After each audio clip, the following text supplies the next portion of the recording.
people. How's everyone doing tonight? Welcome into another edition of Insomnia Maniacs Tarot with your host, Tropical Empress in Spirit. Happy Wednesday, beautiful people. Sorry I was running a few minutes late. I got up early this afternoon and had some things I had to get done. And, of course, my kitty cat. As many of y'all know, I got, a house full of cats. And I look like a crazy cat lady who has a gazillion cats. But I let one of them out, which is Wolfie, the pretty white one that has the beautiful blue eyes. And he's a sweetheart. He's very affectionate, but he's also a pain in my behind at times because, if you don't give him affection all the time, he seems like very clingy. He's a very clingy cat. So every single time you're not with him, not petting him, he's crying, meowing. And so I got him. So he woke me up earlier than I expected to be woken up. Hi, beautiful Karen. How you doing, sweetheart?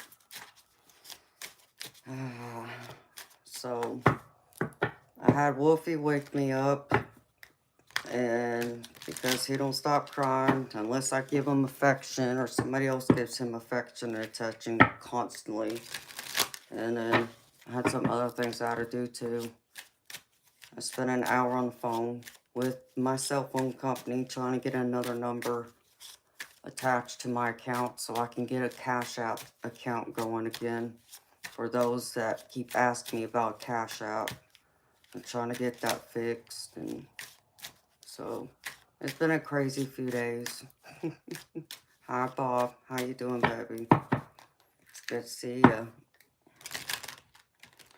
And I did get some new decks in.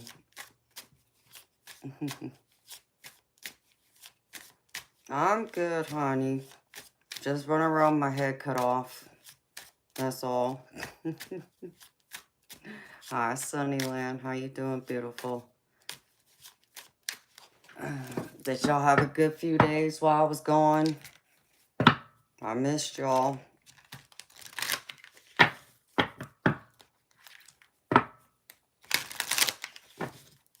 I always miss y'all when I'm not here, but I also get so tired too. I think I probably would have slept through the night last night if I didn't need to get up and do laundry. Because obviously somebody won't do laundry for me, so.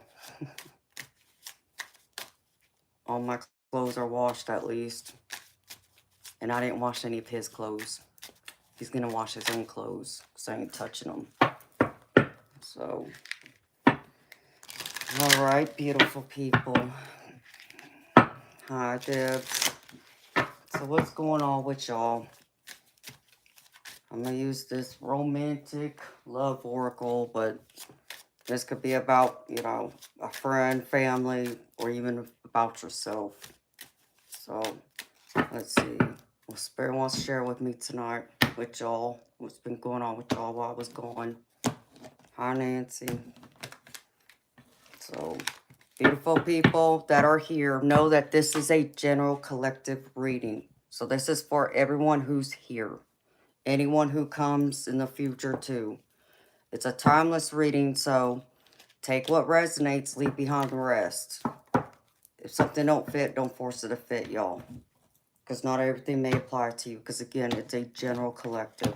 It's not a personal reading. So take what applies. And put everything else to the side. Alright. What's going on with y'all? Spirit, show me.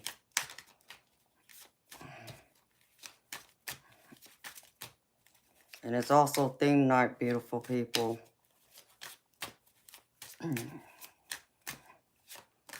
Alright. Well, this is interesting to start this reading off with. I have recognition. Admiration for your hard work is coming. And it's crazy. This card pops out first because this is kind of like part of what I feel the tarot spread I pulled for y'all is about. Y'all are feeling like y'all aren't getting the recognition you deserve.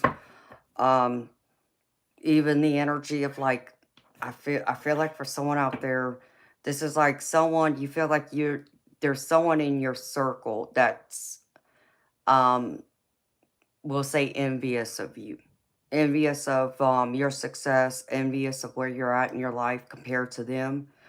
And so it's like they don't give you that, yeah, you're doing a great job, look at, how far you've come, look at, the life you built.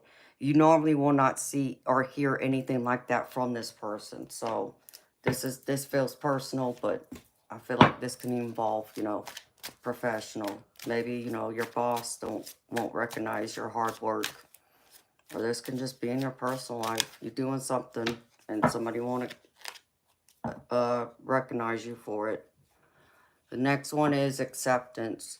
Accept past and current situations, work through issues gracefully. You know, when we talk about this, accept, the past. There's nothing you can do to change it. Leave it alone. You can't, go back and redo anything. And, you can't control what other people do either. So the only thing you can control is yourself. So take what you've learned from the past, whether it involves situations, people, and, those lessons, and then leave everything else behind, except for the people you want to bring with you in the memory. So, but there's an acceptance here that needs to take place that y'all aren't willing to face the truth about, I feel, which is crazy. That card comes out too, because that's also what this reading is about. Hi, Moonchild. How you doing, beautiful? Hi, Eternal. Let's see, what else, Spirit? Show me.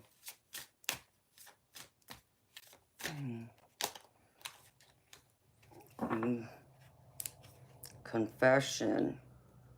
Somebody has a confession to make. Releasing a secret, pursuing virtue through honesty.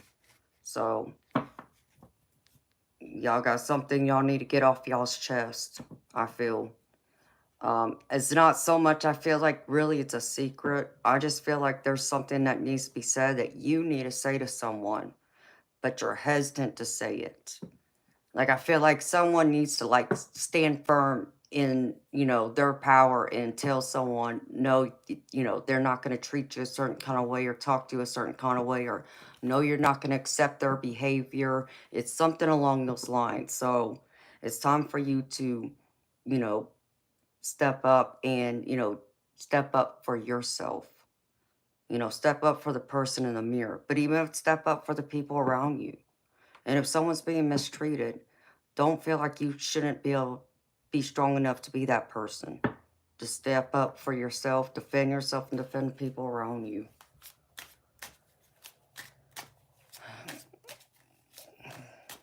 Hi, Matthew. Be careful what you wish for. That's your confession.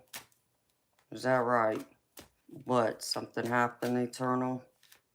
Oh, boy.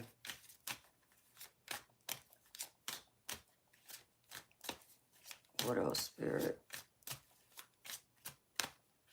And one more. Release.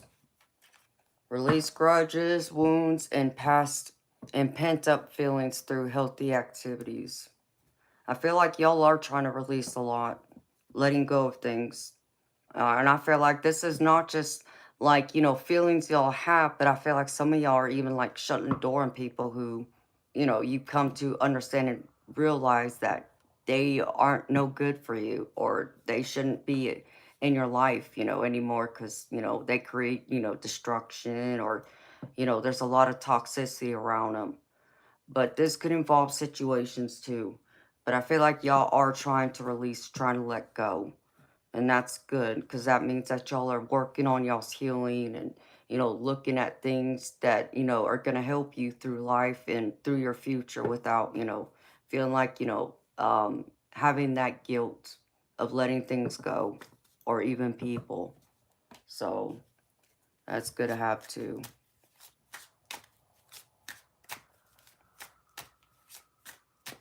Hi, Alejandro. Oh, okay, I understand. Yep. You're right, baby. You wish you had more kids, and now you got another one or two running around.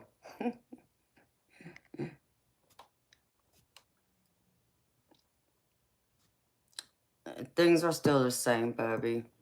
Hi, Alejandro. How you doing, baby?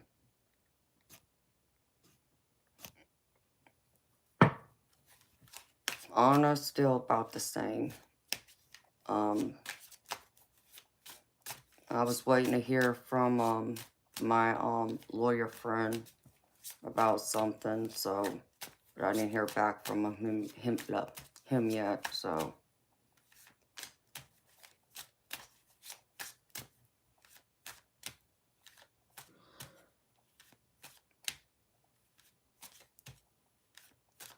Okay, Karen.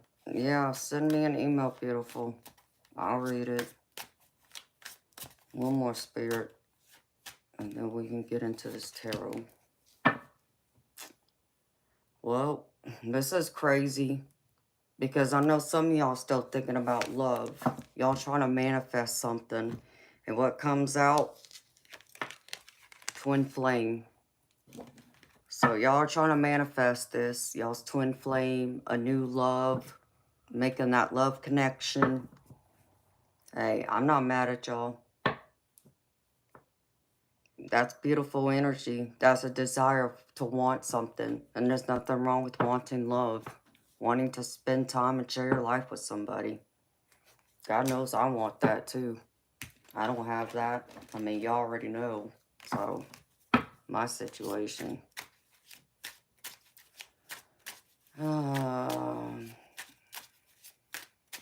Hi, DeMarcus. How you doing, baby?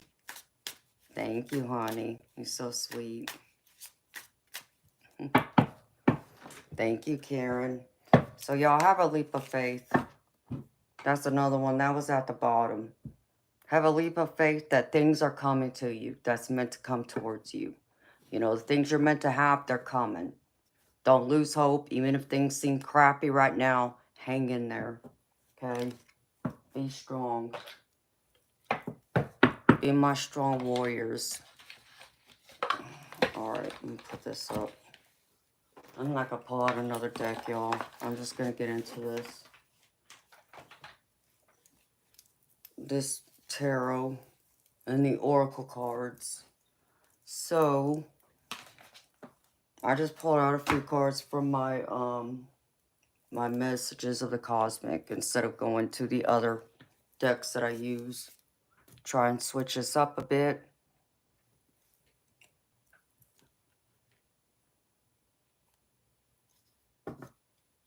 Okay, beautiful people. So, first card up from the messages of the cosmic, just think of this as spirit guide messages, is give your inner critic a vacation day. Be kind to yourself. You know, some of y'all end up in that, you know, self-sabotaging energy, beautiful people. Stop doing that to yourself. Believe in you. And stop allowing others to put you down or critique you. You know, they're not living your life. Okay? Are they paying your bills? Unless it's your boss, you know, are they paying your bills? No. Tell them get lost. All right? But you stop doing that to you. The next one is never forget how resilient you are. You always bounce back. And this is true. You are more resilient than you give yourself credit for. Know that you can do anything.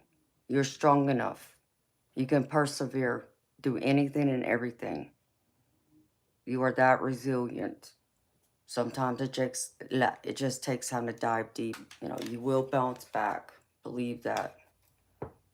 And the last one is stop trying to carry the world on your shoulders. This is true too. You know, we can't carry, you know, the world, you know, especially everyone else's problems constantly on our own shoulders. You know, we still have our own, you know, problems we got to deal with ourselves. So trying to, you know, take care of everyone else's problems doesn't always work. It, you know, it strains us, it stresses us out. You know, it drags our energy down to we're not our, you know, happy-go-lucky self, you know, or the, you know, we're not the same person that, you know, we normally would be when we don't have a lot of things weighing us down. So stop trying to carry everyone else's problems on your shoulders. Okay?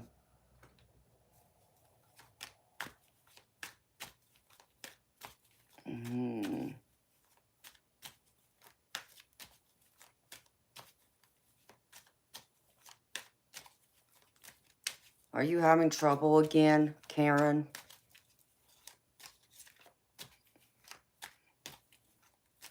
Karen, go through and exit the app and restart your device, sweetheart.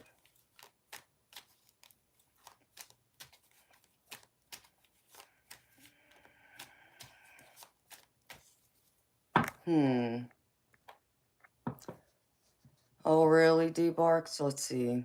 How about I do something better than that? How about I report you for sexual harassment? You just got reported. Don't come in here acting a fool. You know, you should learn not to mess with strong women like me, because I don't put up with that nonsense. Besides, you would never get that lucky to ever get a minute alone with me. Oh, and I ain't that desperate either. You know. And after all, I love it when the divine always shows up right on time, because, you know, this card just happened to pop out just for you, DB. Whatever your name is. DB Darks. This is what Divine had to say to you. So, good luck with that.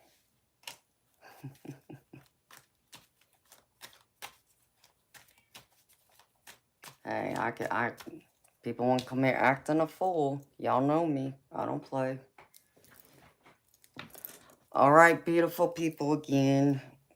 This tarot is a general collective. It's not a personal reading. So take what resonates and leave behind the rest. Okay. Hold on, let me fix something.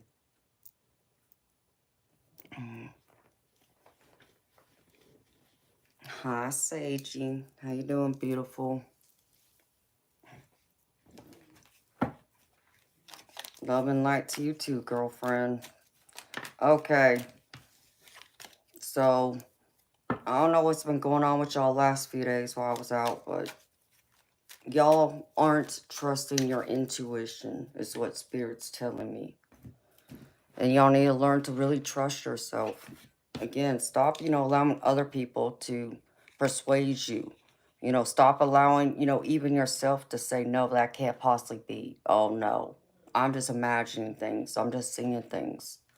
No, because your spirit guides are trying to connect to you and trying to help you, but you're ignoring them. So pay attention to those little messages, those synchronicities, just things that just resonate, that give you chills. That's like, yeah, you know, just something tells me, yes, you know, my spirit guides are a loved one, passed over a loved one, trying to give you a message saying, do this. Trust that. Don't ignore it. All right. So here in the recent past, I get the Ace of Pentacles. And this is all about opportunity, an opportunity that's been presented to you. This could be someone that had gifted you money. This could be like you, you know, playing and winning the lottery.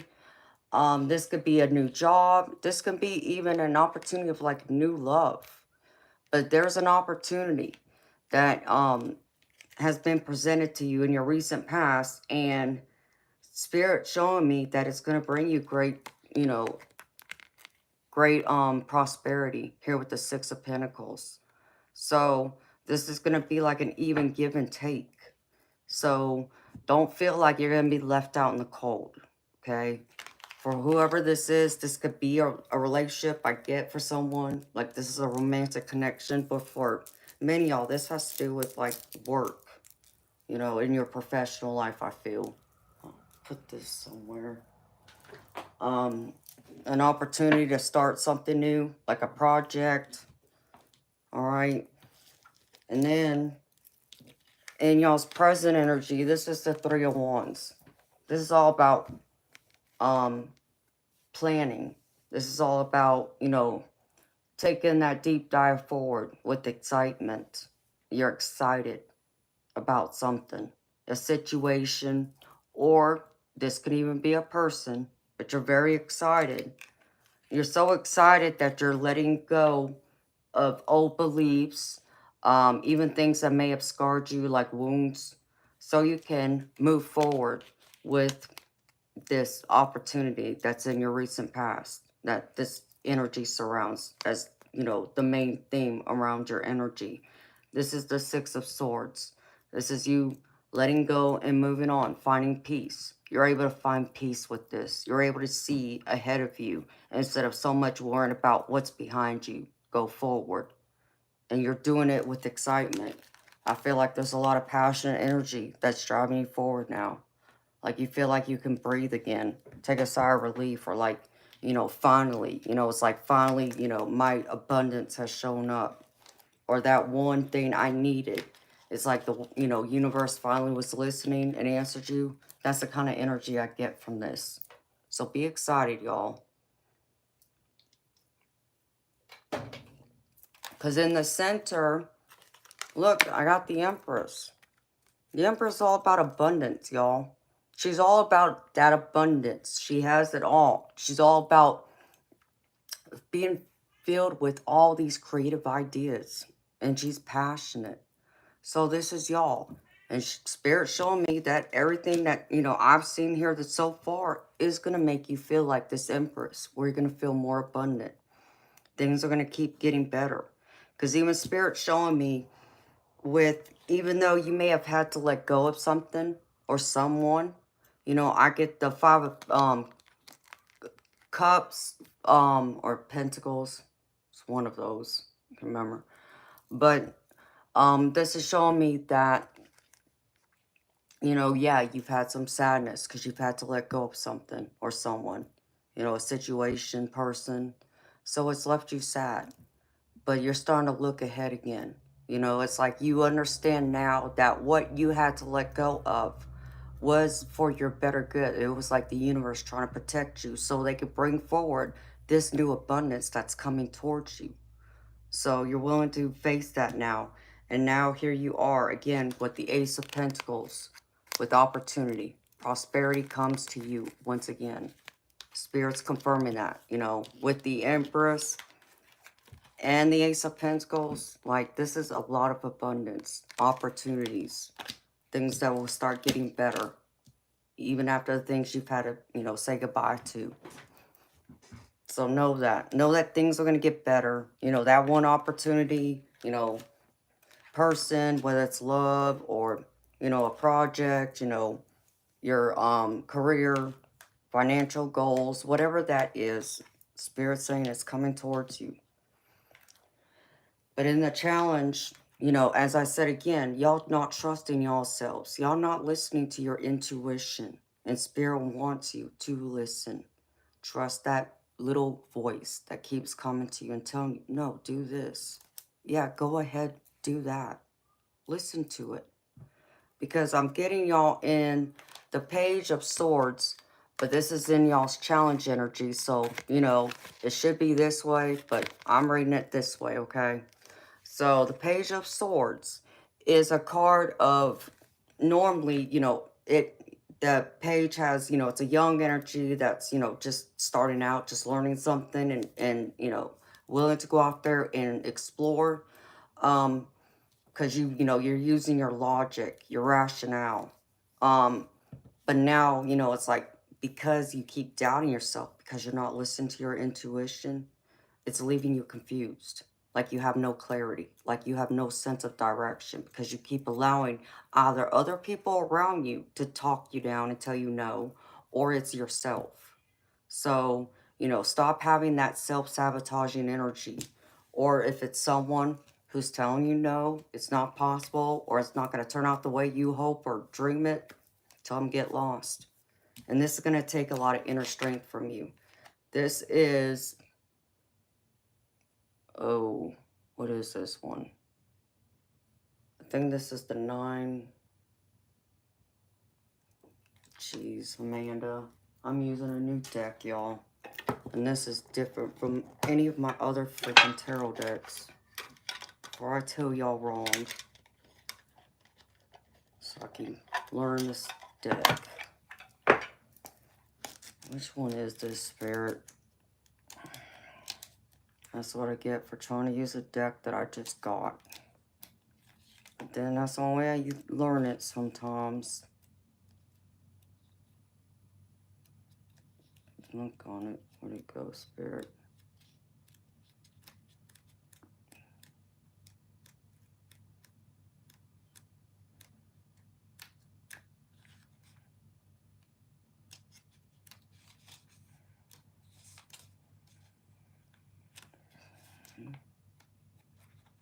No, it's at the beginning. Hello, Amanda.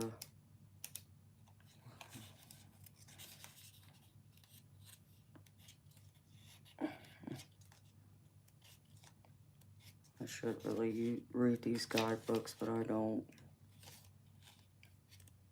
Ouch. Okay. No. Well, Spirit.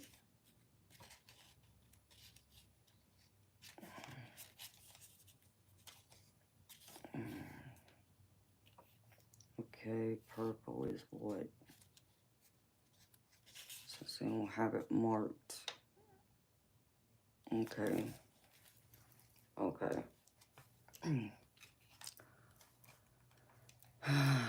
So, this is the 9 of Swords. Like, I feel like this is y'all's anguish. With being confused. I feel like this is y'all's energy of still like that 8 of Swords, but it's more of a 9 of Swords. Like, you keep telling yourself when you're up late at night, you keep allowing that head, you know, to run away from you. And you keep allowing those thoughts to come in and say, no, you're not going to achieve this. No, you're not going to achieve that.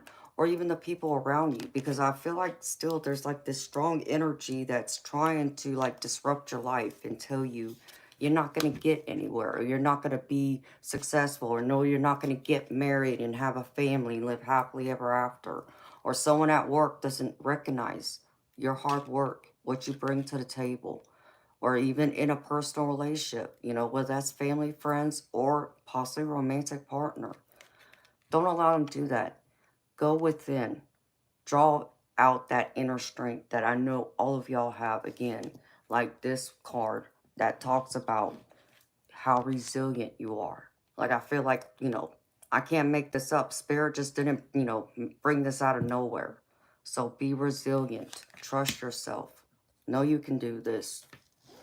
Because in the end, Spirit's showing me you're going to be very abundant. Because I have the King of Pentacles here. And the King of Pentacles is like that person who's stable, mature. They have, you know, their life together. You know, it's normally an energy. When I get a King of Pentacles, I get someone who's like a manager, you know, who's in a management supervisory role or a business owner. So this is a card that's telling me you can lead. It doesn't mean that you're going to, you know, you have to start your own a business if you don't want to. It doesn't mean you have to go, you know, into a management role if you don't want to. But Spirit's just acknowledging here that you have that ability if you want it. But it's within you to reach for it. And you're like that leader. And what you have, you will get your abundance. Things are going to start working out towards you because I have the Ace of Swords here, which is triumph, success. Hard work is going to pay off for you with this together. You're going to have the clarity you need if you can get it out of your own way and allow your intuition to speak through you instead. Trust you, trust your intuition, trust your guides.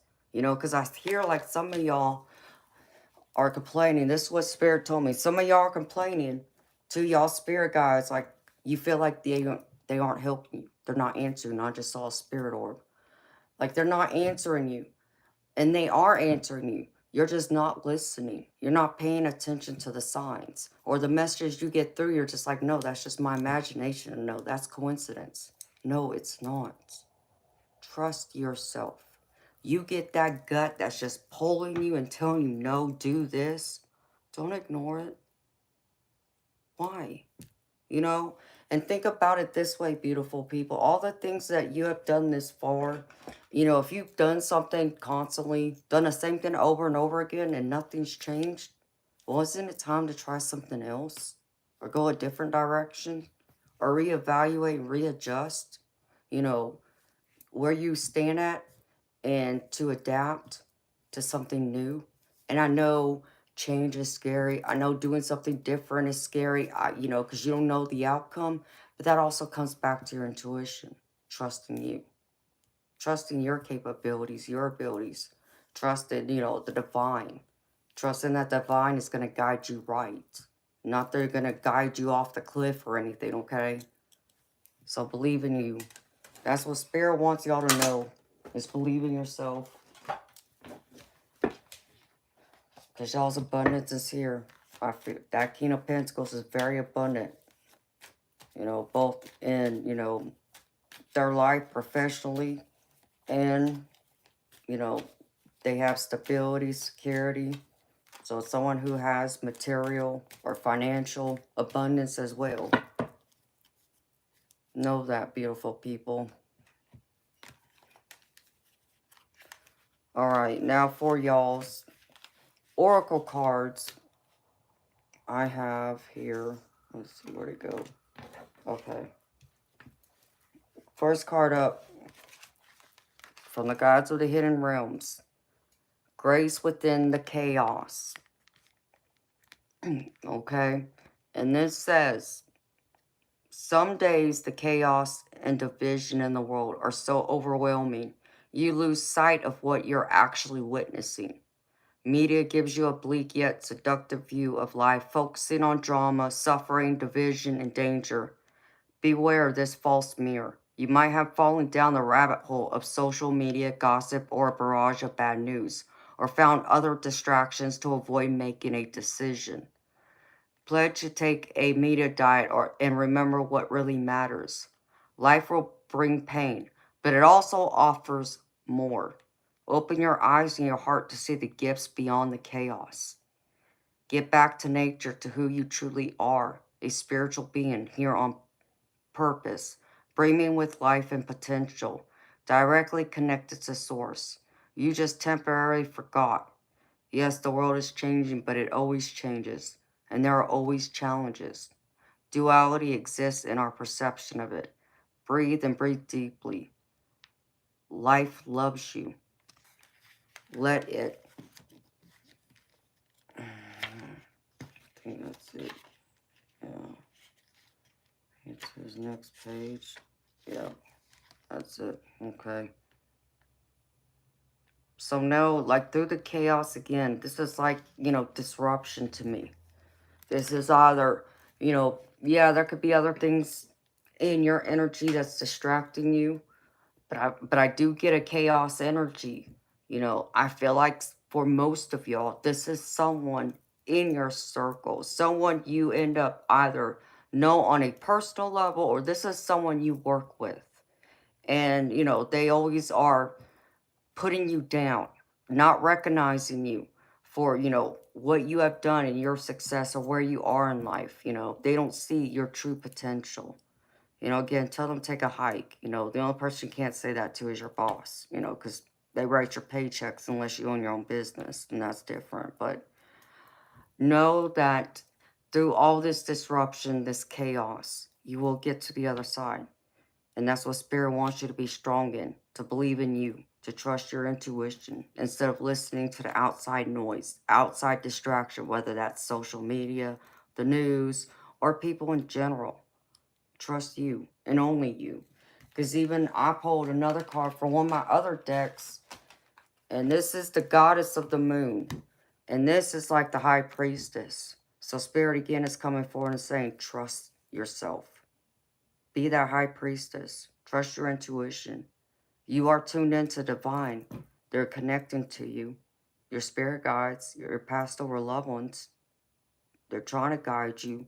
But you got to be willing to listen and absorb the information, the messages that are coming towards you, instead of ignoring it and saying, no, that's not possible, or that's just my imagination, or no, I can't do that. Are you crazy?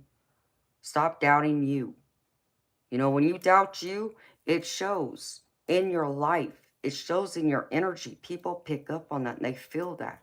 So if you're like wanting to like say, you know, be promoted at your job, well, if you're not going into that job with confidence and showing your boss that, yes, I can do this. I know I have the potential. I could do this and do it even better. Then why would they want to give you that promotion? You see, you got to believe in yourself, in that positive energy, instead of allowing the world and people around you to overwhelm you with negativity and darkness and, you know, telling you, no, it's not going to happen. That's you, you know, sabotaging yourself, and you're allowing them to dictate that. Be this high priestess. Trust your intuition. This is coming through loud and clear. Okay? And then I pulled a couple of messages from the universe. And the first one is, what is meant for you won't pass by you. You will never have to force something that is truly meant to be. Trust in the perfection of divine timing and allow your life to unfold as it should. Whatever comes, let it come. Whatever goes, let it go. So no, like I always tell y'all, what is meant for you will never pass you by. And that's, you know, whether that's material things, money, or love, what you want in your life. If you're meant to have it, it's going to happen. Okay? It may not happen in the time frame you want, because that's the divine, you know, saying it's going to happen when they feel you're ready. But you also got to show them you're ready. You could want something now, but divine may be looking at you like you're not ready just yet.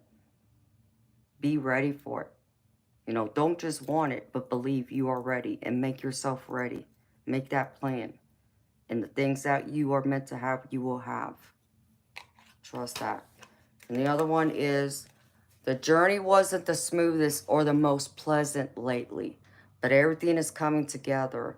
Your patience, strength, and perseverance will soon be rewarded. The wait is almost over. Hold on. Again, be resilient. Things may not have been as happy-go-lucky and smooth sailing for you as, you know, they could be or as we would like them to be. The Spirit's letting you know, you know, you've gotten this far. Things are going to start turning around now. Just hold on. Be resilient. You will persevere through it all. Keep looking ahead. And then I pulled y'all an angel number. And the one I got is 1122. And this is great shift. And it says, first focus on the positive changes occurring due to your efforts. Then expand your horizons and permit yourself to try something new. So many positive shifts are in store for you. The world around you is changing in favor of your intentions. So focus. Put your positive efforts and make those changes. So that energy shift will come towards you, because I feel like things are starting to shift. There's a lot of fast energy coming towards y'all. So welcome it in. It can be overwhelming, but don't allow it to overwhelm you. And then the angel card I pulled for y'all tonight is the Shekinah. And this is, give the gift of your presence. Now is the time to show up in ways you have never shown up before. Get present with those you love and care about. Go beyond distractions and direct yourself back to the current moment so that you can enjoy the blessings that surround you.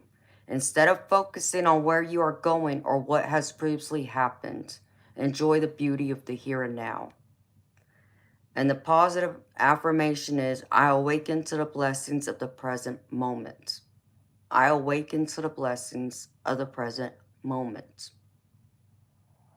So awaken. Be thankful for what you do have instead of focusing on what y'all don't have. All right, beautiful people. And that's what I have for y'all for the general collective reading again. Take what resonated. Leave behind the rest. If something don't fit, don't force it to fit, please. Leave it behind for someone else. And know that this reading's a timeless reading. So if something didn't, you know, if nothing resonated for you tonight, well, I don't feel like you weren't meant to hear it. It just may mean that it's not meant for you presently, but doesn't mean it could be true for you down the road. If you should ever feel called to this reading, it will be here. Alright, beautiful people. Let me put these cards up now. So, and I can say hi to more people that came.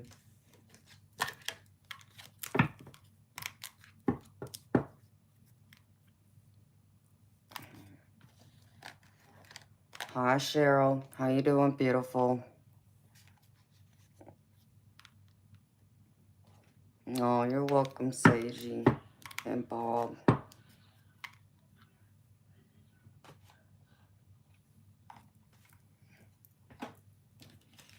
Alright, put these cards up.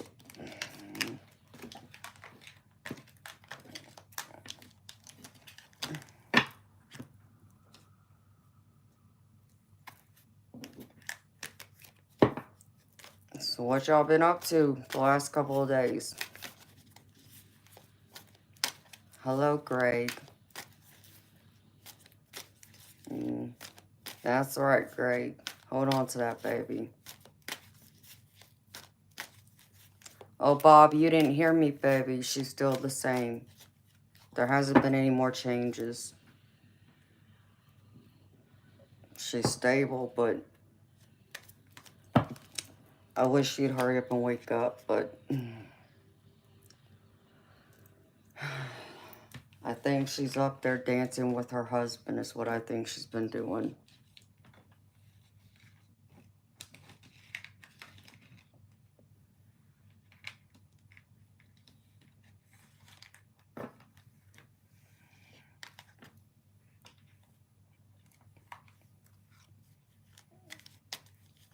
Okay, Sunnyland. Well, I did see your one email with the socks. I just reacted to it, honey. And I'll give Sunnyland, can you send me an email to remind me to give her your email? Otherwise, it'll probably slip my mind.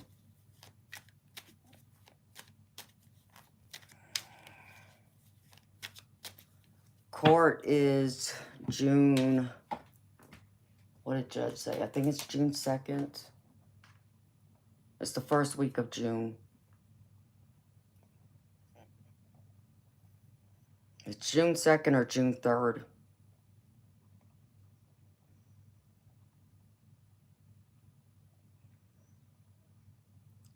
So,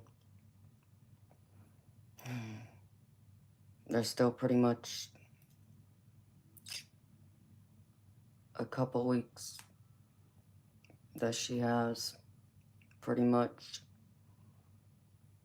Because I've been talking to her, trying to get her to come back. I'm putting all my energy I can into her to get her to wake up.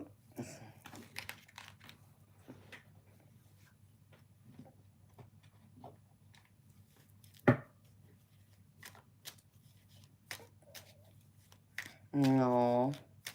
Thank you for thinking that, Cheryl. I agree with you. They are. I got the best mods. How you doing, Cheryl? It's good to see you, beautiful.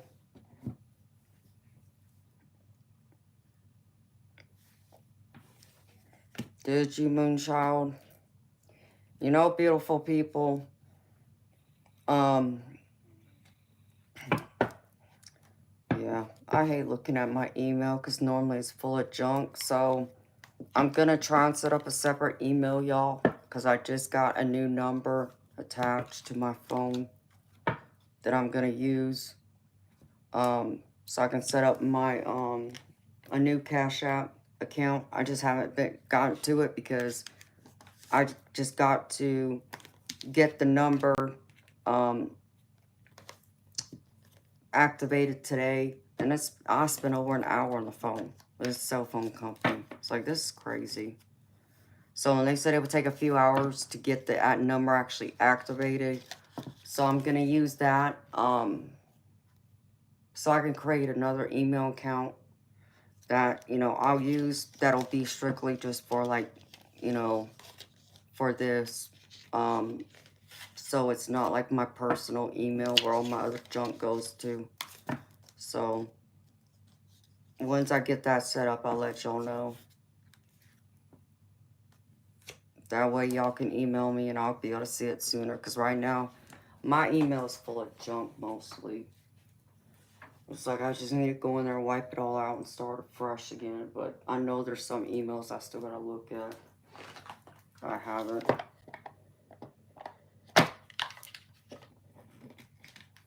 No, Moonchild, I'm not getting rid of Zelle. I'm just gonna add the Cash App back. Because I know a lot of people have asked about it. So, and I've been wanting to get a new account added. So that's what I'm trying to do now. Hi, Darby. Okay, honey. See you in a bit.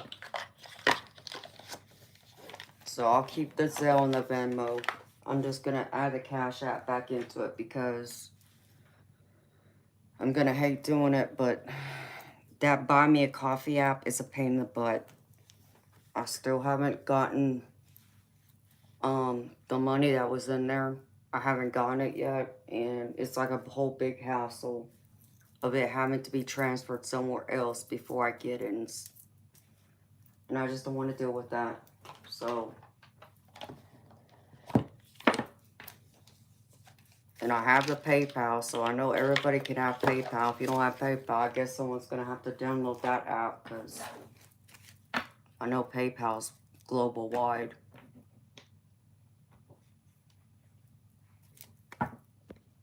Hello, Dusty. And hi, everybody else. If I didn't say hello to you personally, I'm saying hello now. I just may not have seen your name. Okay, Eternal. D, you're disgusting. I'm reporting you too. Have fun with that.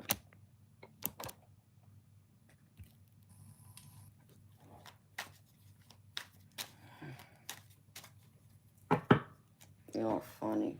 Okay. Ouch. Put this back. I don't know what I think of this deck yet. I like it, but I don't like it at the same time. There's things about it I like, and there's things about it I don't like.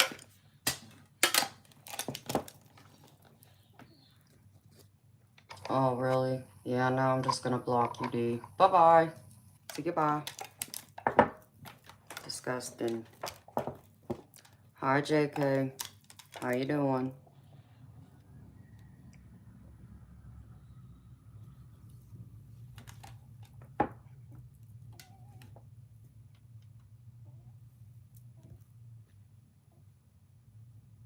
Laying it down.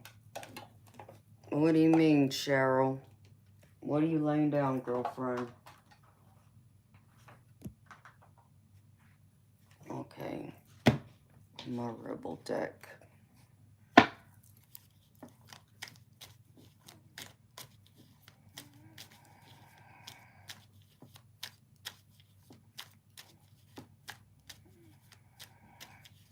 Oh. Okay, honey.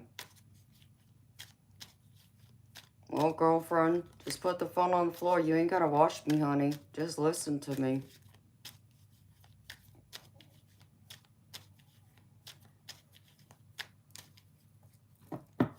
You know you can just listen.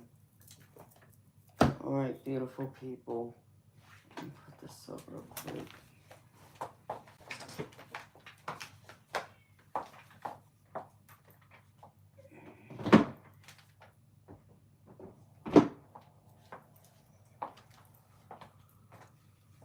So...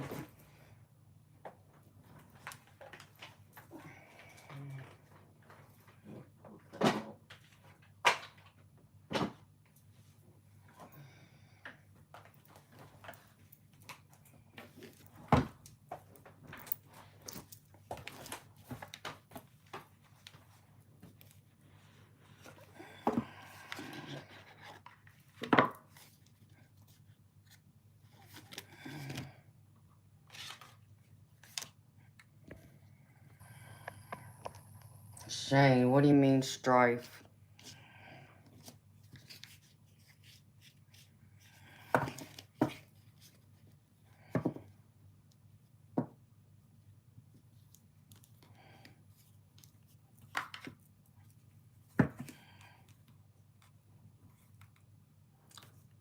Oh, you had, tornadoes near you, Cheryl? Well, I'm happy to hear you're safe, sweetheart. That's not good. And Shane, what do you mean by trouble? There's normally no trouble in here, baby. I mean, there's trolls and perverts that like to come here and try and cause problems, but that's what my mods are for. To help keep it from getting that way. Because I won't put up the nonsense.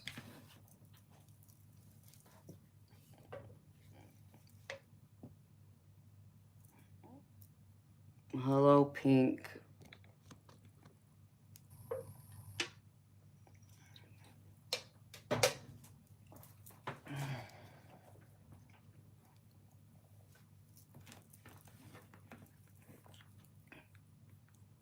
Trouble and strife means wife. Well, I want to make sure he meant strife and not something else. That's why I wanted him to clarify.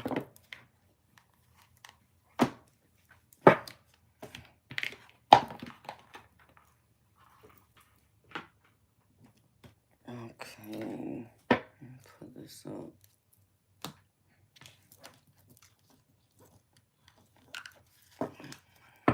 Aussie slang.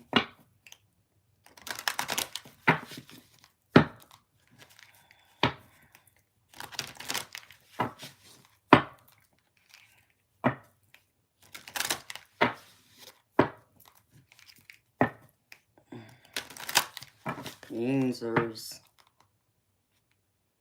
You're gonna explain yinzers to me. I've seen that word a couple times now. What does that mean?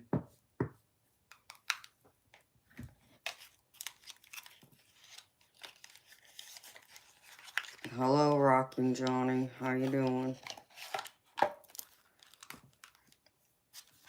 Alright, beautiful people. It's Rebel Wednesdays, y'all. So, $5 mini readings. So, I'll be pulling a card from my Rebel deck. Just for the fun. Keep laughs and all that going. And then I have one of my dragon decks. And then I'm pulling out one of my other. It's like tarot, but it's a different system. It's called Lenormand, if you haven't heard of it.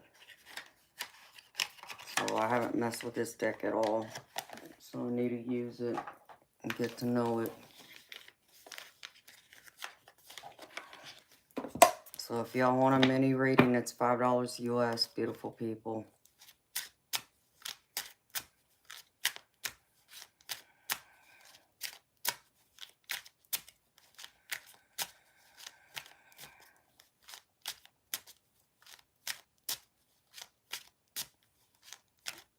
Cheryl meant to say yawn. She said yinzers. Oh, okay. I gotcha. Y'all are funny. Iron City. Huh? You're drinking Iron City? I don't know what that means, Rockin' Johnny. Can you explain that one to me, baby?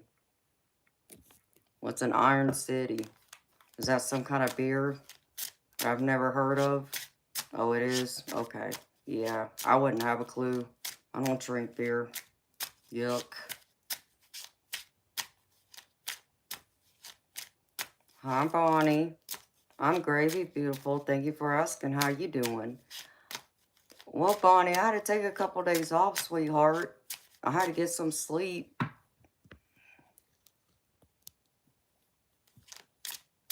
All right, Shane, have a good night.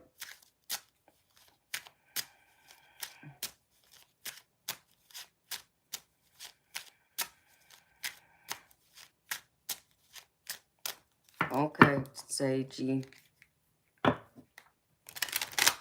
Yeah, I got this one dragon deck. Since we did the goddess last week, I figured I'd pull out the dragon kind of like for the guys. Get some masculine energy in me.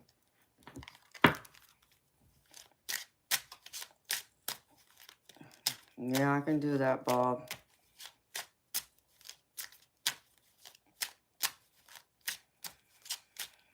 Let me shuffle these decks real quick. Mix them up first. And that way we can have some laughs. With the Rebel deck too. Oh, and I did order another deck. It's not the Rebel deck, but it's a different one. And I think it might be funny too. But I'm going to get the other Rebel deck too. Thank you, Sagey. Got you, girlfriend.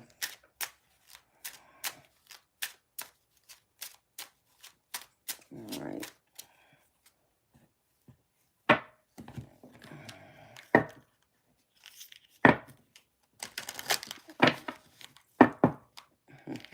You're welcome, Bob.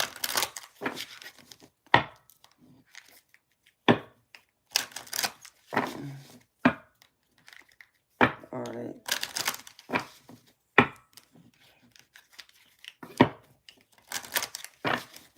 Okay, Karen. I'll do you first, and then Sagey, I'll do you after Karen, sweetheart.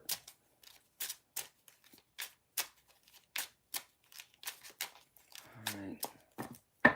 Spirit, can I get one card, please? For Karen. What does she need to focus on? You're welcome, beautiful. Thank you, too. Yeah, I love the Rebel deck. Like I said, I got another one coming. I was hoping it'd be here, but it's not. But I think y'all get a kick out of it, too. Because it's like another deck like me that I would be saying. Okay. Dragon card spirit.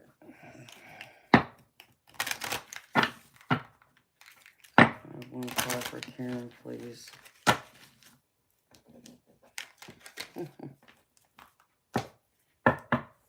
I help you sleep. Well, I'm happy I do, honey.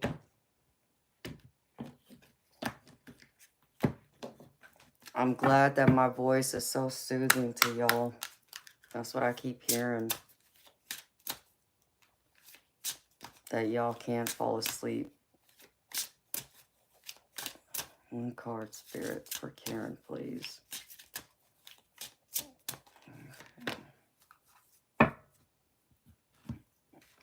Man, this does sound like you, Karen, just based on the little bit I know, girlfriend.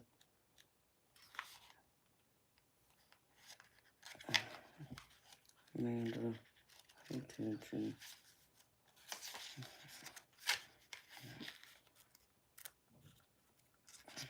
Okay. Of course, my pages would get stuck together. Alright. Let's put this here.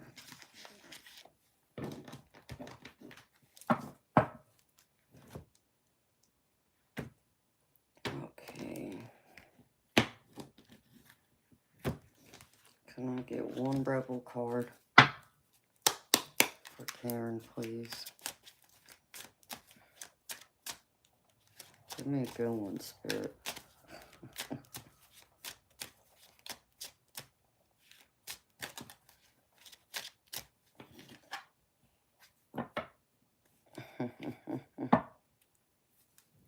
Okay, that one just came out, so I guess that's the one Spirit wants you to have, girlfriend.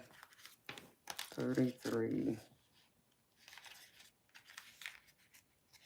So this is my Lenormand deck, y'all. This is a different tarot system. I'm still learning it, y'all. I haven't messed with it a whole lot, so.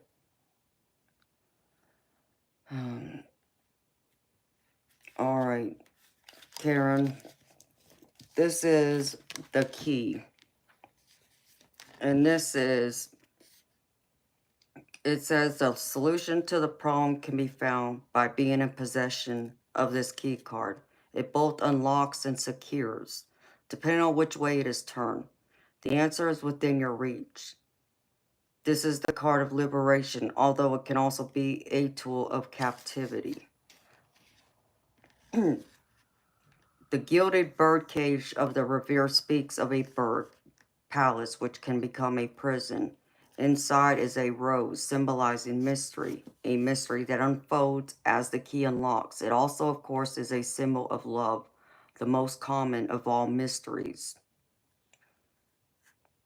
This card can influence many things, but it is to help unlock your knowledge and so on. It offers many opportunities and new beginnings.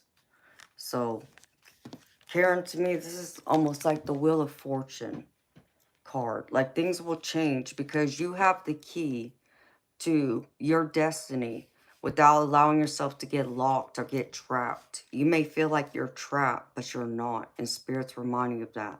And I feel like Spirit's bringing forward an answer of how you can make yourself come out of this cage where you feel like you're locked in a prison. You're not. You know, you're only as trapped or locked in a cage as you allow yourself to be. So, you have the key, beautiful. Know that. Wow. Hi, Heartscope. How you doing, baby? It's been a minute. And here is your dragon card, Karen.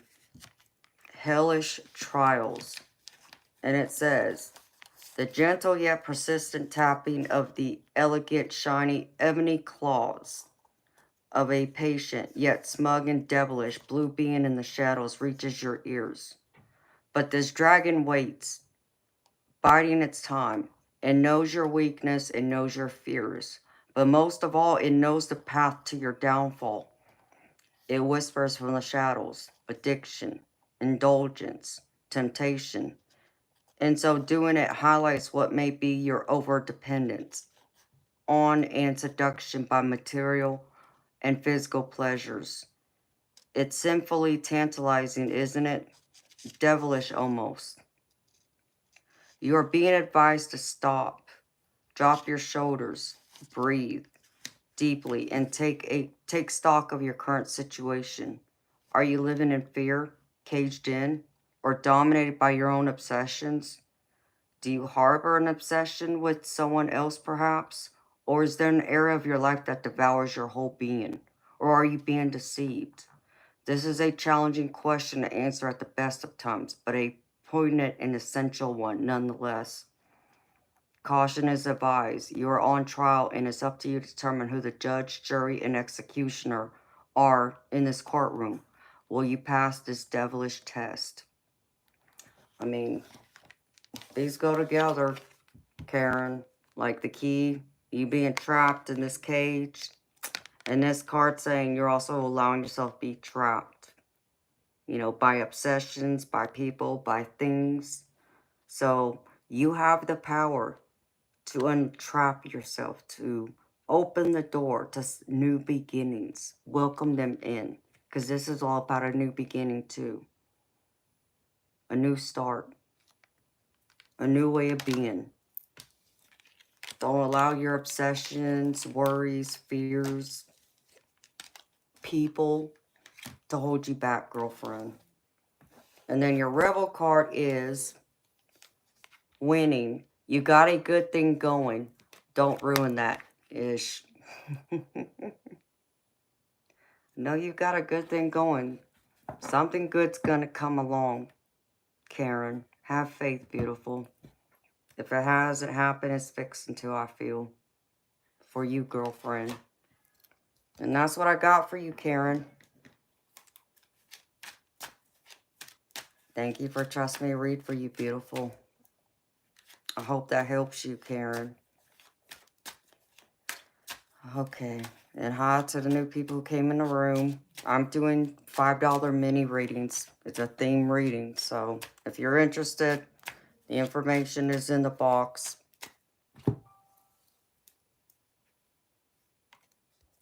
Okay. Let's see. Sagey, you're next, gorgeous. Spirit, show me. What does Sagey need to know? Moonchild, I just saw your donation. Beautiful. Thank you, sweetheart. You'll go after Sagey. Alright, Spirit, show me. What is it that Sagey needs to know? I love this Lenormand deck. It's gorgeous. I just never get a chance to use it. I actually almost forgot that I had it. Yes, I got it, Moonchild. Thank you, beautiful.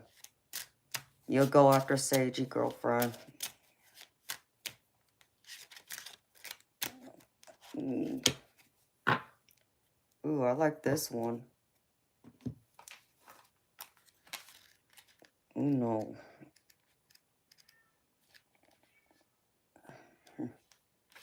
I hear Wolfie.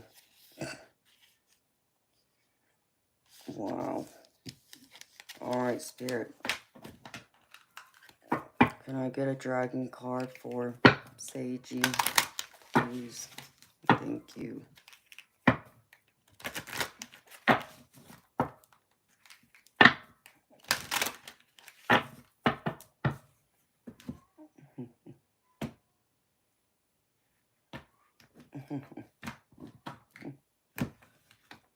Alright. Show me, Spirit. Dragon card for Miss Sagey, please.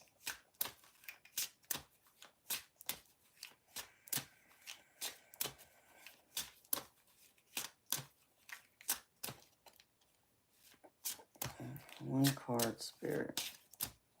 Thank you. I remember I pulled this once before the General Collective. It's in the back.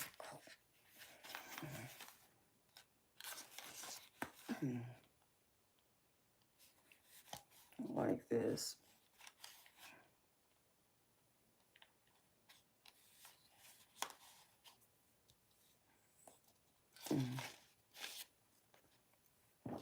Ooh, I like this message too, girlfriend.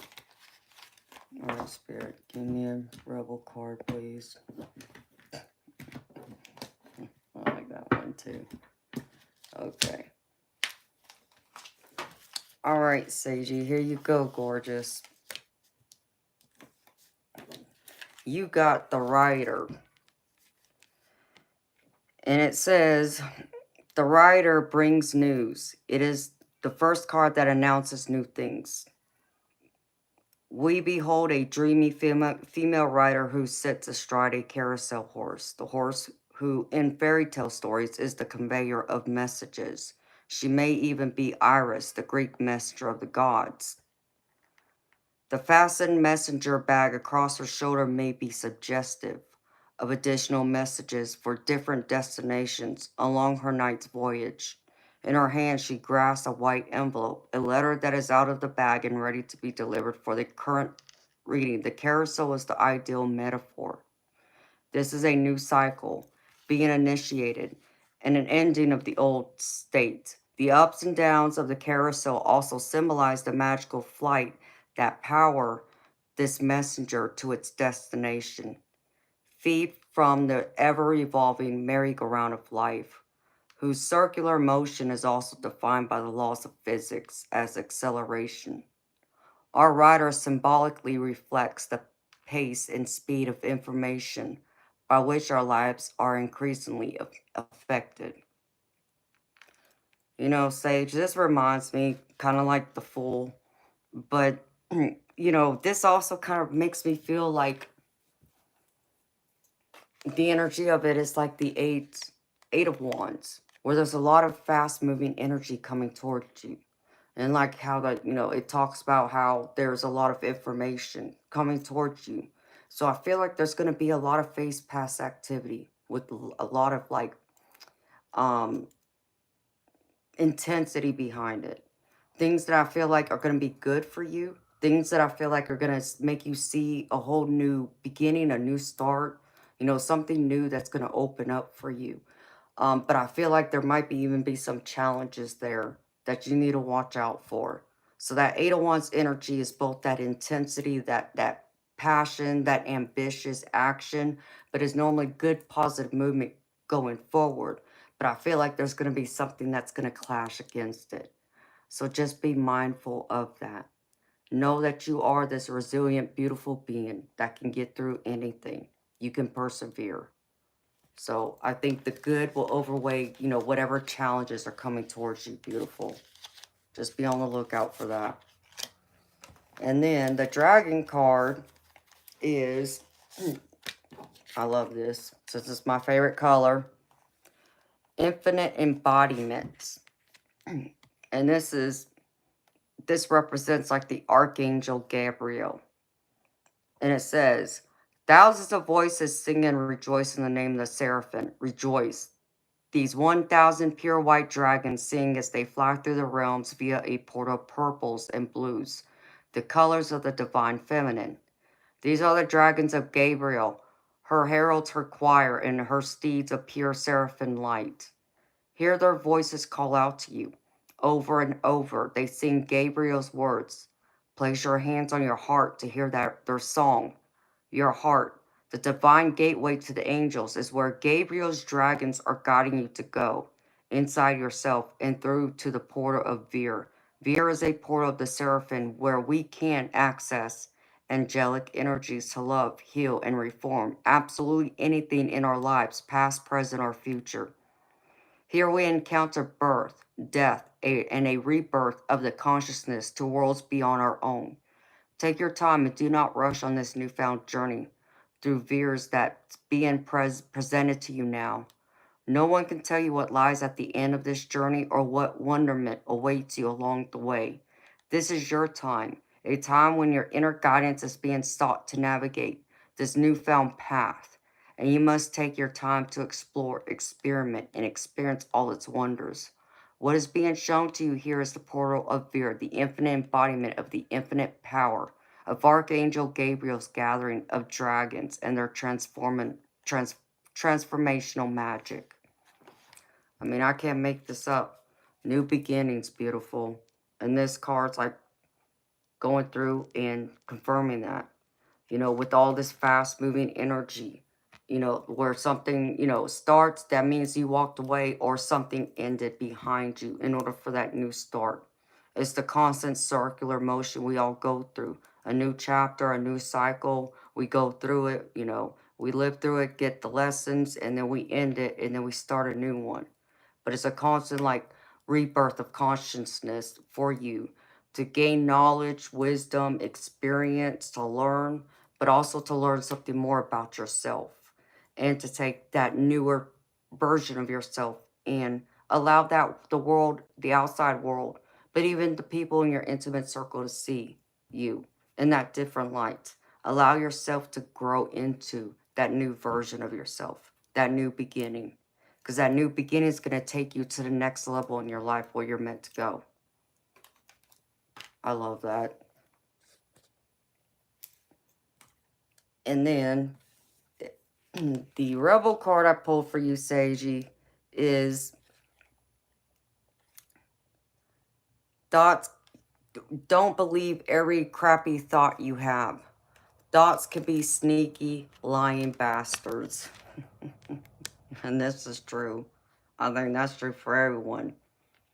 Those negative thoughts we all have that tells us we can't achieve something, or no, we're not capable, or we're not good enough, or we're not worthy.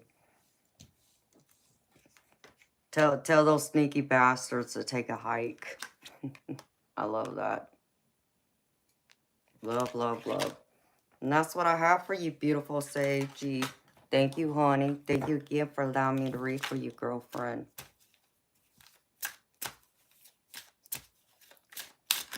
Okay. Whoa. It's true. You needed that. See? Spirit knows. Right on time. All right, Moonchild. You're next, beautiful. Let's see. You're welcome, Seiji. Hello, Willie. All right, Spirit.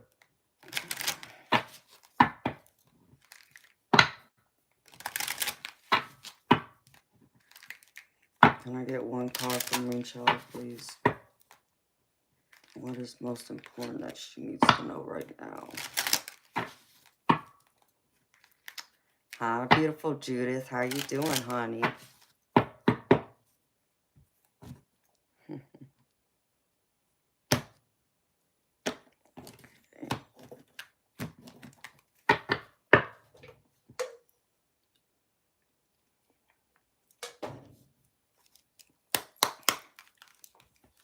Spirit. What's most important for Miss Moonchild to know right now?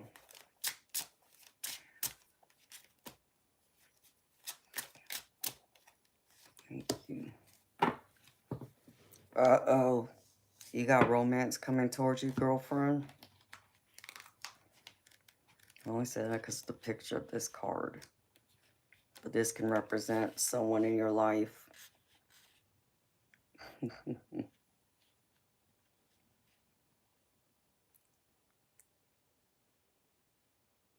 Ooh.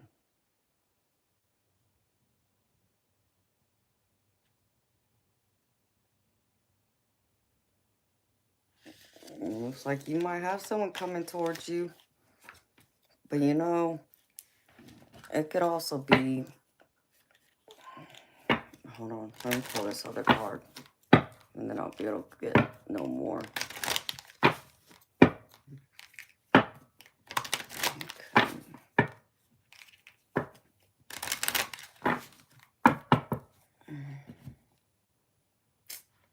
Yeah, it's looking that way, Moonchild.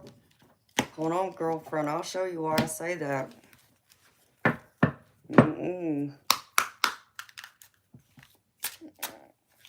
Hello, Luke. It's good to see you too, baby. I am. Thank you for asking. I'm gravy. I hope you are too. No, Spirit, you gotta give me one card, not two, please. Thank you.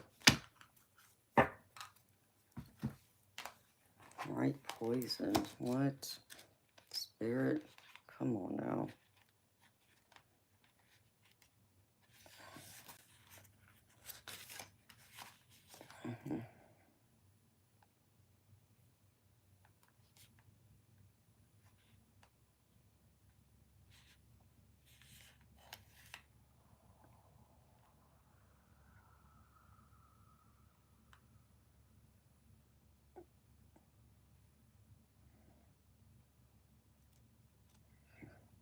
Wow, I just heard come into being.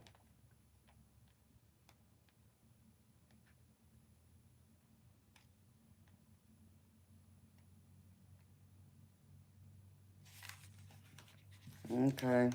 Well, that's why that said, because it does make sense with that. Alright, Spirit.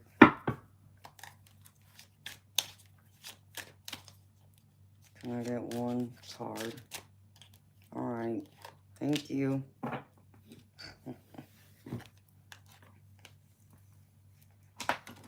Uh-oh. Alright, Moonchild. Well, beautiful, someone may have their eye on you, girlfriend. Okay? I'm just letting you know. Because I got the man. Okay, now, understand me, Moonchild. This could also be someone in your life already. So this could be a family member or a friend. Okay? But it can also be romantic. As you can see, he's holding a rose. Just all elegantly, just for you, girlfriend. So, I mean, I feel like it could be more so probably like a family member. Alright? But don't, you know, just only focus on that. There might be someone who's coming towards you. A companion that wants to help, you know, make your life and worth living for. Oh my gosh, Spirit, I can't say that. No, I'm not saying that. So, okay, so here it is, Miss Moonchild. An elegant-looking man sits upon a chair holding a red rose. He appears to be waiting his companion. In the background, a window lights the scene, which is otherwise unadorned.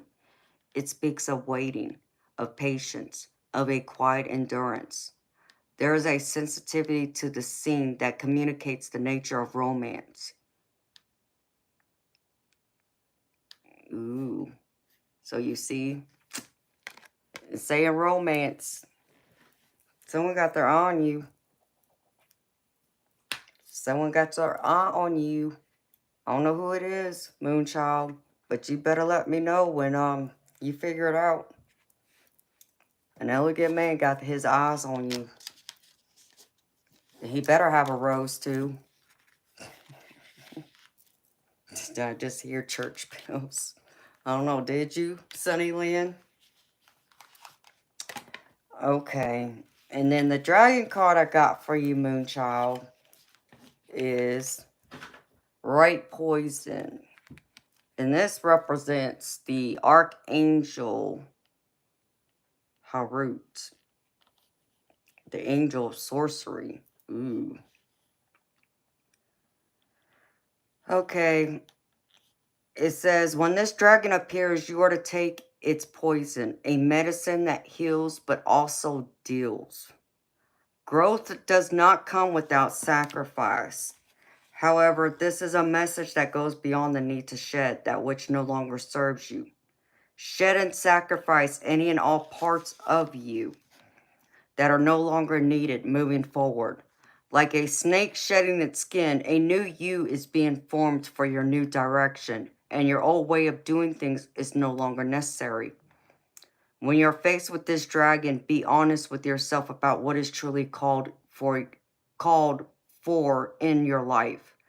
Nothing can be hidden from this being who works with such powerful and dark energies. Medicine does not always taste pleasant going down, but you know the purpose is for long-term healing. We must take responsibility for our actions and deal with the consequences. And you know, Moonchild, you know what I get from this? You know, especially since you said you haven't, had someone in your life in many years. I feel like Spirit's trying to get someone new to come into your life. And I kind of get a karmic energy. I get like this person's supposed to come into your life and trigger something in you. Both good and yeah, not so good. So it's like trying to trigger an old wound. Something that maybe you thought you healed from, but you haven't yet. But they're going to, open that door to it to kind of help you find that healing.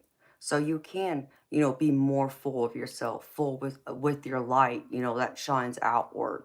So like that medicine it's talking about, I feel like this person is supposed to be like that medicine that's going to help bring forward both, something that's going to be good, that's going to help you change and shed the old skin, but also trigger something in you, a darker side of you, as we all have, white light, and then there's the shadow, the darkness. So I feel like they're going to trigger the shadow side of you, but it's meant to help benefit you, to, help you through so you can be a better version of yourself and shine your light outward, and be stronger. Allow your energy that you already have to just shine even brighter around.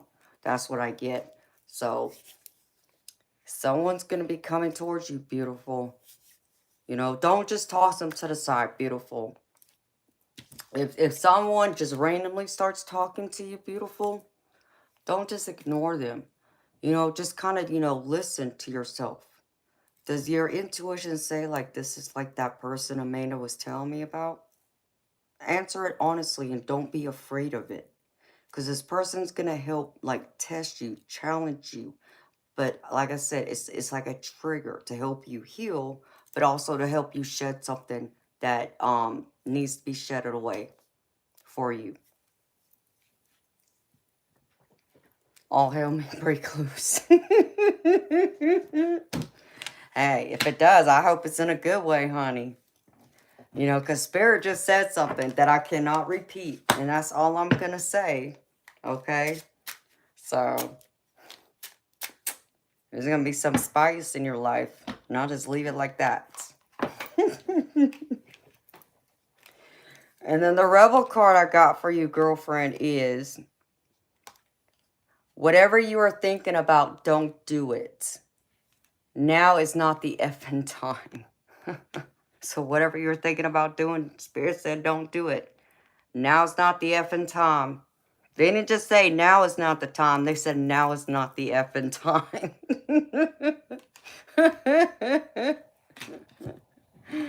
I like that. I will. I'll let you know. Like I said, I laughed. I mean, that felt like something I was like, my parents would say to me. It's like, really? I can't say that here. And that's what I got for you, gorgeous. Thank you for your donation. Thank you for trusting me read for you. Love it, love it, love it. Okay. I know, Bob, you said Sunnyland, right? You still here, Sunnyland?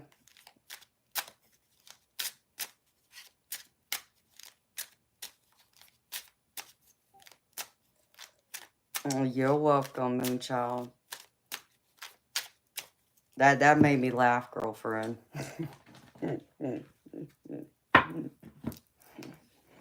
Spirit can be so funny sometimes, I swear. They keep me cracking up over here. Okay, let me see something really quick.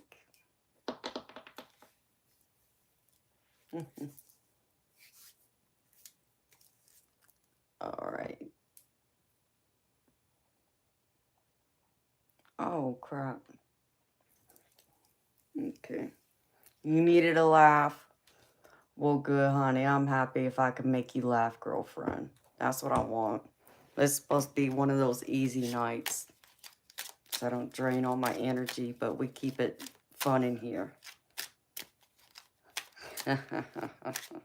That's all right.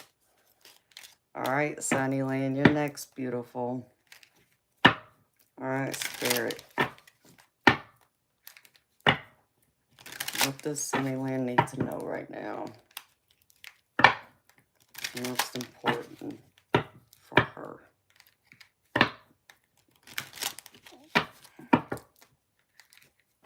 You leaving, Sage? All right, beautiful.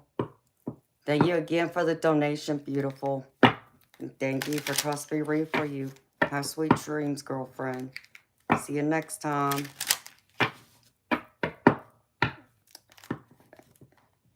And I'll email you, girl, Sage. I know you put your number in there. I gotta put all these numbers in my phone. That was one of the things I meant to do, and I didn't get to do it. Hello, Henry. How you doing? Hi, all beautiful new people that came in. Welcome. All right, Spirit. For Sunnyland. Can I get one card for Sunnyland, please?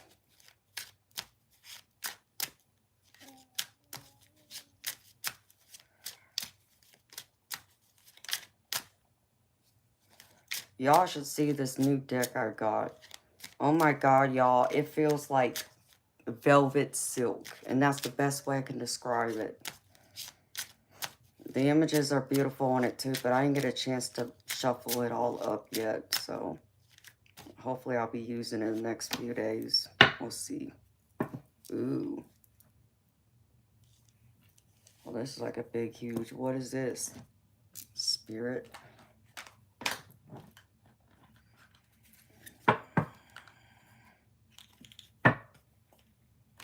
Well, Henry, I'm sorry to hear that, honey. But can you watch your language in here, please? Okay, Bob. I got it. Spirit, one card for Sunnyland, please.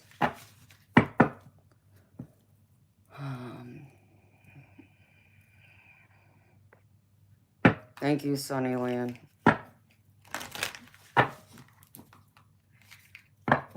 I'm sorry you're frustrated, Henry. But not all things are unpleasant, baby. We try and keep it happy in here. Alright, Spirit. One for Sunnyland, please.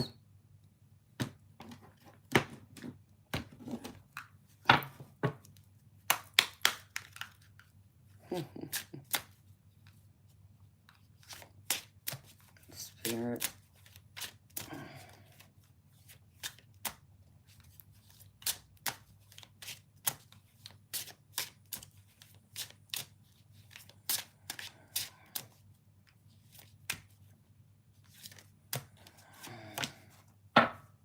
Ooh.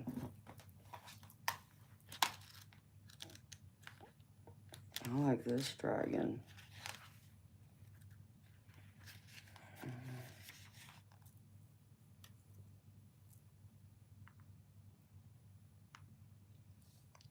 Is reveal.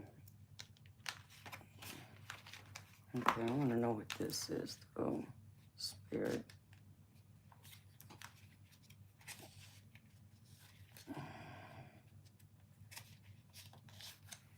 The labyrinth.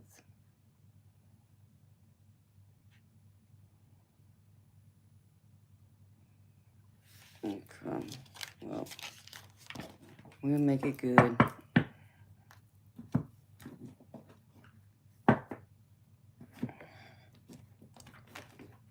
It sounds beautiful, Eternal. Put some red and purple ones in there. At least get some red roses, baby.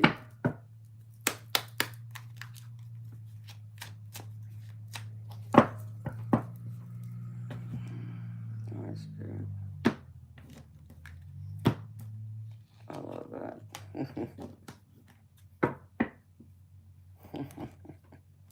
Spirit, you're so funny sometimes, I swear.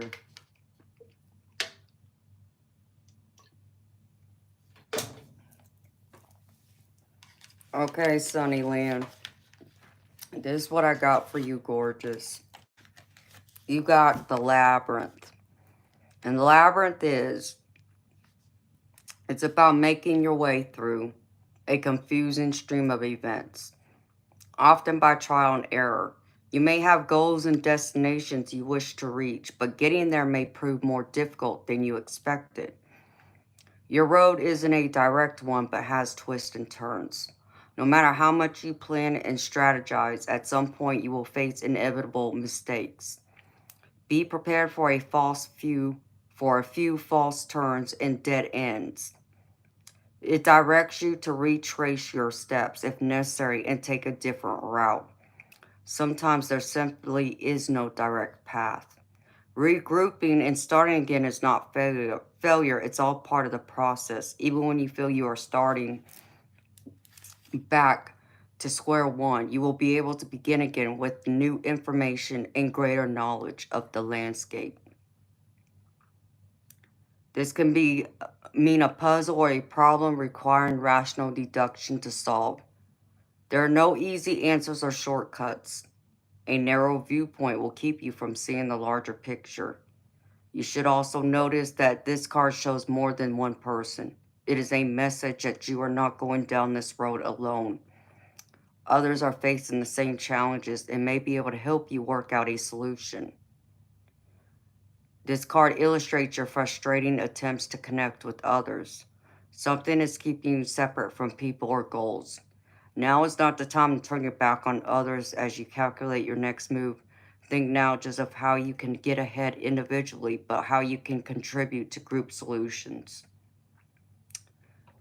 And my beautiful Sunnyland, I feel like this is more about just challenges in your life overall. I don't feel like this is a matter of you not being able to connect so much with people because you have this beautiful, bright, shining energy. Like, I don't see auras beautiful, but if I could see auras, my guess would be your aura is like this bright yellow because you're filled, you know, like your name, Sunnyland. You're filled with all this warmth, all this love. You're very giving, very loving, very nurturing. So I don't feel like it's that you can't connect to others. It's just a matter of how you, handle, certain challenges and situations that come your way. Like you want to go one way. Like I get the energy like, you want that shortcut like we all want. You want, that immediate answer right now instead of having to go the long road. You got to go through this long path, this labyrinth here to get to it. But it doesn't mean that, you won't have some bumps on the way that kind of might make you stumble, or you may have to turn around and try something else and readjust, the choice you make and make a different choice. And that's okay. Because again, that's not about failing. It's like you always hear me say, and I haven't said it in a while, but you've heard me say in the past how I don't believe like someone, who, how we define like someone who's a loser, and I hate that word, but I understand that, there are those people who have those traits, that kind of character like.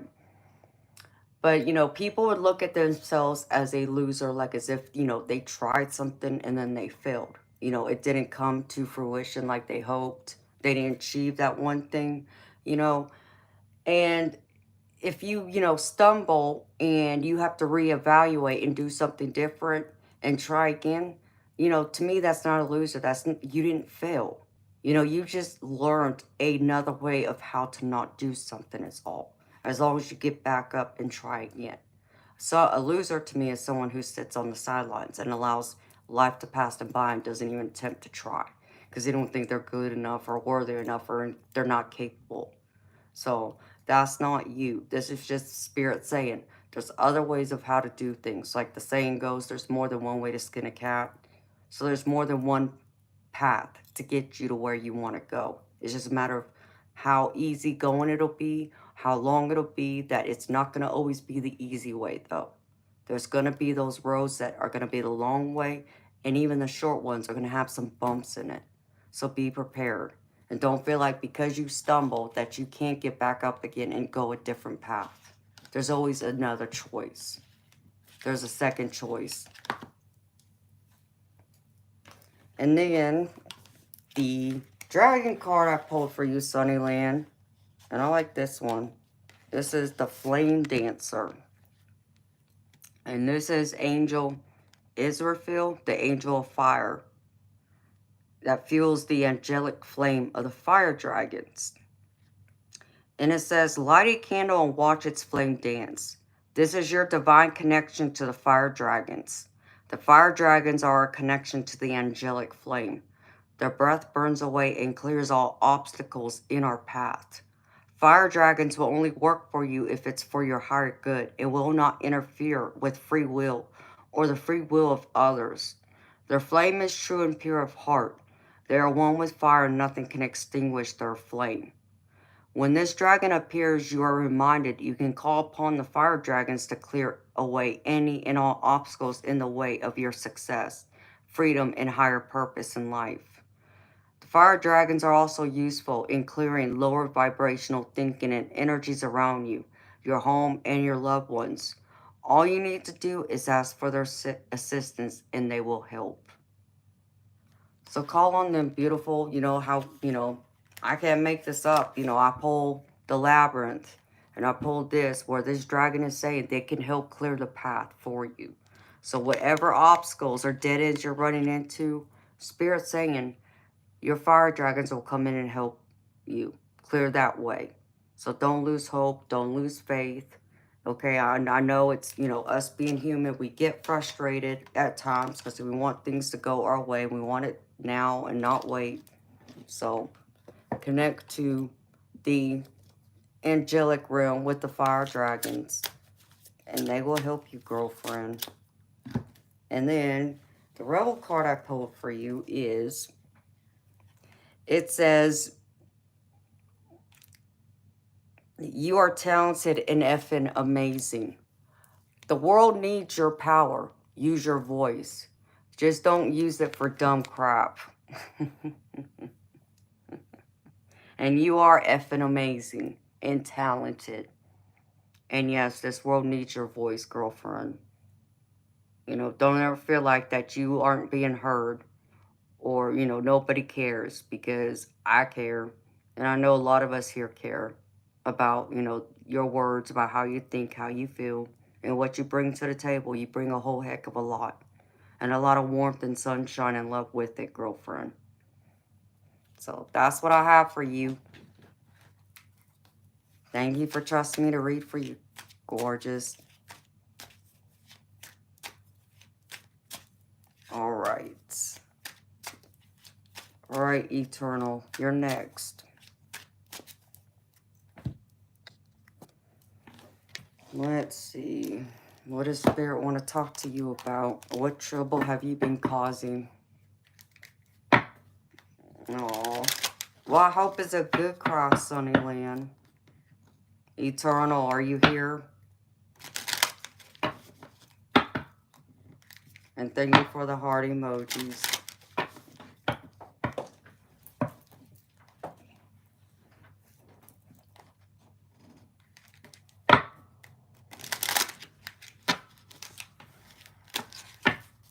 I do like this deck. It's pretty.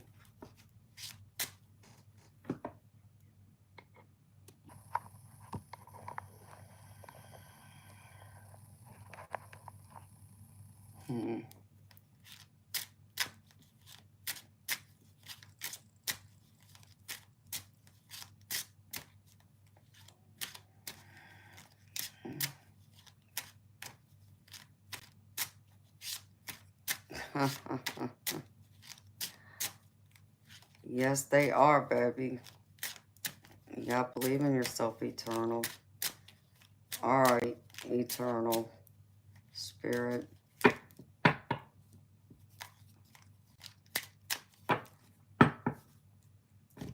What's the most important message Eternal Light needs to hear right now, Spirit?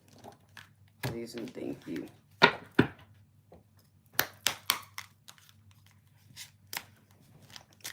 Well, Sunnyland, I got plenty of clarity and assurance for you, gorgeous.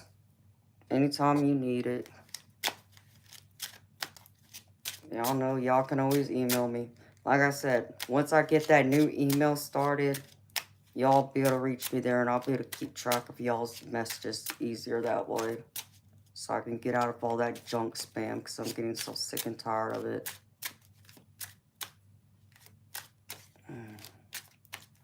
Alright, Spirit.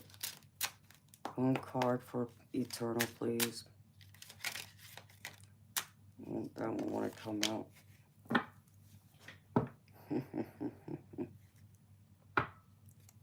44.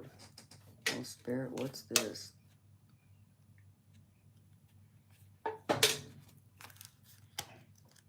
And you're welcome, beautiful. Anytime, honey.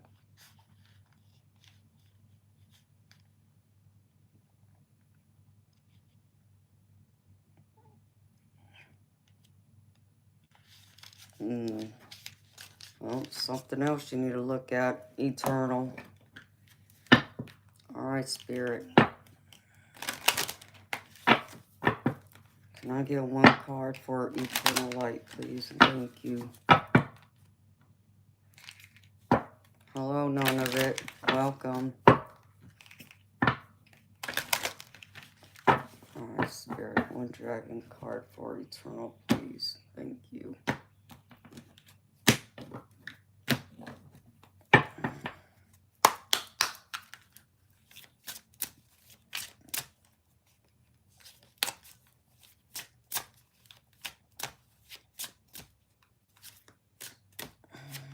Alright. This is...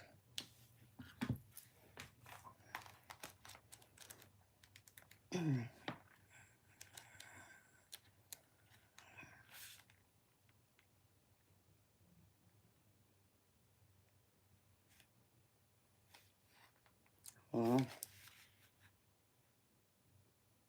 I mean, yeah, this makes sense to me too. For you, Eternal.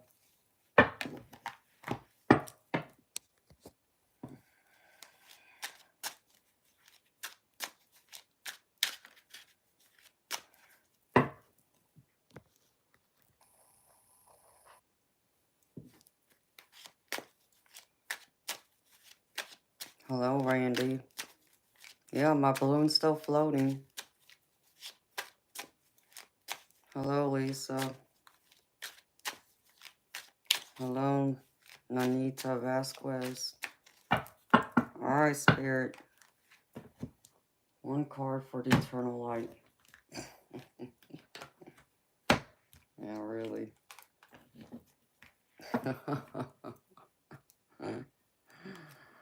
Oh, Spirit, you make me laugh. Hi, Diane. How you doing, gorgeous?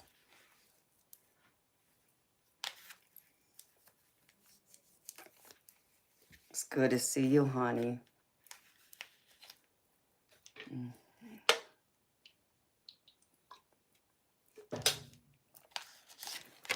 All right, Eternal.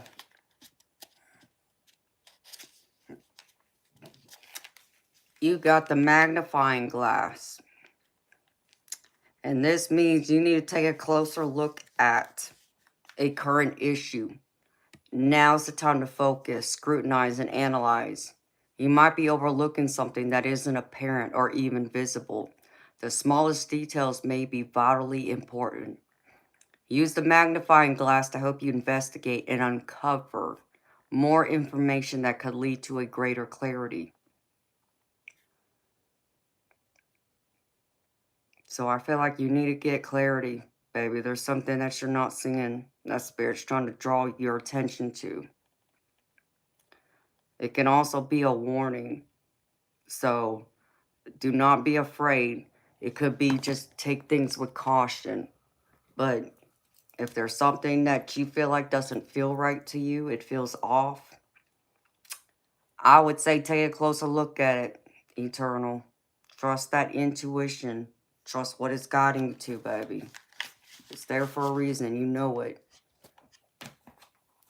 And then the dragon card I pulled for you, Eternal, is Drops of Azure.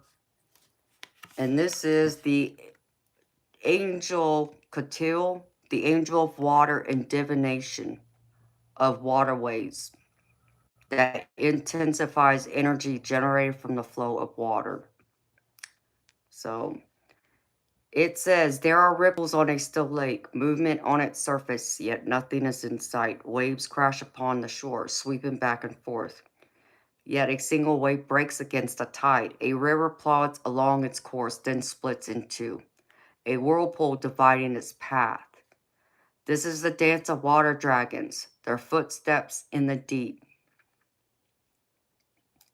And it says, when this dragon appears, you are reminded that you can call upon the water dragons to heal not just yourself, but also others around you, the animals, and the land. Like fire dragons, water dragons can also clear obstacles in your path. However, they are more gentle, tactful, and discreet in nature. This is something to consider and be mindful of when calling in dragons to assist with clearing work.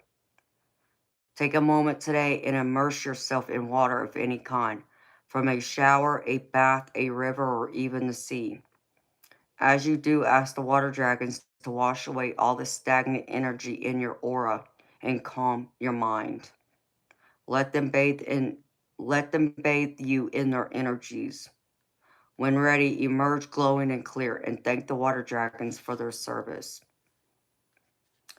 So I feel like this other card that was talking about, you need clarity. I think, this card even goes with this, with the whole divination and having to take a closer look or trusting again yourself and spirit into showing you the way, even when those obstacles might get muddy at times.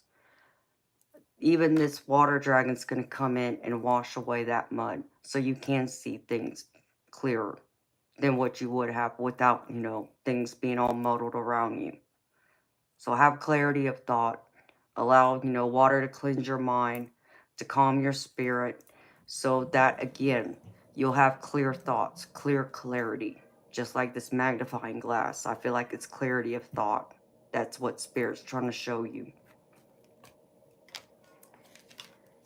And then, for the Rebel card,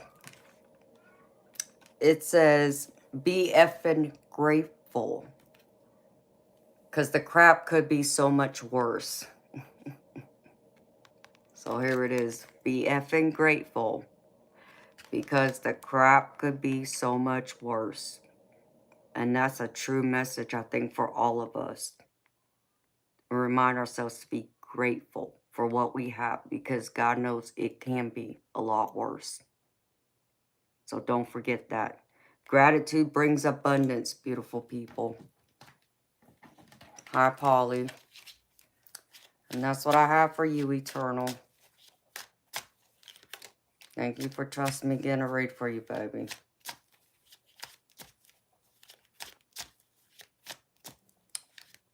Yes, don't forget to subscribe if you haven't already. And please remember to like the stream too. It helps me a lot. Appreciate y'all.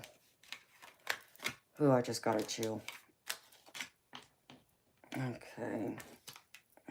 Put this over here and here.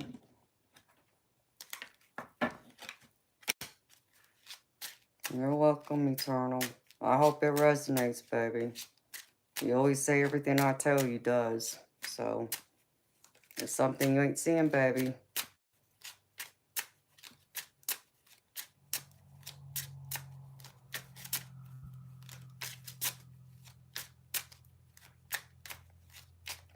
Okay, I need to stand up for a minute. My back is screaming at me. Allow me to run to the restroom. Beautiful people.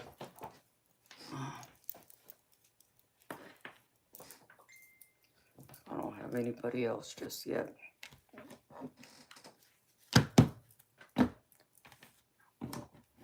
I'll be back in a few minutes, y'all.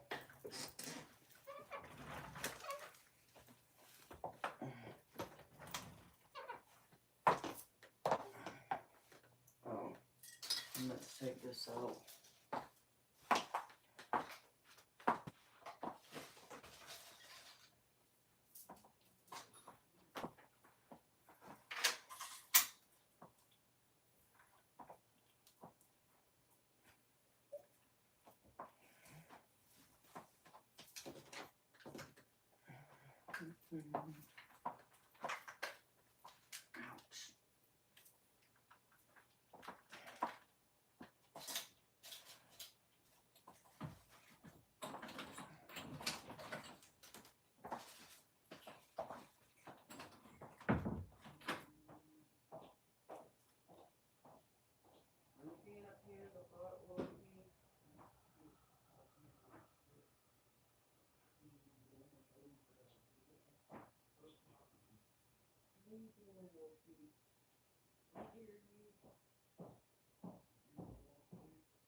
Are y'all there?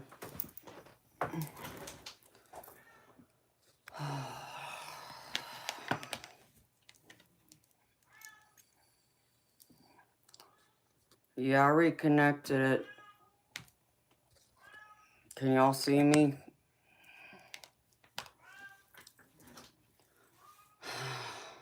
Yeah, it's like it goes in and out.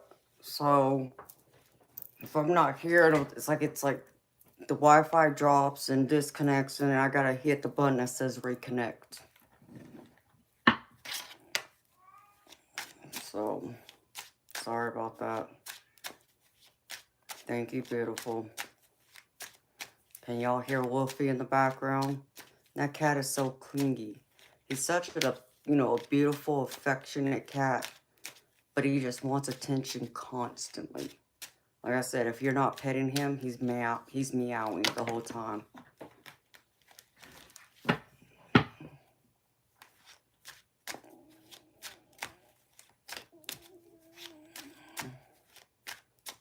Okay, I'm glad you see me, beautiful. Thank you. Alright.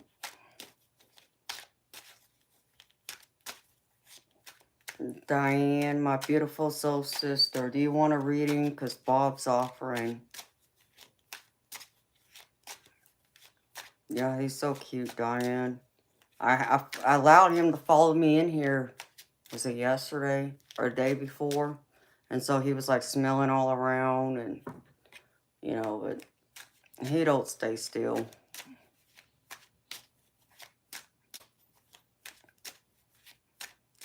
Six to 11. Well, that's only 5 hours, Nancy. How you doing, Darby?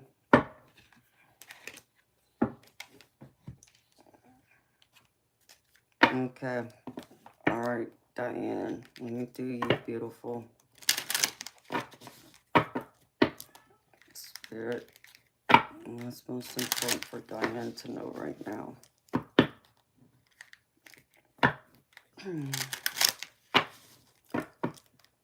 I've never had a cat act like that. Like, constantly. Like a child. He's very clingy.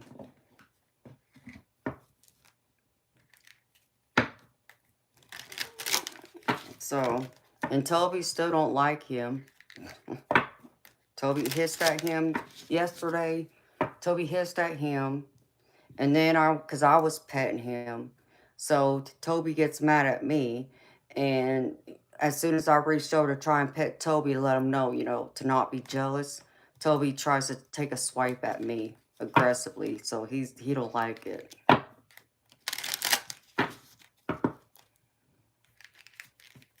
No, Darby, that cat is what? Those cats were born in like September.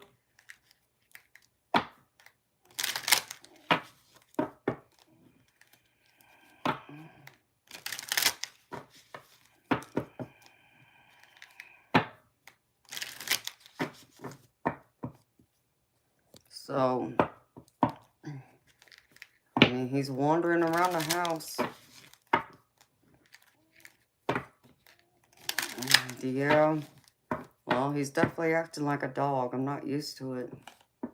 He's sweet as can be. Very loving and affectionate. But very, very clingy.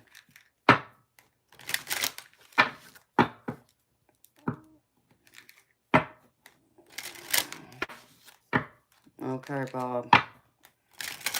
Let me do Nancy, or let me do Diane first. So. Alright, Spirit. For Diane, please. What does Diane need to know?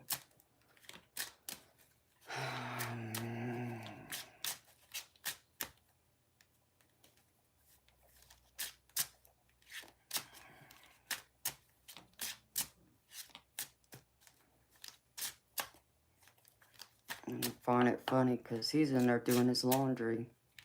I think he realized I wasn't going to touch his laundry again. 38.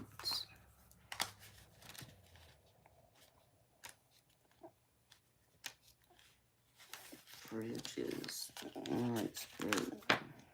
Can I get a dragon card?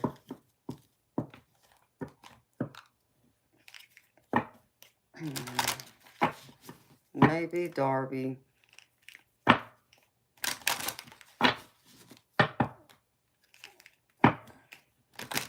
Yeah, Bob, because I think you used up all get the money you had in there, baby. After Nancy and Diane. Alright, Spirit, one card for Diane, please.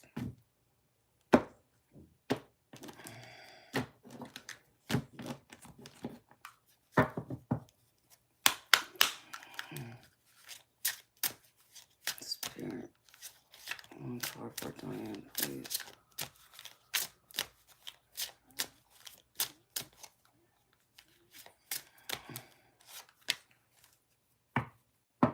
Wow. And this one's coming out for you, too. That's interesting. And this came out for someone else earlier. Alright, Spirit. One rebel card for Miss Diane, please.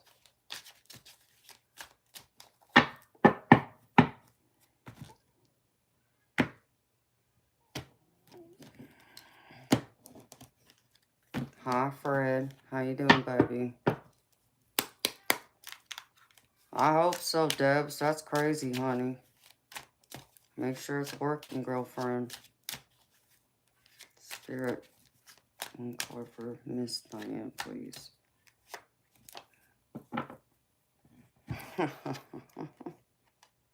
Really, Spirit? That's messed up. She does not. Alright. Alright, beautiful Diane, my soul sister. From the Lenormand, I got bridges. This is a symbol of transition and overcoming obstacles in your way. The bridges card acts as a way to cross a divide and thereby opens up new opportunities. It is something that assists in getting to a destination.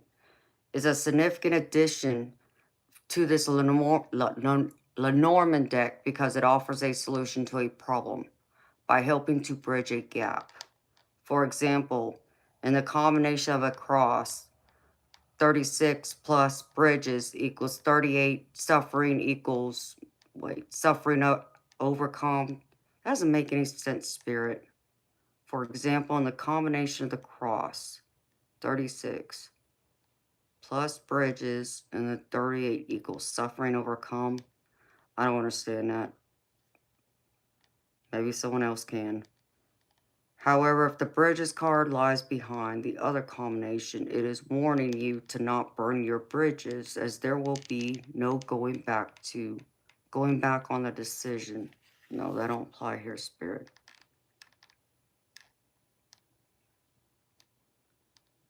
Okay, so this card means this is a card of reconciliation, connections, or building bridges between people. So I feel like for you, beautiful, this is like a transitional period for you. And I feel like it's tied to your spiritual work and you building those bridges, those connections with your audience on your channel. Getting to know them, you know, getting to tap into their energy, find out things about them that they didn't know and bring it to the surface to help them, you know, in their life going forward, and to also help clear away any healing that they need to heal. So you are that bridge, beautiful, is what I'm getting from this card. You're able to make that connection between the past and also to bring it into the present, to clear it away, to help those on their spiritual journey, and to find peace going forward and finding their way going forward, seeing the opportunities, seeing the possibilities that lies ahead of them, especially when they're in doubt or unsure. You are that other gatekeeper, is what I just heard. You are that gatekeeper to the other life, to the other side too. So I like this card for you, Diane. That makes sense. Yeah, I mean, I couldn't have pulled a better card for you, gorgeous. Being that connection, that bridge. Because you are that. I mean, that, I can't make that up. Spirit knows. And then the dragon card I pulled for you, I already pulled this tonight. So this card pretty much is about, it's about sorcery, but it's also about like someone feeding you medicine of like poison. So it says, be still and listen to his voice, for it speaks. Wait, is that the right? No, that's the wrong one. I turned the page. So sorry. Hold on. Got everything all mixed up here. Yeah, this is an angel of sorcery that helps concoct the medicine and deliver the correct dose. It says, you are to take its poison, a medicine that heals but also deals. Growth does not come without sacrifice. However, this is a message that goes beyond the need to shed that which no longer serves you. Shed and sacrifice any and all parts of you that are no longer needed moving forward. Like a snake shedding its skin, a new you is being formed for your new direction, and your old way of doing things is no longer necessary.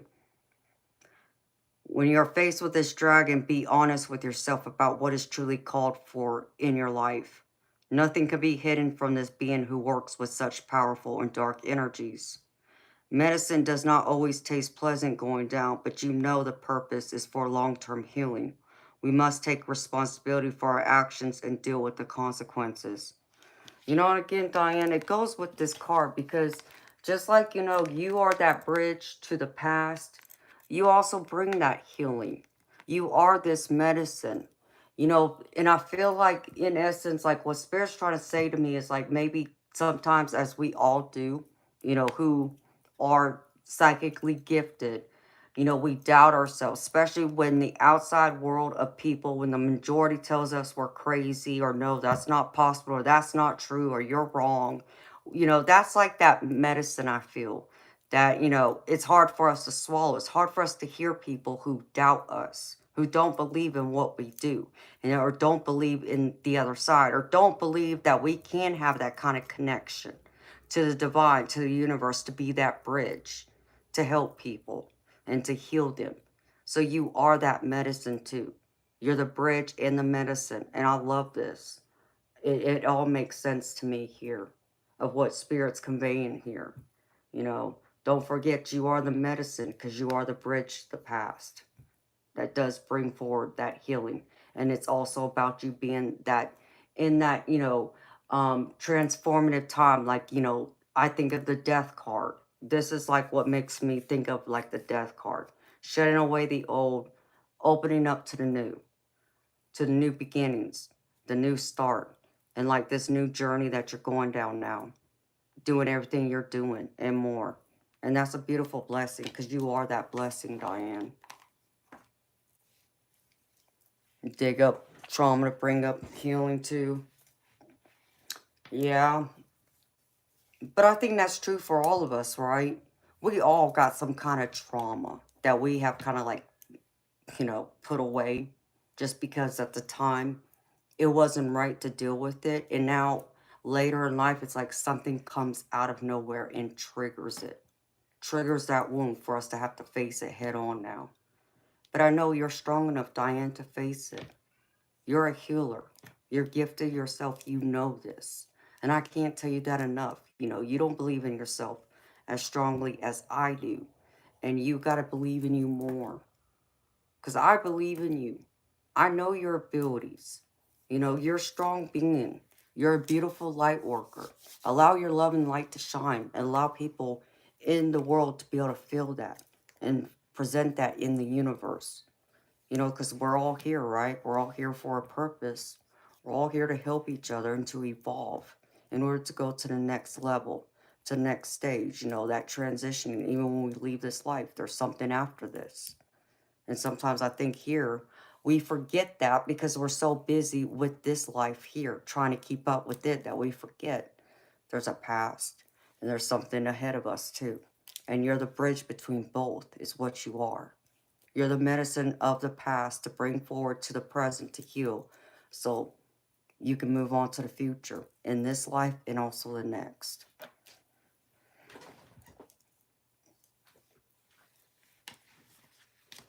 Yeah, you need to trust yourself, beautiful. Believe in you. If I gotta write you a note every week telling you that, I will. Gorgeous. And here's your rebel card.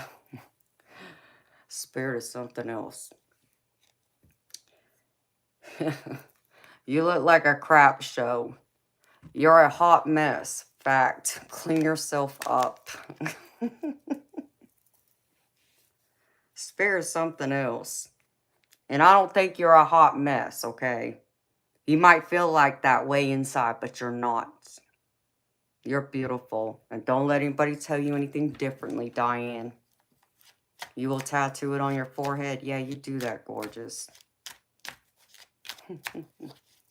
Hello, Wallace. Hello, Sunny. Where's that bunny? YT. I think it says bunny. Hi, bunny.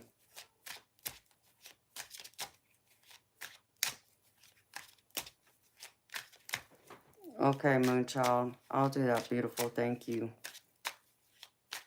At least she's hot. You're so funny, Debs. All right, Nancy, you're next, honey. All right, what does Spirit want Nancy to know right now? What's most important for Nancy to know? Hello, Emma. What's most important for Nancy to know? Oh, put this card back in there, Amanda. Hello. What does Spirit want Nancy to know?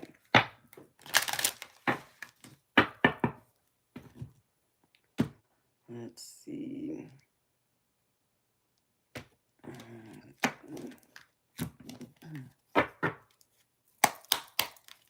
Spirit, one for Nancy, please.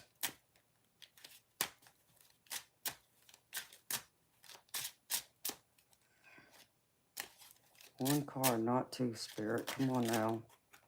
All right. I'll take that one. Thank you.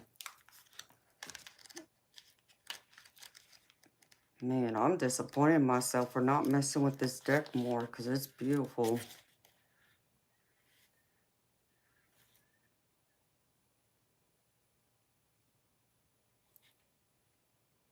What the heck was that? Did y'all hear that?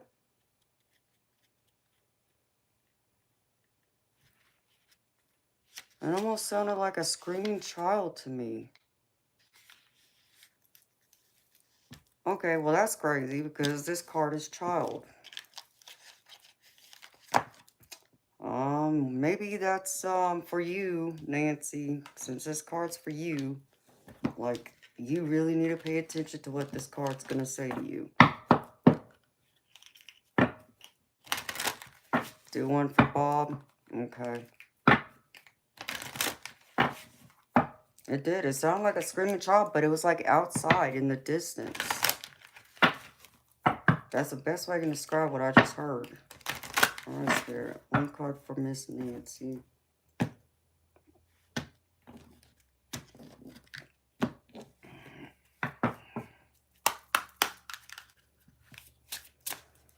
I mean, I take those as signs. So, Spirit really wants you to pay attention to this message. All right, 14. Ouch.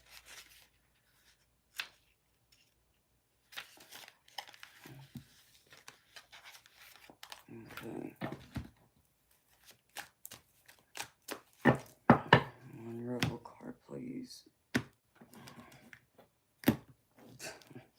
Really, Spirit?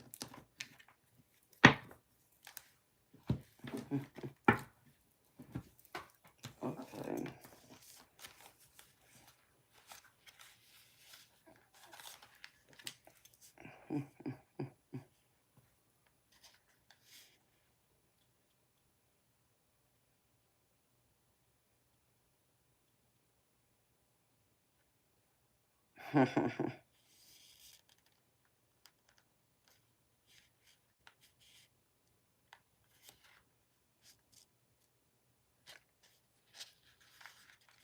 Okay, this is about like your inner child.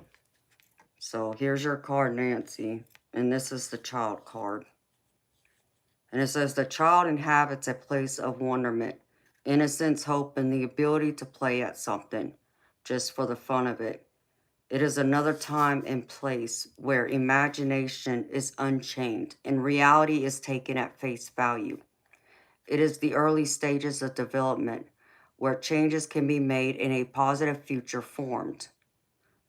It depicts this wonderment with an open book of fairy tales, started once upon a time. The remaining are blank pages yet to be populated.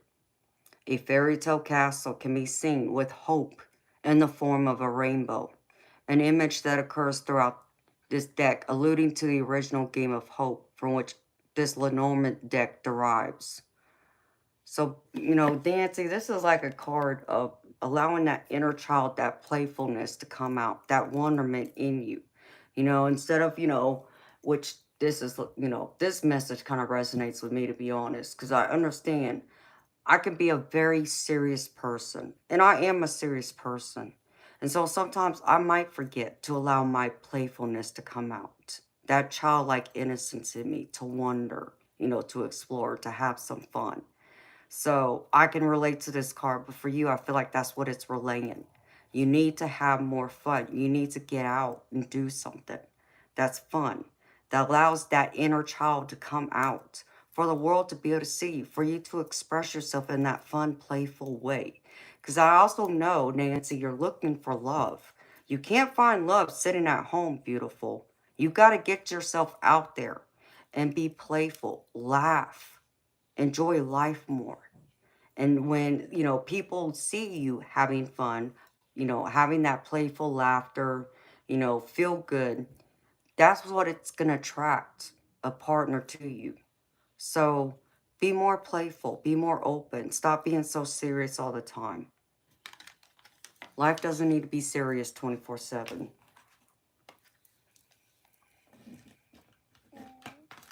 You had a feeling it was going to be the child within? Well, you were right, Sunnyland. See, trust your intuition, beautiful. And then the dragon card I have for you here is in ruins. And this is the angel Pronoia. And it's the ruling angel who helped create mankind, brings the energy of the ancients to the forefront of our minds.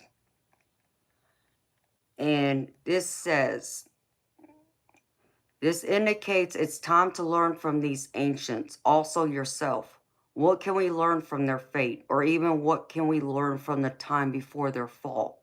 What can we learn from them during their thriving days? The In Ruins Dragon asks that you honor the memories of these people, their knowledge, and their legacies, and learn from their fall. Can we apply those lessons to our current civilization? To a more local degree, can we apply these learnings to our own community? Can we also apply these learnings to ourselves right here and now? Take a moment to reflect on these civilizations, as you never know what you may learn. And in the process, you will keep this beautiful ancient dragon's energy alive for future generations to come. And Nancy, I feel like this, kind of plays with like being able to appreciate the people who came before us. Even, I mean, it's the only people I can think of because, that's what I watch a lot of. Like I'm all about, I love like Greek mythology. I like, about the Romans. And, in the movies and things that I always see, they're always having fun. Like there's either a parade, you think of the Colosseum, like even, unfortunately, they would even go through and celebrate someone's death who got killed out there, But it always seemed like they were having a good time. So I feel like even while you're building your life and trying to build a foundation, for your future and also to find love, that it goes back to remind you, think of even them, even through their seriousness of the Colosseum, like the battles, you think of the wars, they still found time in between to have fun and let loose. So think of it in that way. And the foundations they, built, like it says, like Rome wasn't built overnight. It took time.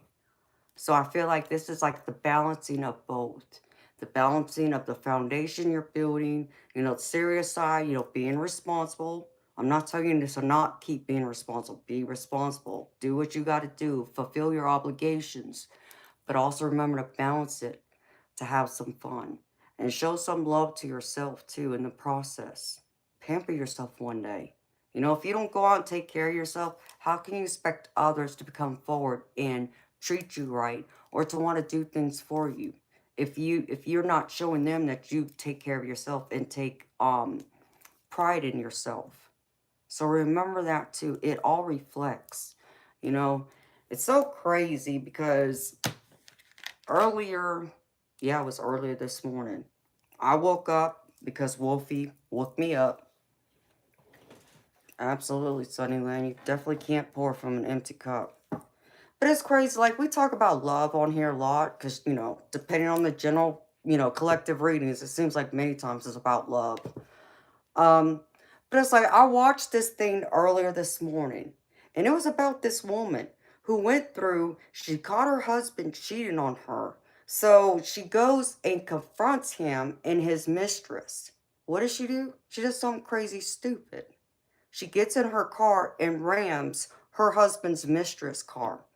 And then she gets hauled off to jail. It's like, why don't you just let him go? Let her have him. Like, to me, that would be like spirit saying to me, that man's no good for you. I have someone better. Let her have him. Because we got someone better for you. Kind of thing. But I understand we get hurt and that thing is hard to do that, especially, out of nowhere we get blindsided. So, I'm not, judging her in the sense of, like, you criminal, you crazy person. I felt like it was, what do they call that? In the moment, like passion. There's a term they use for it, in courtrooms and laws and all that. But I still think me, because I've been cheated on and I've been blindsided, I wasn't trying to go look for that woman. Because guess what? It's not her I need to hold responsible. It's my man who decided that they want to go mess around with someone else. But it seems like we always tend to take it out on the other woman. Or, if you're a guy, you take it out on the other guy instead of holding your woman responsible. Because it took them to have to say yes instead of declining someone trying to make moves on them. It's just that craziness. Yeah, crime of passion. Thank you, Diane. I couldn't think of it, but yeah. So just remember to have fun, build the foundations. Don't be so serious all the time. We're supposed to enjoy this life, live it well, be happy. And I feel like if you can do that and allow that inner child to come out, spirit will bring forward that person you're meant to be with. And then the rebel card I have for you, Nancy, says, drop the effing ego. Vulnerability is hot as you know what. And that's true. I believe this 1000%. Vulnerability is sexy. I'm attracted to someone who can be vulnerable with me, who can open up to me, who's not afraid. Like, do I like, a masculine energy man? Yes. But I also like a masculine energy who is balanced, who's connected to his heart too, who can be vulnerable, you know. But, men look to us because we're the loving woman with the feminine energy. We're supposed to be loving and nurturing and vulnerable. And for us to have that softer side that allows, you know, men to lean on us, when we have a significant other, our loved ones, but just in general, we bring that softness. to the table. So be in that, Nancy. And I feel like if you can find that balance, that combination of those things, your guy's going to come forward.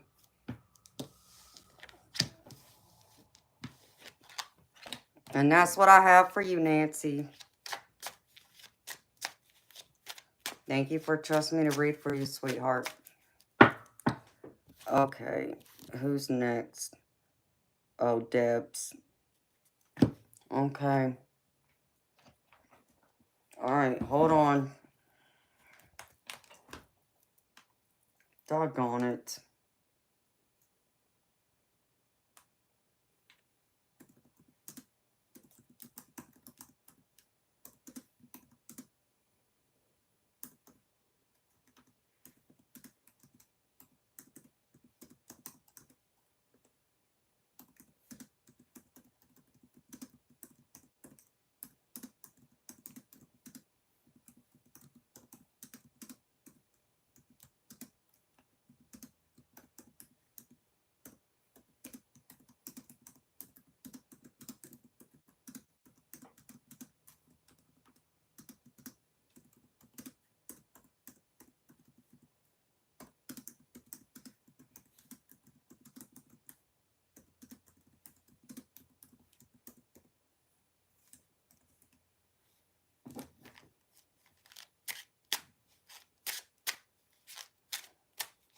You're so funny.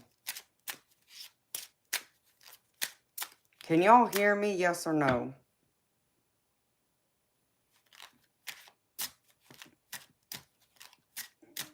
Because I was getting ready to restart this stream.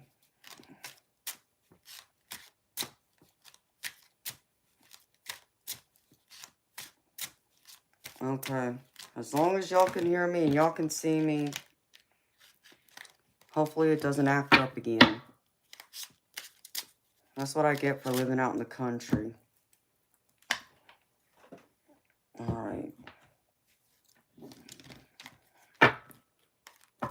Okay, Debs. Let's see what Spirit wants to say to you, beautiful.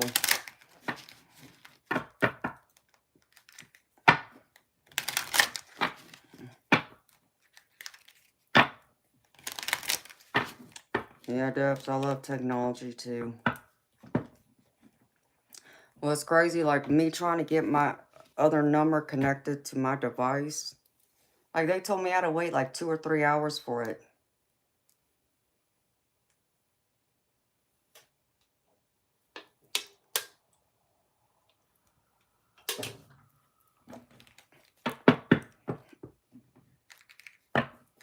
Oh, thank you, Moonchild. So, let's see. Alright, Debs. Spirit, what does Debs need to know, please and thank you.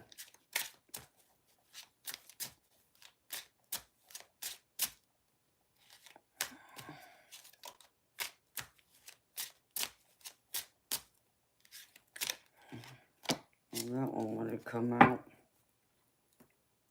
What, the tree of life? What is this, Spirit?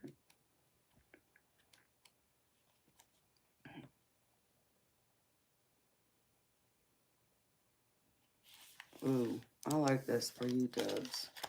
Just a little bit I've read. Okay. Spirit. Can I get one dragon card for Debs, please? I almost said Diane. Can I get one dragon card for Miss Debs?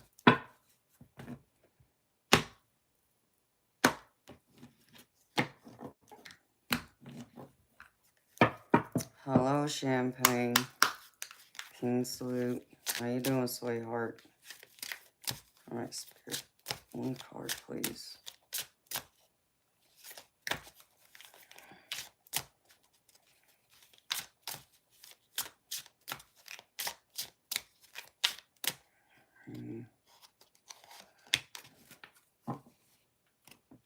Ooh. Man, that dragon looks like it got some jewels on it. 44. This number keeps coming up a lot, and I'm 44. That's what's crazy.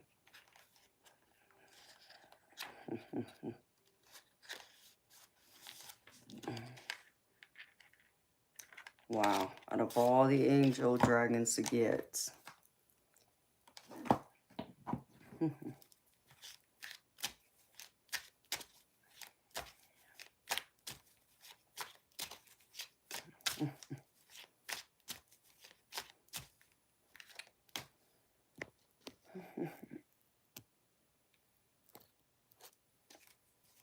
Outdoor TV? Like, seriously, dude? And what is it that you want in return?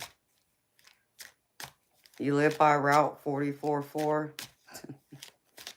That's crazy. 44 has been coming up for me a lot lately. It even came up in a personal reading I got.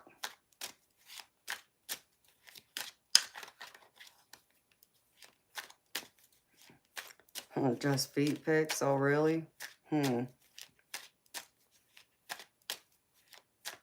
Well, you know, outdoor.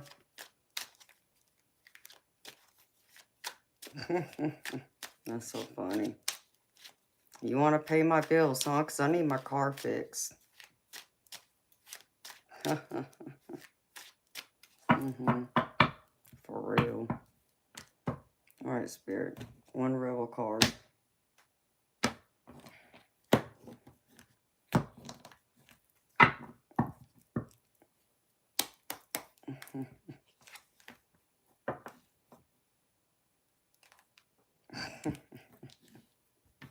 That's fun.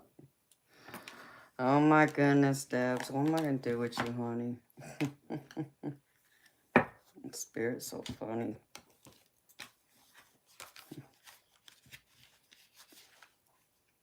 Okay, Debs.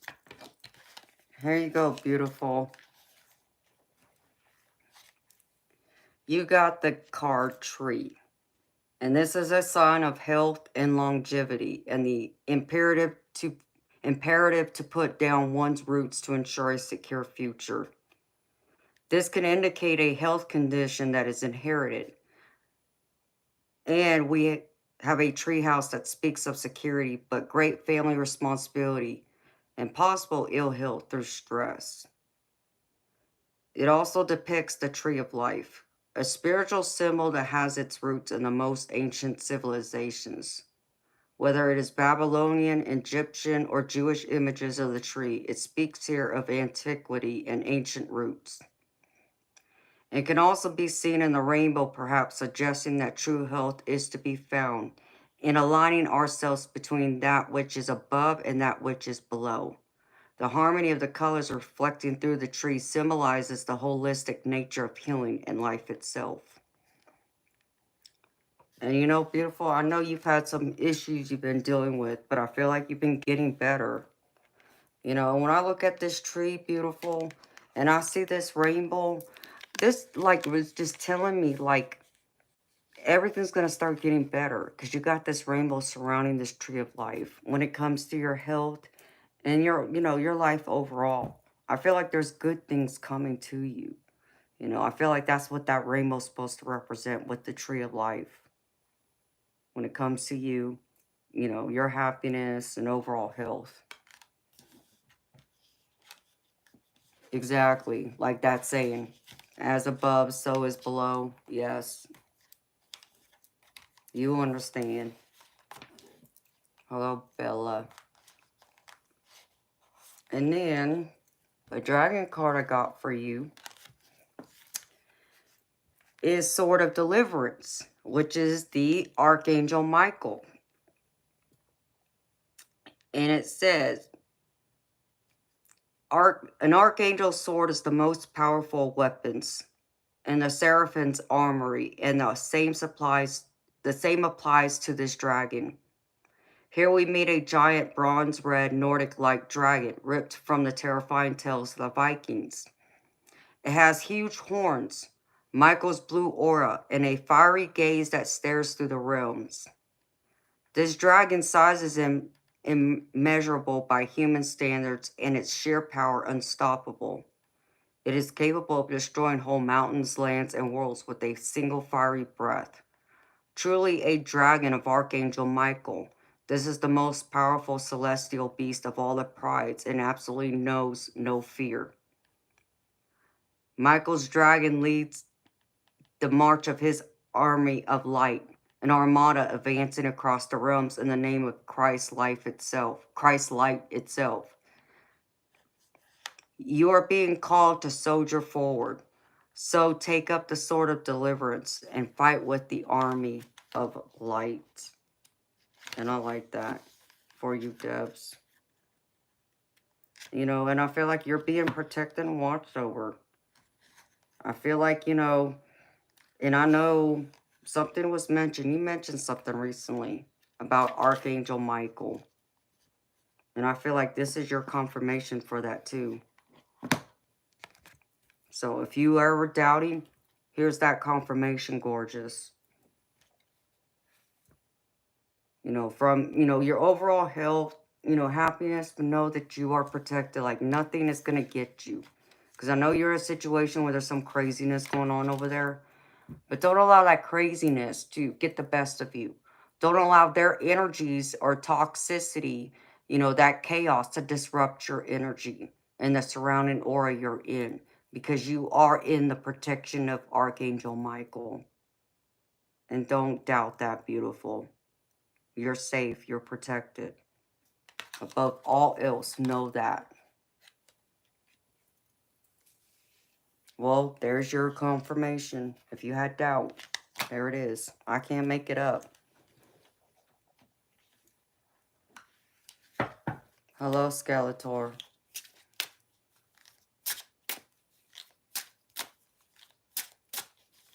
And then, the Rebel card I got for you, Debs, is, it says love. And it says, get some, give some. It will cheer your butt up. Oh, goodness, Spirit, I can't say that. Gotta keep this classy. Hey, I'm just a messenger, Debs. Don't shoot the messenger, okay? Just saying. You and Moonchild both. Like, y'all got the same message. And it's like, okay. Just saying. That's what I got for you, beautiful. Oh, Spirit is so funny.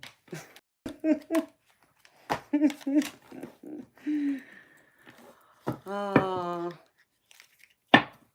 I love this. Man, I wish I had that other deck. I wish I had arrived because I think it would just add to this.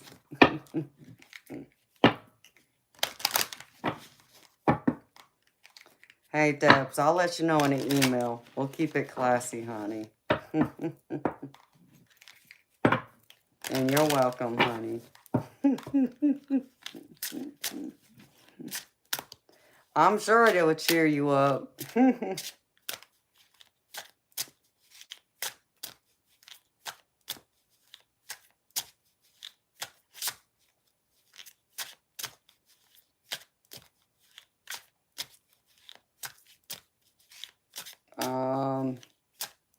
Okay, Eternal. I'm confused. What are you talking about, baby? There's some order a sausage pizza delivery. You know. You never know, Skeletor. I mean, yeah. I ain't touching that one.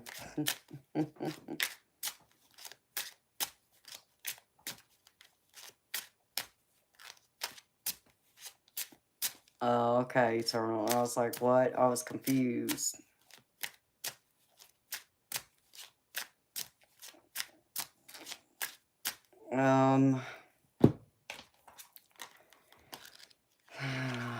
It was 14, you said.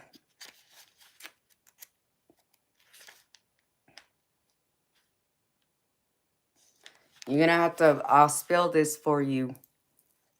Nancy, it's P-R-O-N as in Nancy, O-I-A. So I'll repeat that. It's P as in Paul, R-O-N as in Nancy, O-I-A.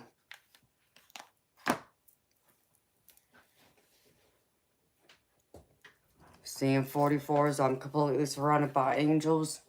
Yeah, I mean, I've been seeing that number. It's been popping up a lot lately. And I'm also 44.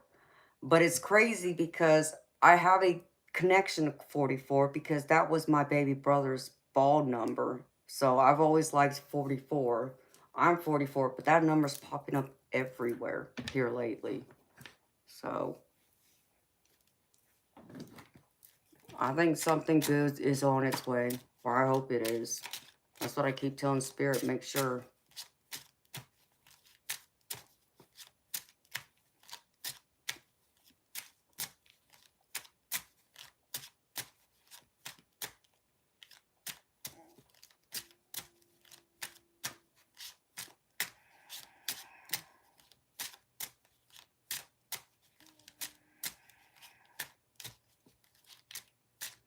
You know, Darby, I did see one beautiful. I think I did see it the other day.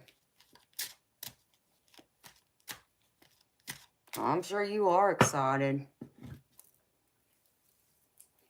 Absolutely, Debs. We all need a break. It's like that Kit Kat bar. Break me off a piece of that Kit Kat bar. And it's funny, I got Kit Kats over there. Oh, thank you for letting me know.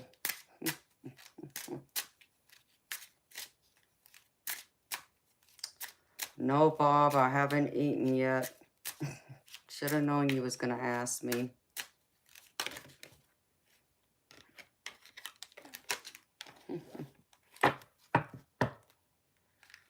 Hello, Stingy.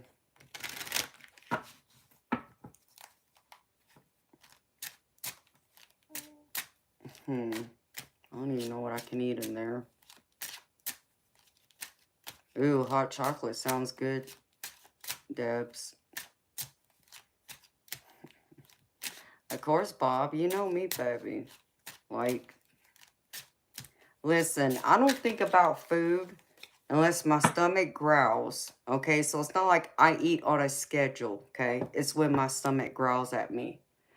But sometimes it takes me having to smell food, and then my stomach will growl. And because, you know, he don't do nothing, I'm not smelling food. So my stomach don't growl.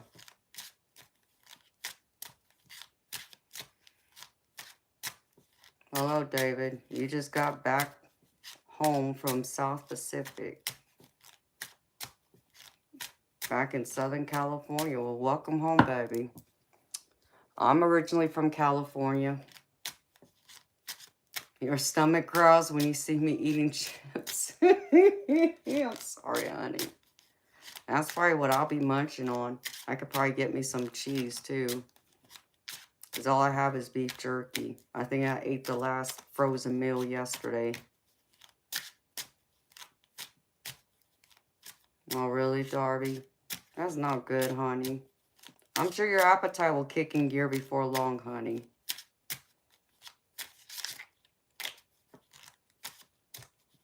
Thank you, John. That's very sweet of you, baby.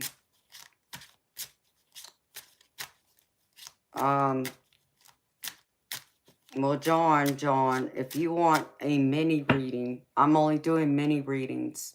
It's theme. And it's $5 US, baby. So,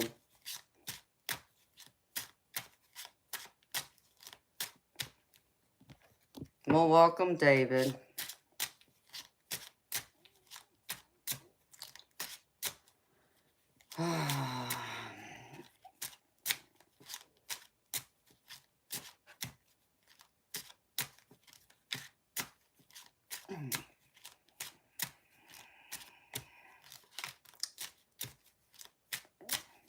I should have turned that off. That's why I didn't want to enable it.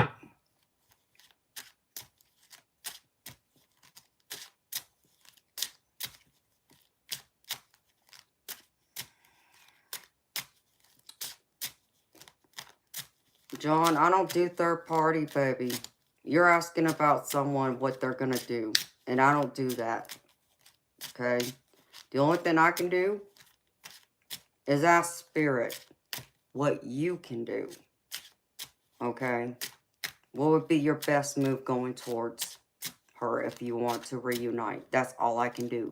But what I will not do is tap into her energy because she's not here to give me permission to. So you got to think about it in the sense of, that's like you going into your mama's purse. Okay? I'm sure you were raised right like I was. You don't touch mama's purse, right? You don't go snooping in her wallet and her purse looking for stuff, right? Kind of same thing. By trying to ask what somebody else is thinking or feeling, okay? Or it'd be like going and looking in somebody's window, their home, that you don't live at, but you're peeking in their window just because their curtains are open to see what's inside. You don't do that either, you see.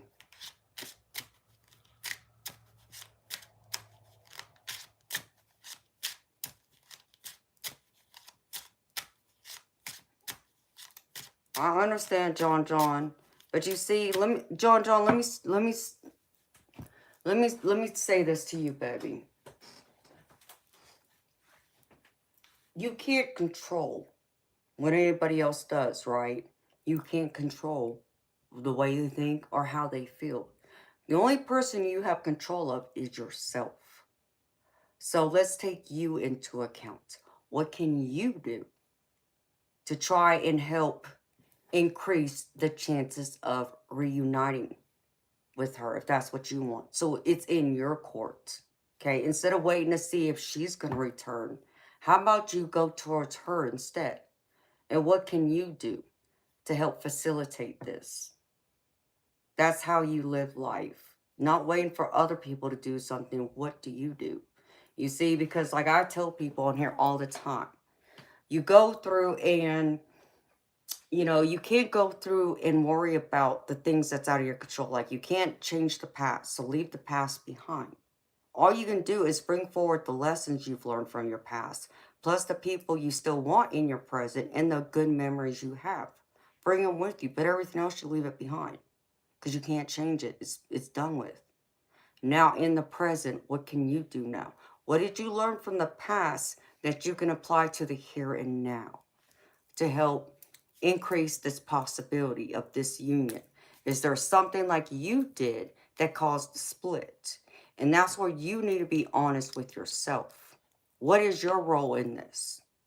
Okay, what has she said to you? Why did it end? That's what we need to address. Not what she's going to do. What can you do? Because it's in your control. Hi, Alec.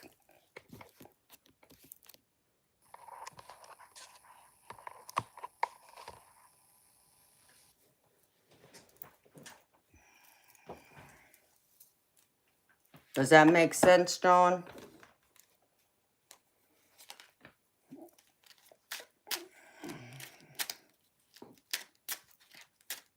And let's see.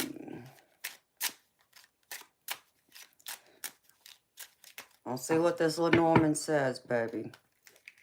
What you can do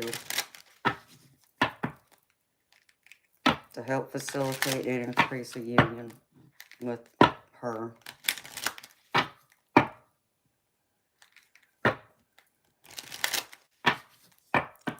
Baby, I'm only pulling a couple cards here. Like the questions you have for me, that's like a huge in-depth reading, baby. I don't know if I'm going to be able to give you an answer with just one card, baby.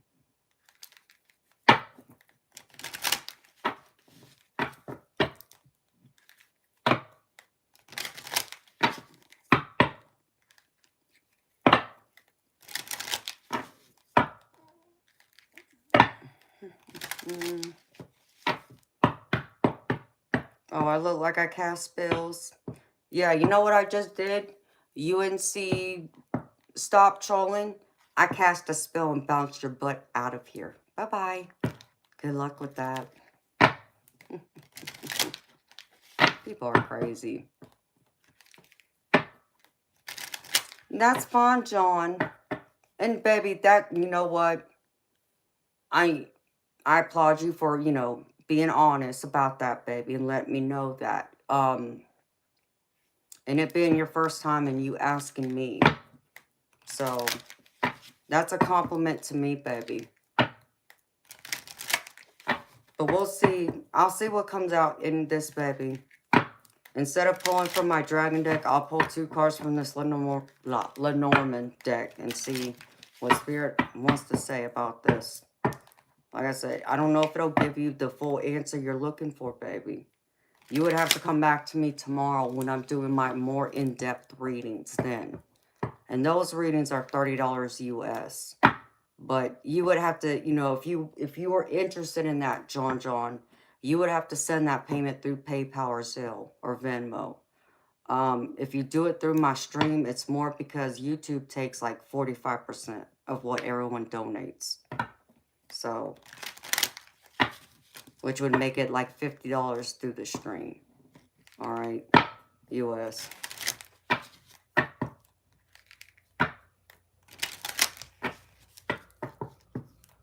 Okay, so let's see, John. What can you do to move towards and reconcile with your ex-love that you want? Spirit, what can John do to move towards and reconcile?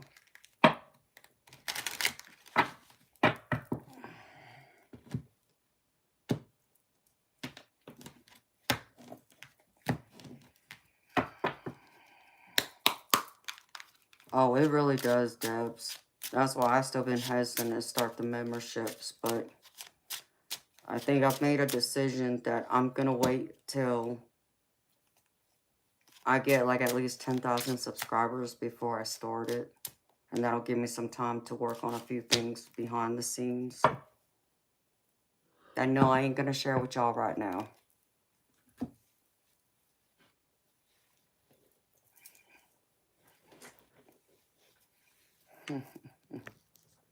Hello, Sonia.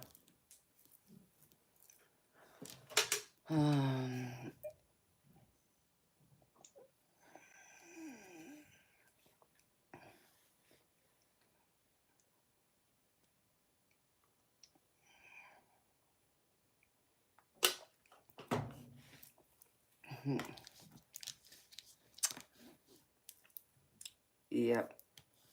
I don't even need to respond to you. Thank you, John.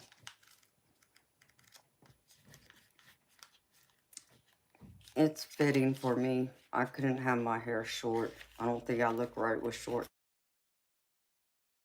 I do like and appreciate my long hair. Let's see. Alright, I want to see something.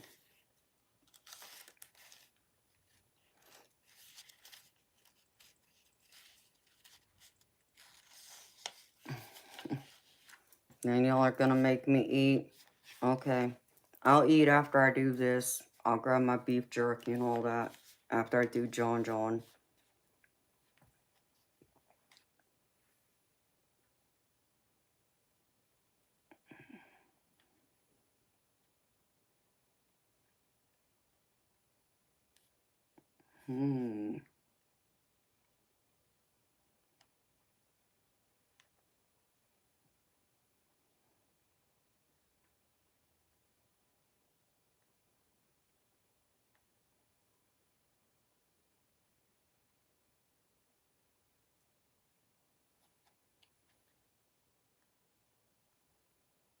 Well, the first card I have for you, John, is the Flowers card. And this is like a gift. So this is like a fragrant smell of joy and happiness, a show of appreciation that could be on its way. The image here of a bouquet of pink tulips speaks the language of flowers. In the Victorian era, flowers were used as a medium of communication.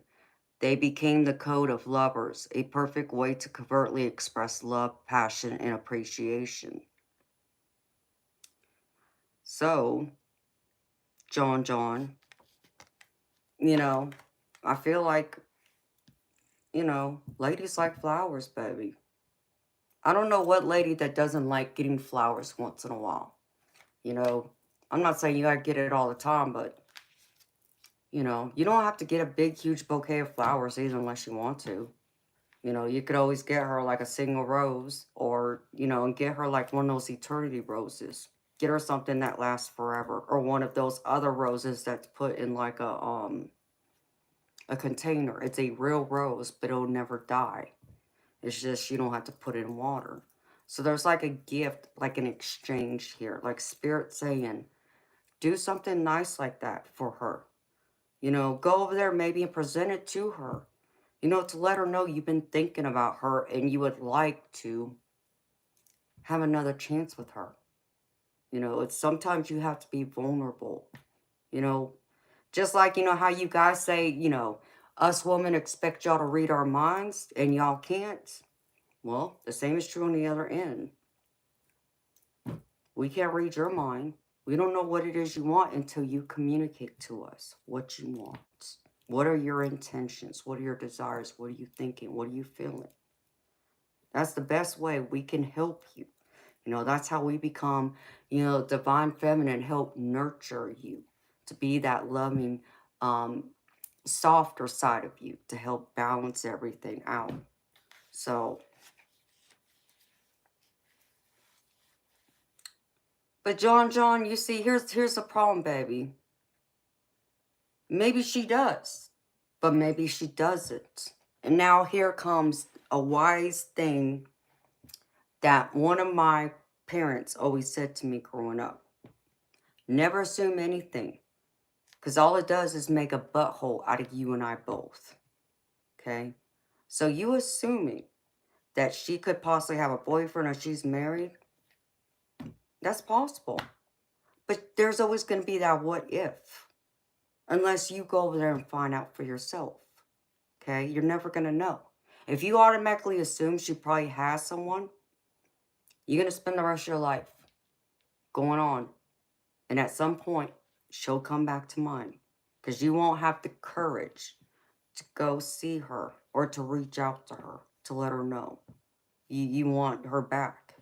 So in the meantime, and as time progresses forward, you're going to have those moments can be like, what if? What if I had, swallowed my pride, my ego, and had the courage to go over there and reach out to her? And John, here's the other thing about it, baby, I'll say to you. I always tell people, when people come to me for love advice, they want me to do a love reading for them. And they always ask me, how can I let my crush know that I like them, this and that, because they're always afraid of rejection, right? And that's human nature, but that's your ego speaking, right? But here's what I would say to you, okay? I'd rather be rejected, right? If that's how that person feels, like you still have feelings for this person naturally, okay? So let's say she does have a boyfriend. Or let's say she, even if she doesn't, she doesn't have any interest with you. She's going to tell you there's no future. I'd rather know now. Okay, if you're going to reject me now. Why? Because you are giving me a blessing in disguise, which is you are freeing me from focusing on you so I can go through and heal myself and be able to go and find someone else instead who will want me. So that's how you have to approach it. That's the way you got to look at it. So don't allow that fear or assuming she has someone else. You don't know till you try. The answer is always going to be no until you try, which comes to the next card. The next card is all about choice. The choice is yours. And that's what Spirit's saying. You got to make this choice. Do you want to pursue her or not? But you got to be the one that takes that action towards her. Instead of just sitting there on the sidelines, just thinking, assuming, again, she got a boyfriend, she's married. You don't know that. And you're not going to know that until you pick up that phone or go to her house and say, listen, I've been thinking about you. I don't know how long it's been since you've seen her last, but here's your choice now. Choose. Decide for yourself. Can you accept not ever knowing, because that fear of rejection or fear of her having someone else is going to hurt you too bad that you're not going to be able to accept it? You'd rather not know, than, to know and then let it hurt you. And then you go on your life and come back 10 years later like, what if? Or you can be brave and let her know and then hear it from her instead of assuming. Otherwise, because you keep assuming, the answer is always going to be no. It will always be no until you ask, until you tell her how you feel. Okay? And what if she says yes, that she would like to try again? You're not going to know that because you're too afraid, and you're afraid of being rejected. Baby, I'm a confident person. And like I said again, hey, you want to reject me? Let me know now. Because, in fact, it's funny that this comes up because someone did that to me recently. Like, I wasn't a priority, or like, I wasn't top of mind, because someone else came around, they wanted to build a friendship or whatever with them. Fine. They let me go. I appreciate that. This thing, yeah, a little, but I'm grown. Let me tell you something. I will keep going, and understand me. That's not a revolving door. Once you say no to me, they ain't no coming back. So understand, you lost your shot. Okay, and that's what could be happening here by you not going and reaching out to her. You might get a second shot. With me, you get one chance and it's done. You say no, bye-bye. Ain't no coming back. Don't even try, because I'm going to hurt your feelings, okay? That's who I am, okay? I'm the type of person, John, that I will always tell you where you stand with me. And in case you're unsure or you need some clarity, ask me. I'm not afraid to tell you. My parents raised me well enough to be able to speak and to use my voice to express how I think and how I feel. So use your voice and connect to your heart. Obviously, this girl got your heart still. If you're wanting to rebuild with her, give it a shot. She might, and she might not. The ball's in your court, though. That's what Spirit wants you to know.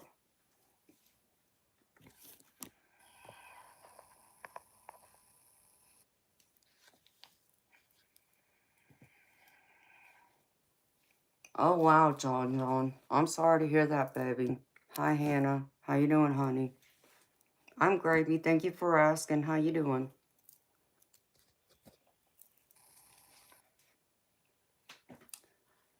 I mean, baby, why would you want to get involved with someone who did that to you? What would be the point of, are you like setting yourself up for more neglect and pain? For her to take more from you? Like, why? I mean, that girl got your heart that much. She took all that from you and you still want her to come back? Why, baby? Explain that to me. You just want to see how strong my readings are? Oh, that was a test, huh? Okay. Well, I don't know if I passed your test, but there's my answer for you, baby. Hi, Noble. How you doing, honey?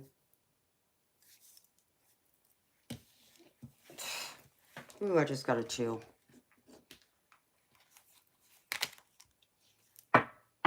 You're welcome. Well, I hope that resonates with you, baby.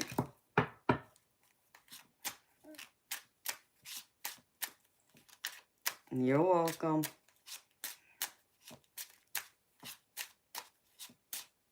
Well, I have a lot of people here, John, that I've read for. They can tell you how good my readings are. I won't speak for me. They can speak for me. And they'll tell you. Okay, let me go find my beef jerky, some chips and cheese that I can munch on while I sit here with y'all.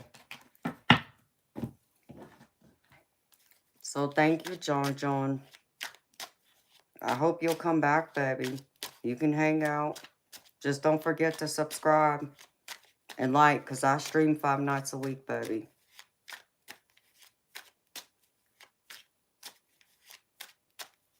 Very true.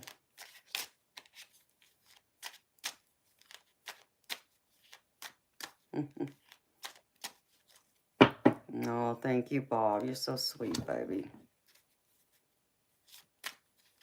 Thank you, Hannah. Okay. I'll be right back, y'all.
Okay.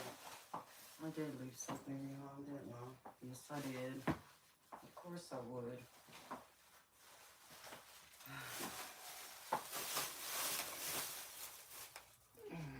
Hold on, y'all.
thing.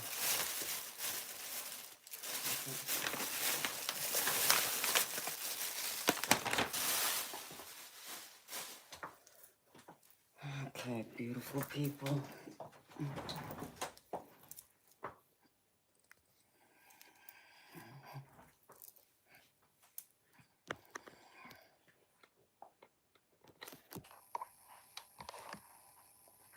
Look at y'all not talking about food.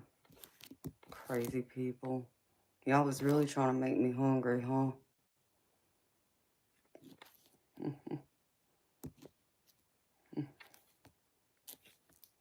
You're so sweet.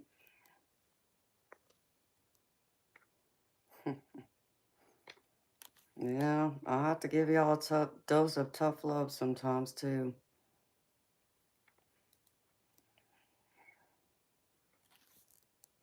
Moonchild, it's funny you mentioned that because he told me he was going to make a roast tomorrow. Because I said I needed some red meat. So, hi, super fan. How you doing?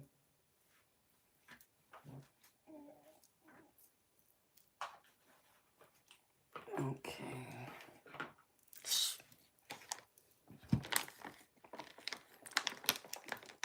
It's all good? Well, that's what I want to hear, honey. It's all gravy here.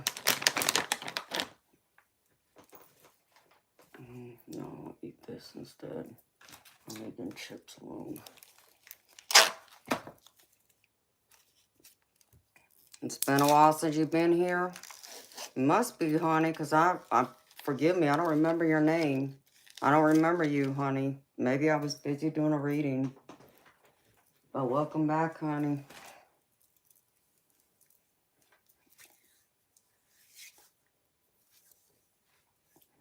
Moonchild, that's what he said. He said one of the things he got from the store last week was a roast. So he said he was going to make a roast with, add some carrots and potatoes with it. Okay. We'll see. That's what he told me.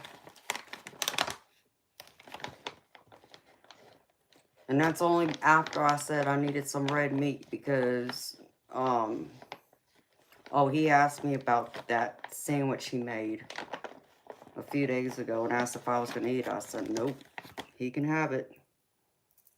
So that's how the conversation came about.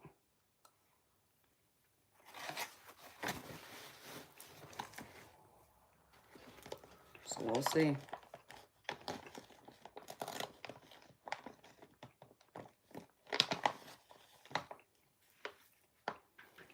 Kids are making elk and moose stew tomorrow. Cool beans. What time's dinner, Eternal? Hello, Kate. Sending you some white light too, honey.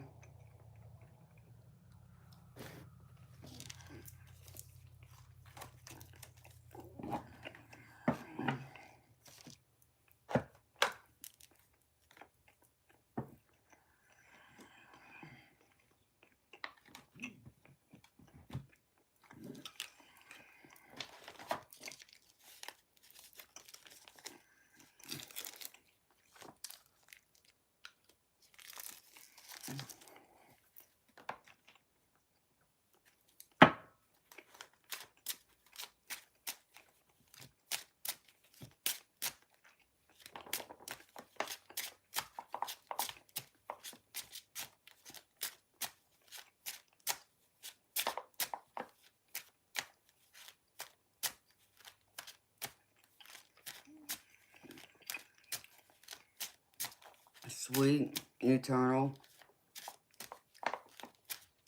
Well, I'm going to send you all the love and light and luck you need, baby. Manifest that. That sounds good too, Bob.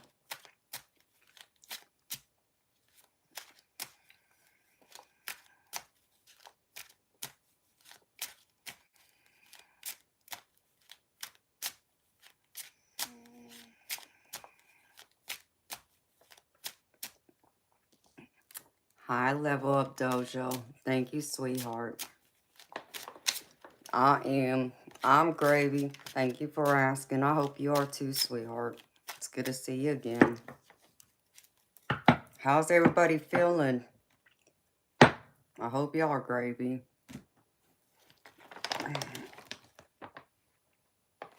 I can't wait for these other cards to show up because I really think y'all are going to like them. I can't wait to use them.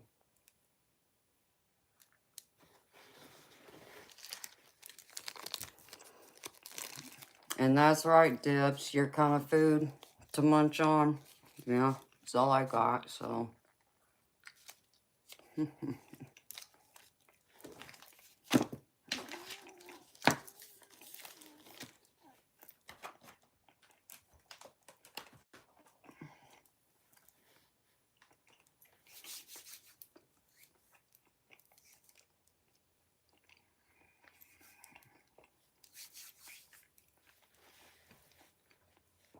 Dang, I'm freaking cold. It seems like the temperature just dropped like 10, 15 degrees in here.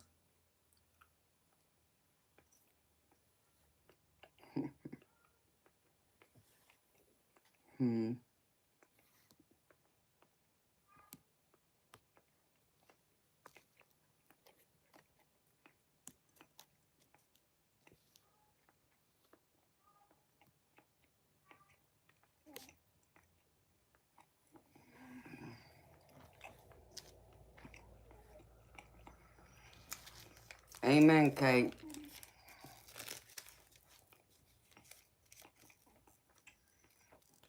Yeah, Spirit's trying to come closer.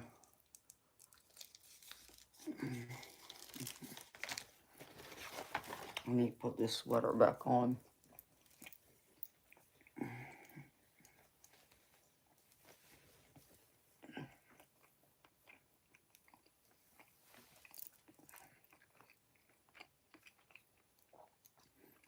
Oh, Nancy.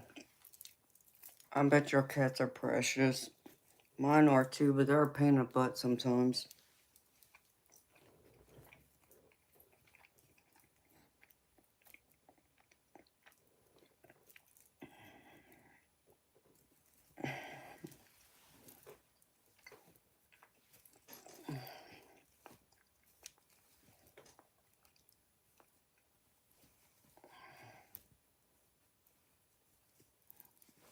Wow, Debs, that's crazy. You're wrapped up in a quilt, Karen. I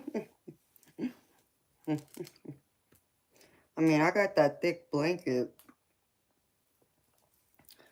back there, but I know they don't have to pull it out unless, like, I'm actually going to sleep kind of thing. Because for whatever reason, my bedroom gets cold at night.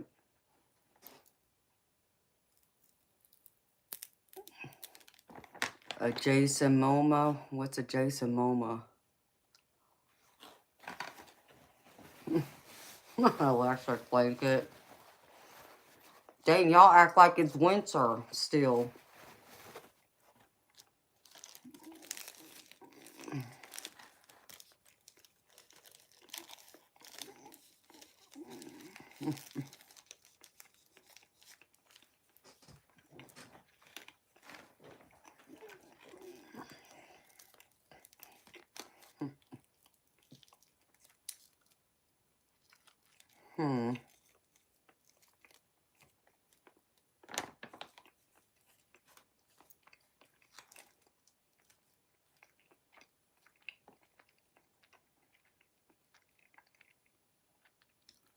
Hey, Bob, just hide him. Oh, thank you, Eternal. I don't even need to respond to his stupidness.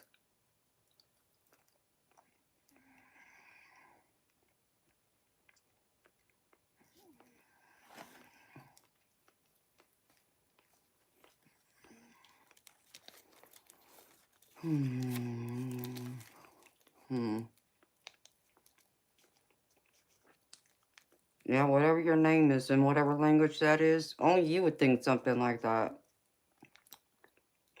Because you changed the energy of the room. We were having so much fun till you showed up. That speaks for itself.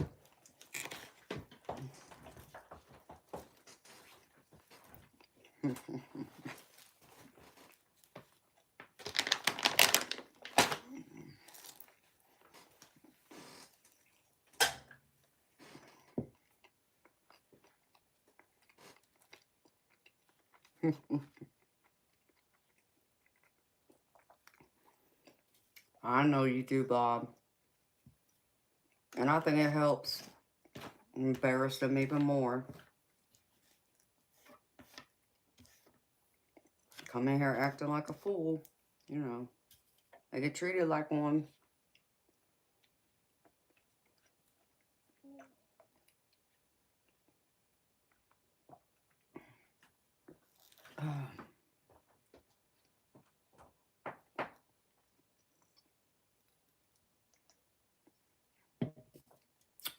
Oh, okay, Moonchild. Yeah, see, you lost me there, girlfriend, because I don't watch TV hardly. I've heard of that movie, but I don't think I've ever seen it.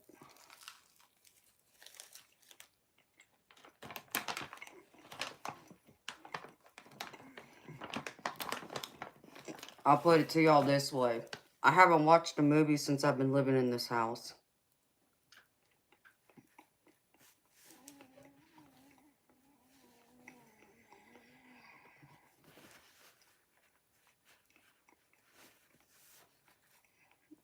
Wow, Dubs. That's crazy.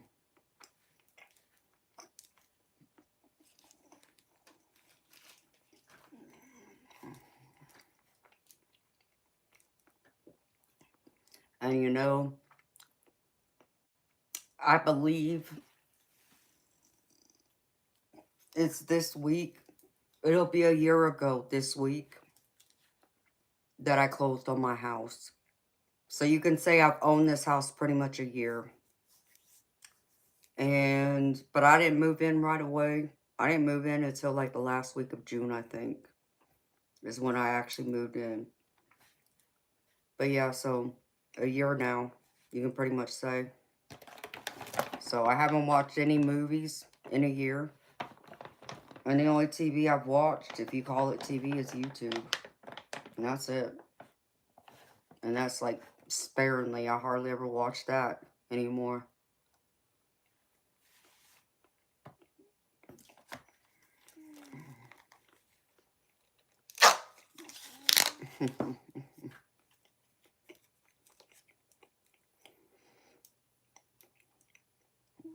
True Serenity Bubble. And how you doing, honey? I do too. I'm curious to know what's out there. I don't know. I just,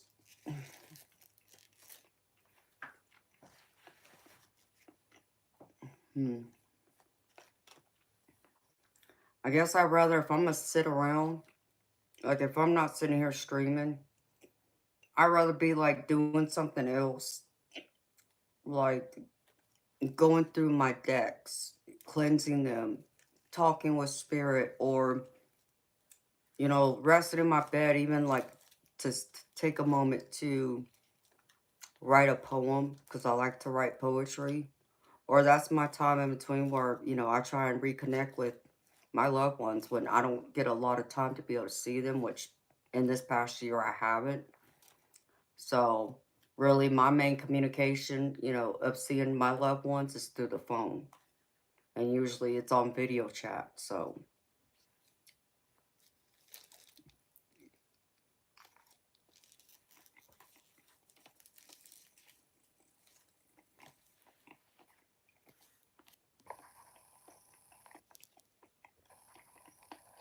I hear you, June. Night Fox, I'm in Georgia. You manifest him, Moonchild, and I want to hear about it when he comes.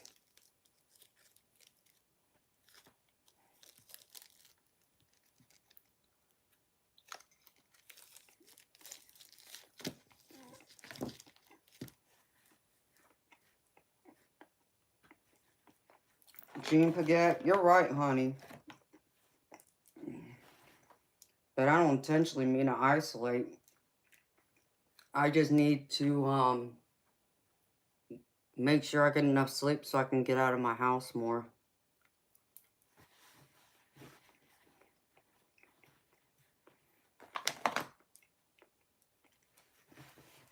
And I don't need to know what's going on the news right now because there's always something bad. And I just don't want to hear it.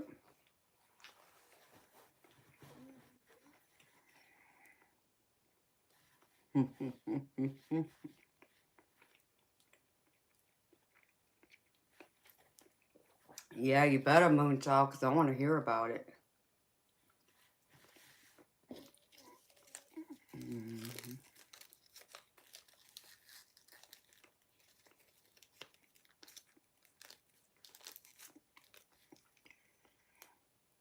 Huh.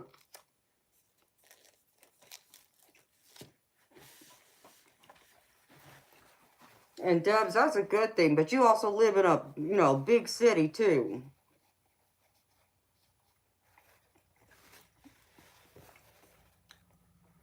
Hello, Finn. How you doing, baby?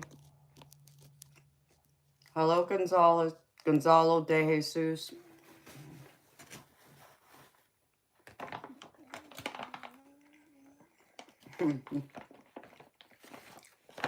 That was exactly right, Moonchild. You never know. You never know, beautiful. I'm just munching, baby. How you doing?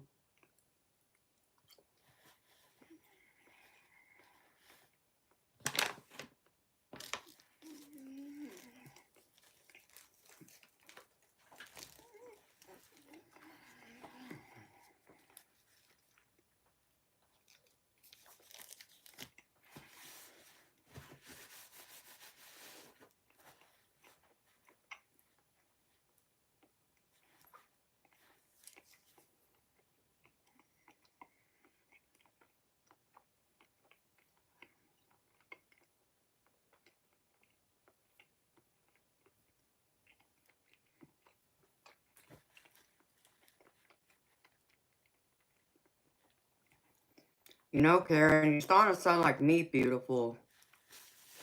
You and I both got to get out in the world more. I know I need to.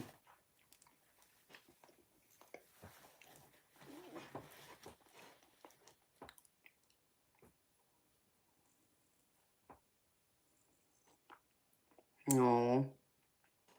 Well, I'm sure you can create a new one, Finn. You're talented, baby. Hi, Fred. How you doing, baby?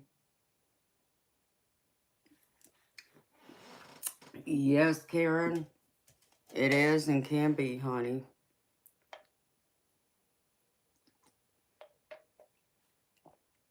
This is true, Finn, but look at it as practice, baby. Now you just learn how to not do something the next time, the second go round. That's how you look at it, baby.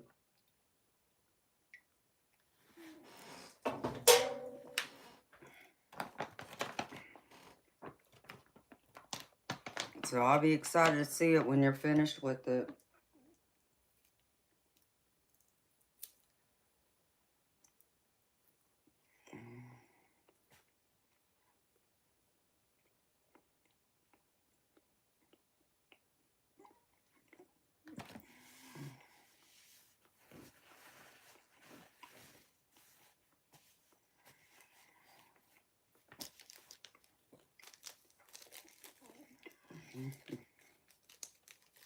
I sound different than I look. Am I mixed? Y'all want to answer his question? Y'all can answer his question for me.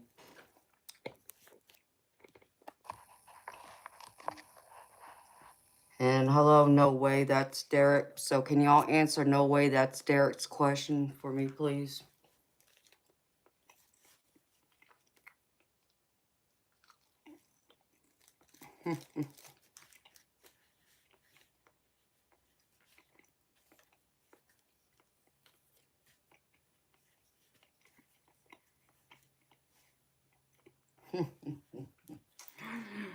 Well, there you are, Eric. Right on time, baby. How you doing?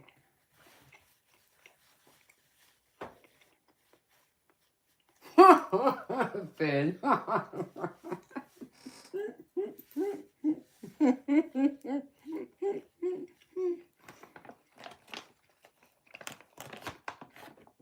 I love that answer too. I live in Georgia, in the United States. I live on Mother Earth. Eric, they were good. I mean, I slept mostly. And then I had to get up and do laundry last night because, of course, he ain't going to do it. You want to hear something funny? I do all my laundry last night, and I left his alone. I left his in the hamper. So what did he do today? He finally got up today and did his laundry. So, I'm good.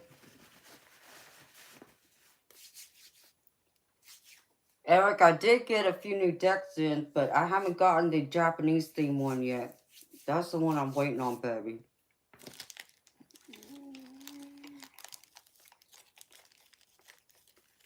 How you doing, baby?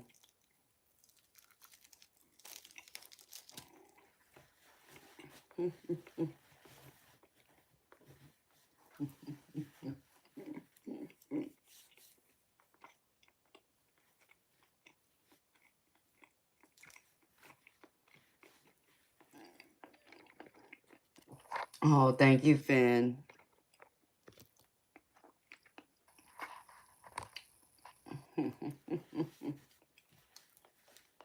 So funny. I'm just curious to know my relationship status. I'm just trying to figure out, like, what does that have to do with what I do here?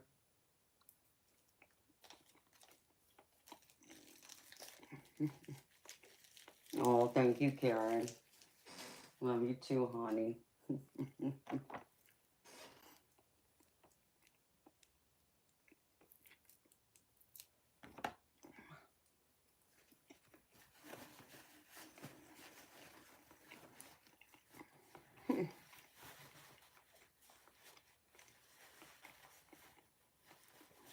Yeah, that's what I thought too, Sunnyland. But I was just wondering if there was something I missed.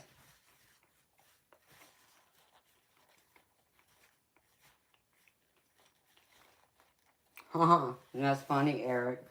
A toy for both you and your girlfriend. I love it, baby.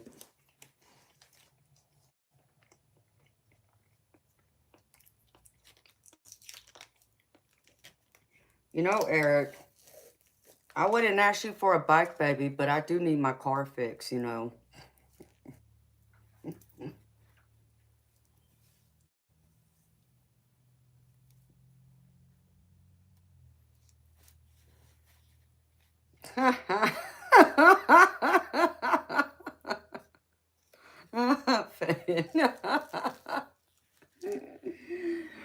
You're so funny, baby. I love you.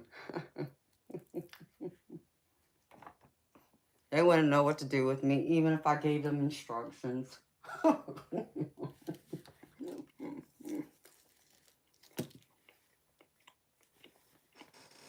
You'll grab your tools, baby. Okay.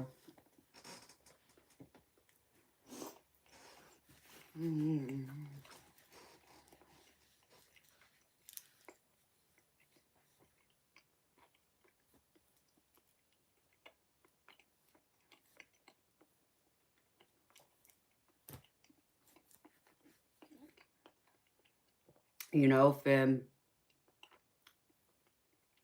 sometimes I may address them depending on what they say, especially if it's disrespectful and perverted. I will. But normally the mods help me with that. You know, I just understand it comes with having to be here on, social media. They are going to come.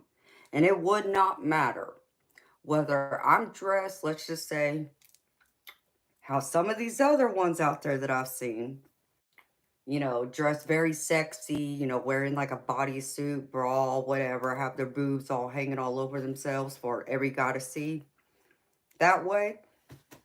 Or if I'm fully covered, dressed in a parka, they still gonna come and act a fool. So, You know, the ones that need to be addressed, to let them know I ain't gonna tolerate their disrespect and nonsense and their disgusting comments. Them, yeah. I report them too, baby. So when I report them to YouTube, I hope YouTube, shuts their account down. So they'll learn that lesson, not do it again.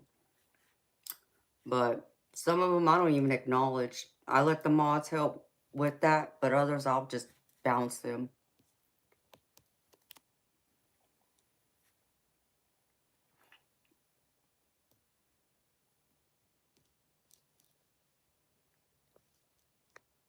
Oh, I know, Finn.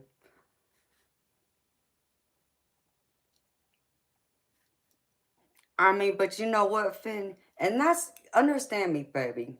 There's been a couple of times, them on here, even just some of the disgusting things they've said, and I felt like, ew, I just been gross. Like, ew. It would gross me out. So I get that, baby.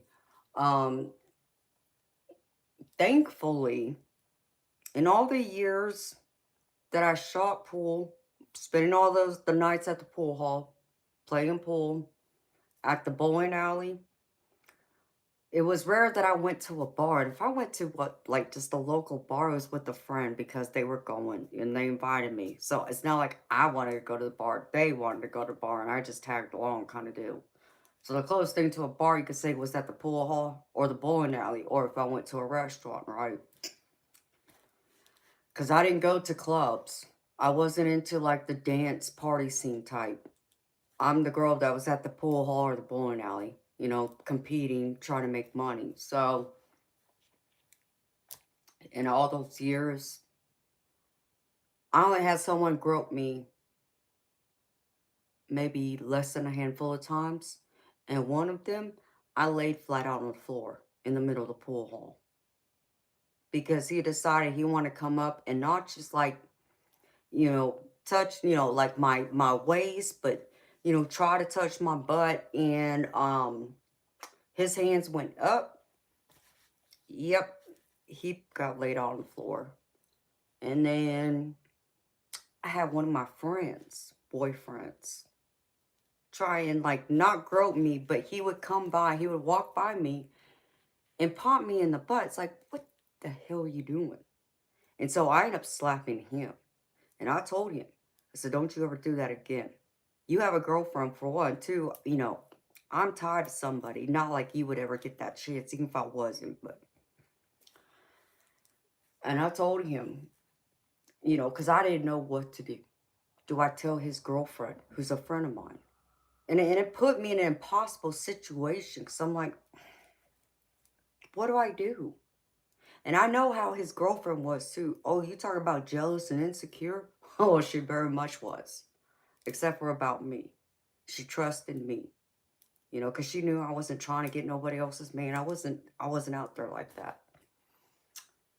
Did I tell her? No. Because I didn't want to hurt her like that. And then, I just, because all he did was do that. But I made sure I told him, so don't you ever touch me again. And I cussed him out in front of everybody at the pool hall. And he never did it to me again. Because he knew I wasn't playing. So.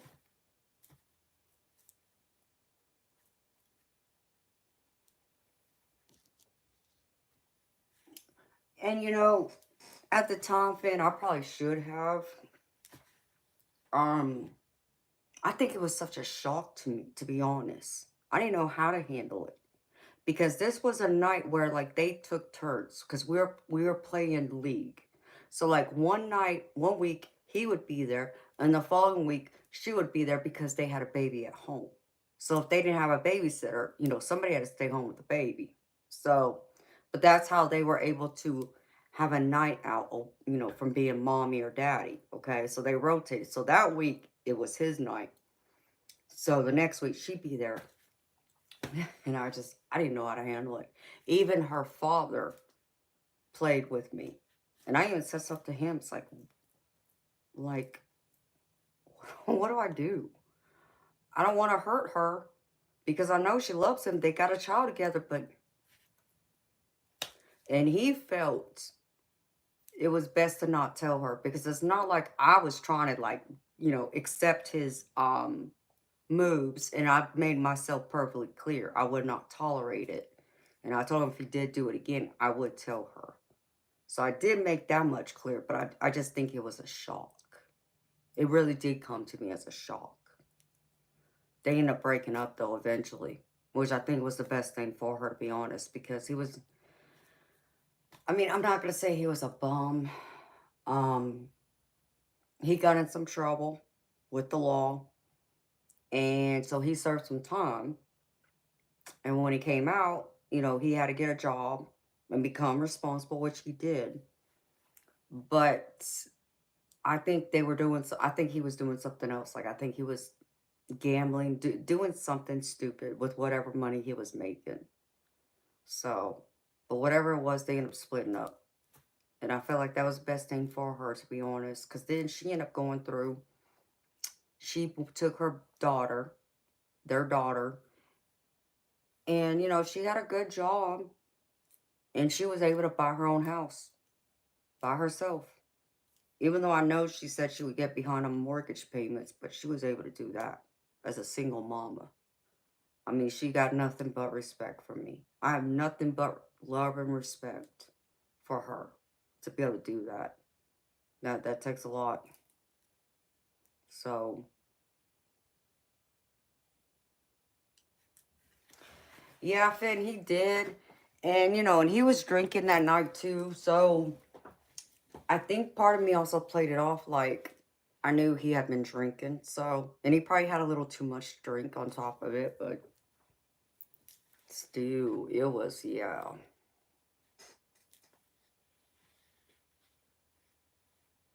Oh, whatever, Debs. Anybody who would cross me, I'll say as cruise. Well, some of them had a few, I think.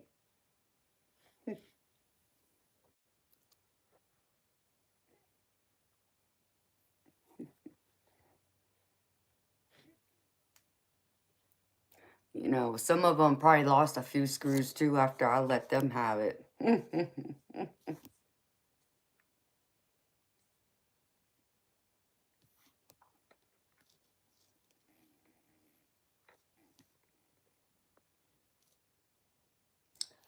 Yeah, and I think she knew that too.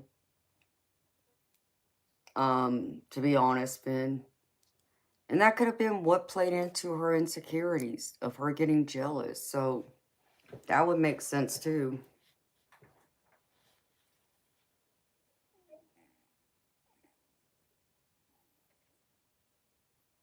Okay, Moonchild. I got you, sweetheart. Sweet dreams to you, honey. Good night. And I know I hadn't responded to your email yet, sweetheart. I apologize. I'll get to it as soon as I'm done with the stream. Always, Finn. Always. But yeah, it would be hard at times. And you know what? You want to hear something crazy? You see how I dress now, right? That's how I dress when I bowl and when I shoot pool, okay? So I mean, the only thing I will not wear is a dress. So I'm not going to wear a skirt or a dress to bowl or shoot pool in. But I'll wear my dress shorts. I'll wear, my dress pants with a blouse and my high heels, right? And one night when I went up to the pool hall, I was dressed, right? I had my dress pants on with my high heels, and I had a blouse on that tied around the neck. So it covered me all the way here. And then it covered, the bottom, half of my back. So the upper half, you could see my shoulder blades pretty much, right? Oh, my girlfriend that ran the leagues, she came to me. She's like, you know, honey, classy lady. And that's what she always called me. She's like, hey, pretty classy lady. She's like, I have no problem with, how you dress. I think you're very classy. But we got a complaint about the way you're dressed tonight. Someone complained that that could cause other men to look at me, I guess, instead of focusing on playing the game and making their shot. And she thought it was hilarious. And I cracked up laughing. I'm like, you have got to be kidding me. She ended up telling me who it was, too. And I just laughed my behind off. I'm like, yeah, of course. So apparently, she was worried. This one woman complained about my clothes. So much so, she must have noticed her boyfriend was checking me out. I didn't notice it. I mean, I'm focused on pool. I'm focused on what's going on, not, people looking outside of, the team and the team I'm playing against. Like, I didn't care. But yeah, I intimidated her that much that just by having my shoulders showing, she complained. Now that's freaking crazy. Like, come on. That makes no effing sense. Like, she acts like I'm wearing like a low cut top that's, my boobs are hanging out when I'm, bending over. It wasn't that kind of top. I'm covered here all the way up. And I'm wearing dress pants. So what exactly am I wearing that's going to cause her man to not pay attention? Oh, wait, not pay attention to her. Just because the back of my shoulders are showing. Like, give me a break. It was the most ridiculous thing I ever heard. Ever heard. I must. Maybe he likes my shoulders. I don't know. I don't know. It was ridiculous, though. I'm like, what? He was focused on what's going on, too. What do you mean, Eternal? That's just the green-eyed monster. I mean, she was. It's like, it made me laugh. And, I mean, I would think this girl is probably 10 years younger than me. So I'm like, so let's see. I'm like, my mid 30s. Yeah, mid 30s, early mid 30s. She's barely in her 20s, okay? So I'm saying there's like a 10-year difference. She's 10 years, at least 10 years younger than me. And still, like, acting that way to me, okay. I mean, maybe he did have a shoulder fetish. I don't know.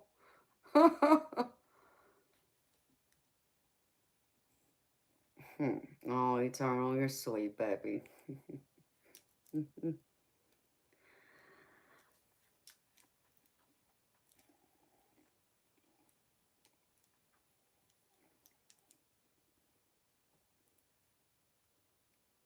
Maybe Finn, but what's crazy is I didn't get told about it until after League was over. It was when my girlfriend came and told me, and I just cracked up laughing. But you know what was funny? The weeks following, she tried to imitate me. She tried to dress wearing similar clothes like mine, and I just freaking laughed. It's like, whatever. If that helps you and you think that's how you're going to keep your man's attention on you, I mean, knock yourself out. But don't get mad at me because he wants to look this way. I'm not trying to make him look this way. Like, come on.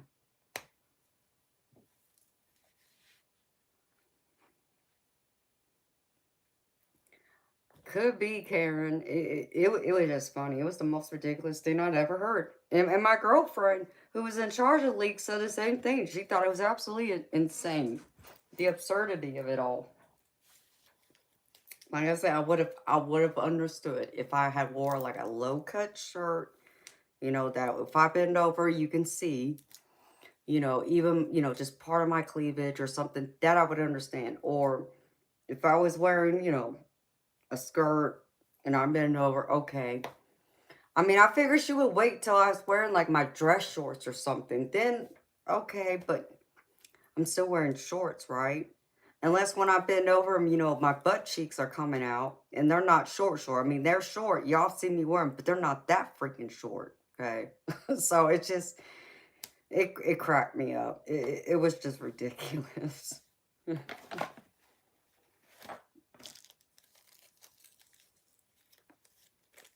I mean, maybe, Eric. That could have been it. They must have had a discussion about me. For her to come back start dressing that way, it was... I didn't know what to say. Instead of wearing just some jeans and a plain t-shirt, she tried dressing nice like me. And I think she did put on a pair of heels one time, too, when I saw her.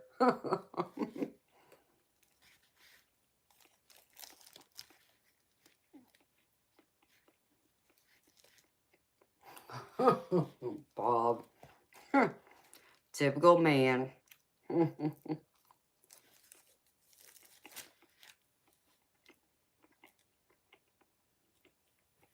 Did what, Debs?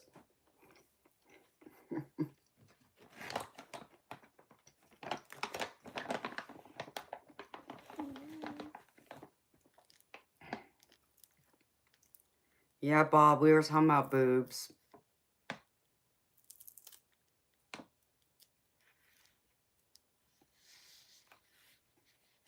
No, Debs, we were talking about how some girl at the pool hall got upset with the way I was dressed and reported it to my girlfriend who was in charge of the leagues for pool. Was talking about my wardrobe.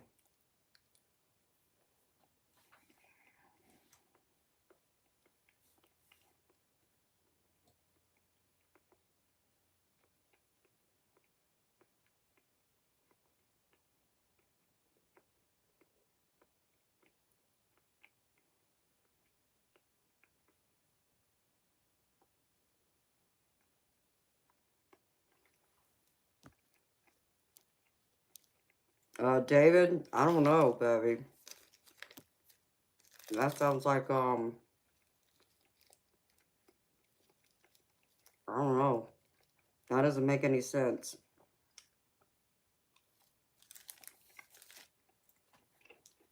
Okay, Karen, have a good night, honey. Sweet dreams. See you tomorrow.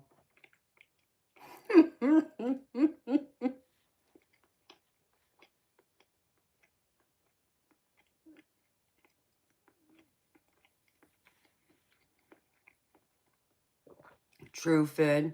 It's very true. People want what other people don't have. Yeah, Eric.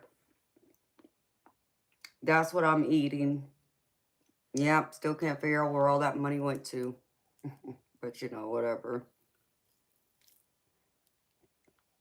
Love you too, Karen. Sweet dreams, girlfriend. No, Finn. This past week, he ordered groceries. First order, $650. And I'm looking around like, yeah, I don't see $650 worth of groceries in my house. And out of $650, I only had like 5 bags of beef jerky and I think 3 bags of potato chips. And then we'll say like 150 of it, okay, you could say was like my Red Bull and energy shots, fine. So, like, where's the other $400 of it? And that's what I said to him. Where's $400 worth of groceries? I don't see it. And so he was telling me, oh, well, I had to get this, some toiletries and stuff for the cats. Fine, whatever. It pissed me off, though. Because when I looked in my pantry, there was nothing but junk in there. And most of it was stuff he eats. And stuff he shouldn't even be eating. Well, so I said to him last week, because obviously those few bags of beef jerky weren't going to last me. And I told him, I need some red meat. I need some, like, dinner meat. Okay? Because that's what I need. That's what's going to sustain me. Because I'm tired of eating all this beef jerky and then those frozen meals he gets. And I told him, I said, he shouldn't be eating those frozen meals because of his health and everything. So he's like, well, I can fix that problem. All I gotta do is order more groceries to get more beef jerky. You missed the effing point. Like, it's not like I had 10 or 15 frozen meals in my freezer or 10 or 15 bags worth of beef jerky. Like, where's the food? And so he wanted to say the price of everything went up. Yeah, there's a receipt, but I hadn't looked at it because he orders the groceries online and then goes and picks them up from Walmart.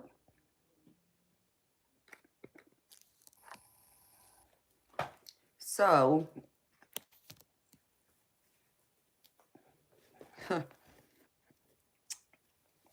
so this past Thursday, it was $377 and change to be exact, is what he spent this last Thursday. I told him, get me some hamburger meat so I can make like hamburger patties, meatloaf, something like that, right? I'm not asking for him to get me like no steak at the store. Just give me some hamburger meat and I'll suffice with that for a while. Nope. He didn't buy me any hamburger meat. In fact, the only thing I saw on that counter when he came home was some pork chops. And I think I saw a package of chicken breast, and that was it. It's like, that's not what I asked for. So, okay, you get pork chops, whatever. I'm not a fan of pork chops. Yeah, I'll eat them, but it don't sustain me, you know. Chicken, yeah, even that I can live without.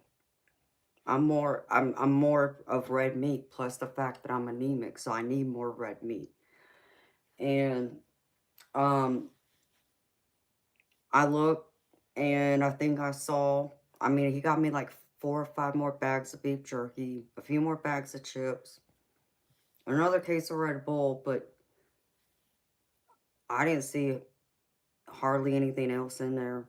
Um, oh, and some Italian subs from the, I guess the bakery section where he gets like his lunch meat, which is the boar's head lunch meat, is what he gets.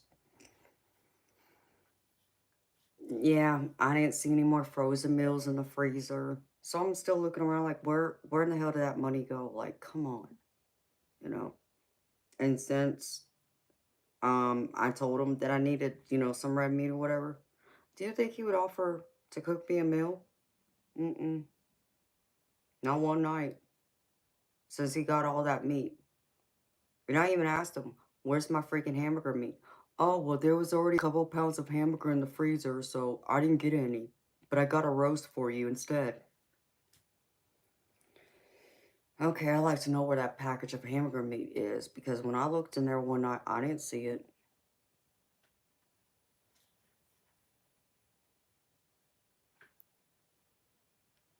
But, so, couldn't get him through my laundry either.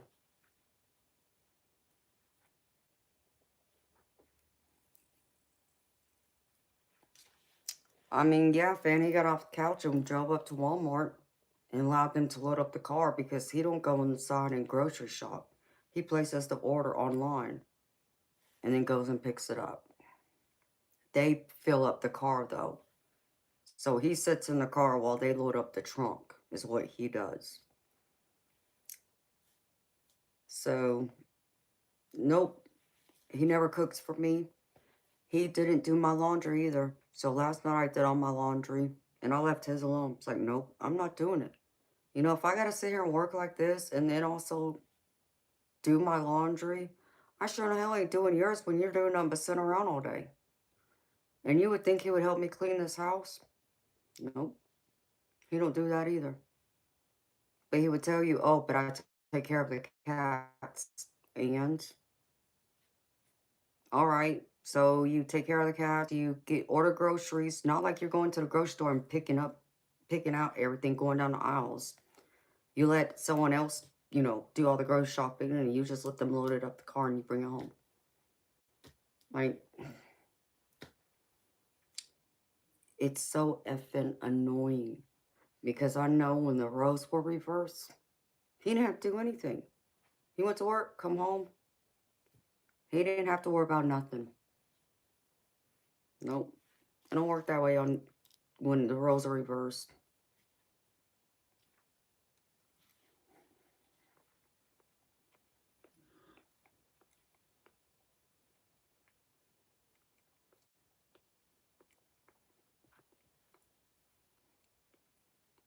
I agree with you, Eric and Finn, but like I said, he's either on that couch or he's outside on the patio.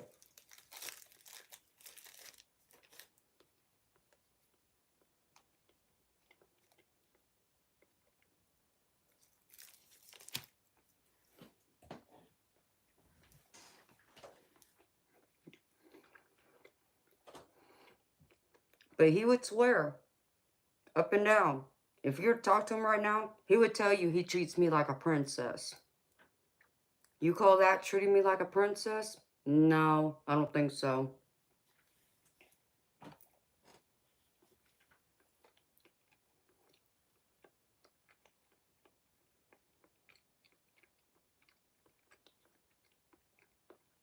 That sounds good, Finn. I bet it was good.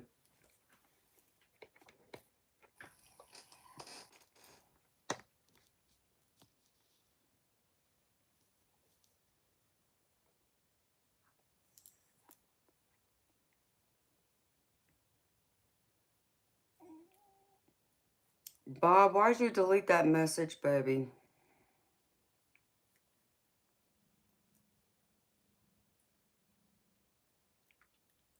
I mean, seriously, Eric.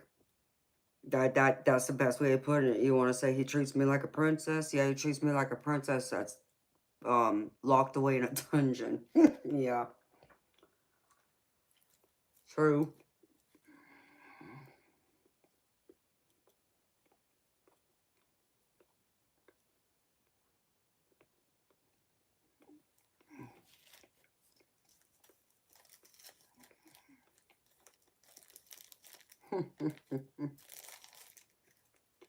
So I just let it be. Whatever.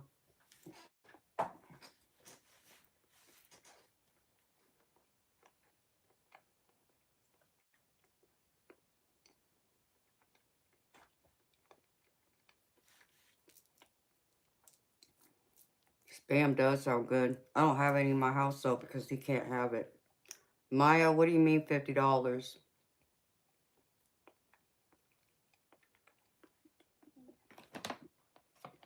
And that's why I don't have any spinach in my house either. Because he's not supposed to have it because of his kidney failure.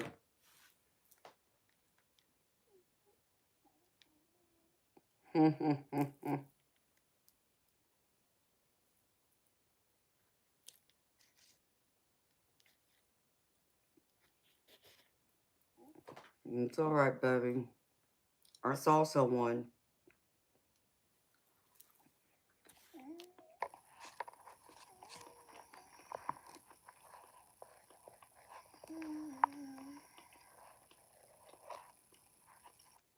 And thank you, honey love. I appreciate you, sweetheart.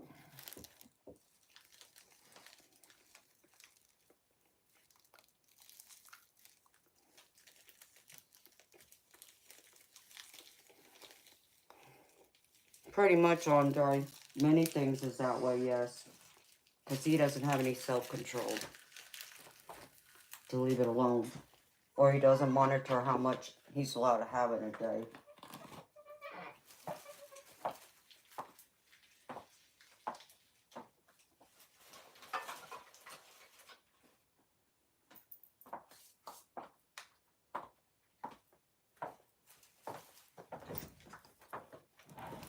Like spinach, for an example.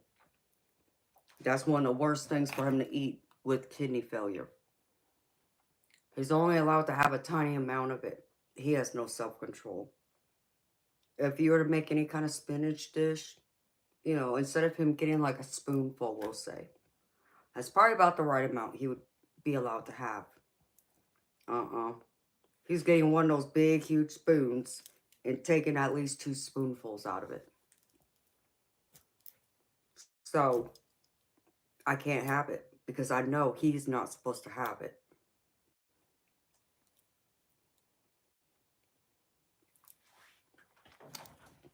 Yes, Ben, it's bad for someone with kidney failure. It's the potassium.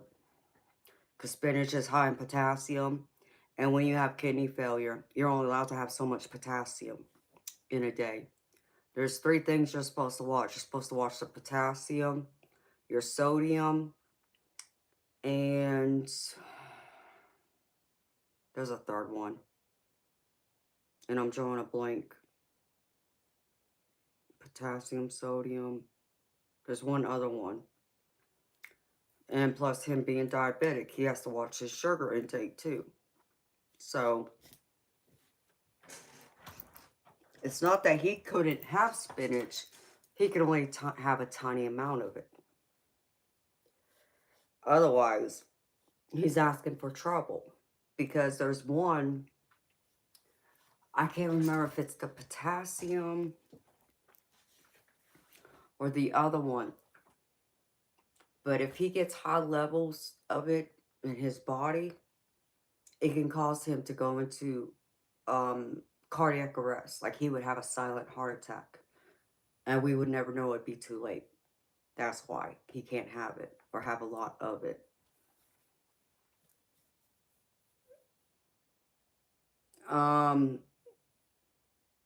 It might be the calcium, baby. I'd have to look it up again.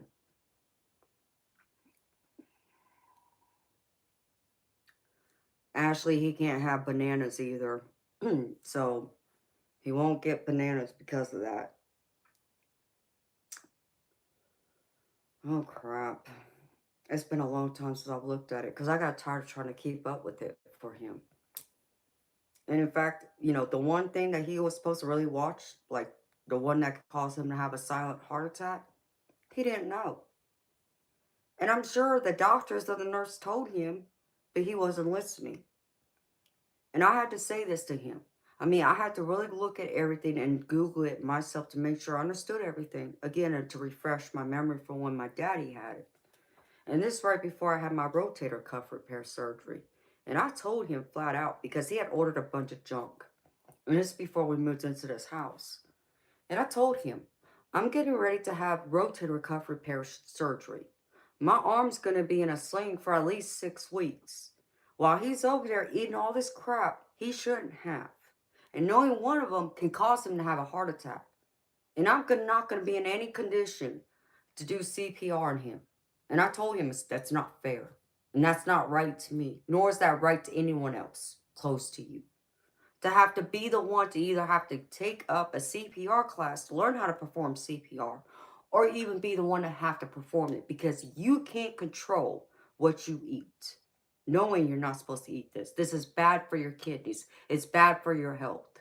I know you like it. And if you are healthy, yeah, spinach be good. But you're not. Sorry. You destroyed your kidneys when you drank all that Mountain Dew and everything else. What do you want me to do? Like, I can't fix everything for you.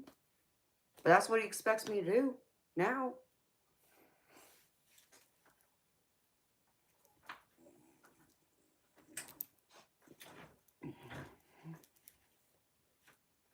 Super, who are you talking about? Nobody said nothing about no son.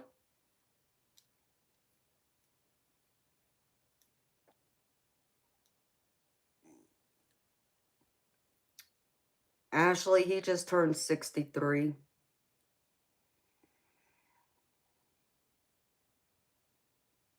Exactly, Finn, but I think he forgot that. He don't understand what that means.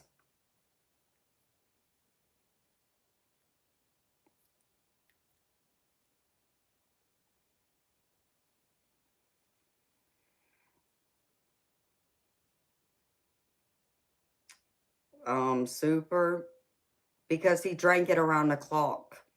Instead of drinking water in between like he was told, he drank it around the clock.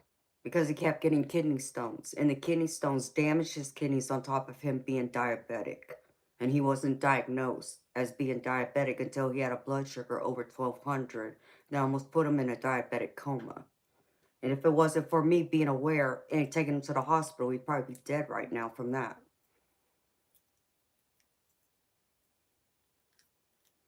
Yeah, Super Saiyan. You might have stronger kidneys than he does. I don't know how old you are, but he's 63. So, understand me, as time progresses, even I know it's bad to drink around the clock like he did. Because he would drink those 24-ounce bottles of Mountain Dew. Or what are they, 16.9 fluid ounces? He would drink 6 or 8 of those in a day. So, no, it's not alcohol, but it makes you a diabetic. You still got to worry about your blood sugar. And that's what destroyed his kidneys. And all those kidney stones. And understand me, it will cause you to have kidney stones over time. So I don't know how old you are, but he's 63.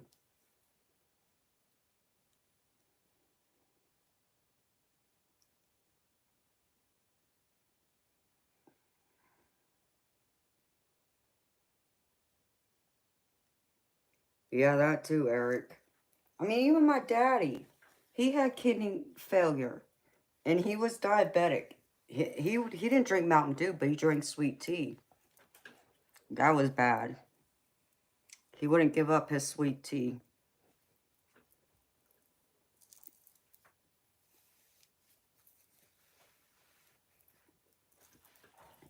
Diamond Mine, you can, sweetheart. I'm doing mini readings, though, honey.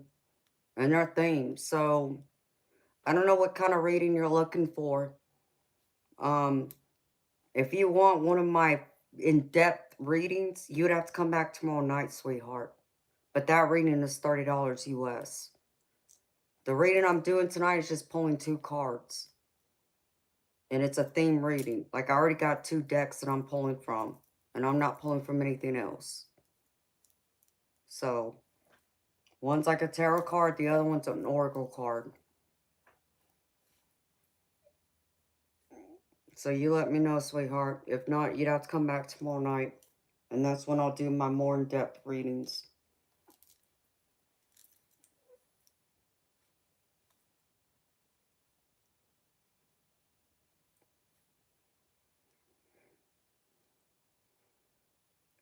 Okay, Diamond. When you'll be back tomorrow night? Okay, beautiful. I start streaming at 10 p.m. Eastern, honey. And it varies how long I'm here for. So just so you know, that's the regular time I stream. So come see me at 10 p.m. Eastern. I do a general collective that takes about an hour. So by 11 p.m. Eastern, I would start doing paid readings then. Because everything I do after that general collective is all paid. Okay, sweetheart. Well, I'll see you tomorrow, sweetheart.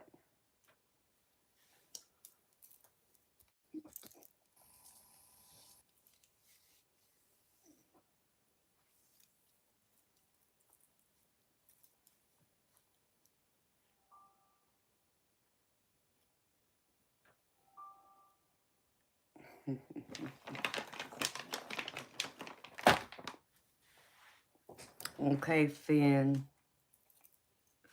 Finn and Eric.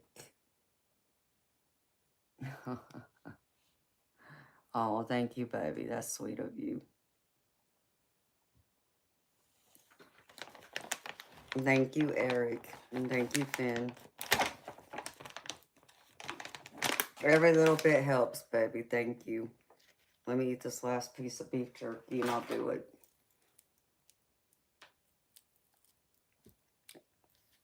Welcome from Russia. How you doing?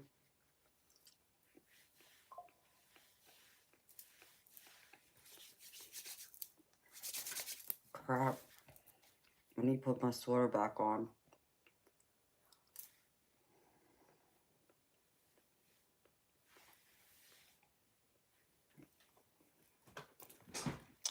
Okay, Finn, I'm using my Lenormand, which is kind of like that Kipper deck I used last week, but it's called Lenormand. I don't know if you're familiar with the Lenormand system. And then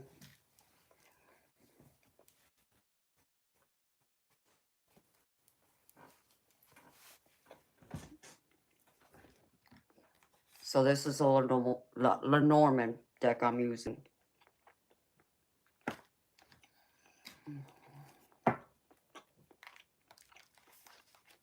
Okay.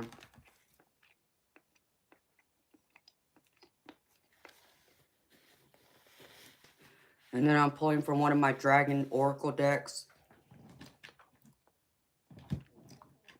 And also a Rebel card. Since it's Rebel Wednesdays. That's what I'm pulling from, baby. Let me run to the ladies' room. And I'll be right back, baby.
And now he's bleeding all over my floor.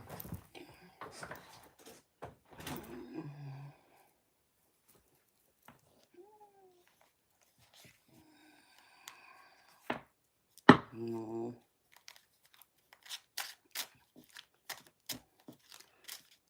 Finn, because I don't know if it's his age. I don't know if it's because he's diabetic, but his skin has thinned out. So he barely like hits it up against the wall, scratches it. He starts bleeding. And he bleeds more because of it. So, or like when the cat scratches him. Hi, Uma. How you doing, honey? So, like, I can't baby him like that. I got work to do. And to learn to take care of himself.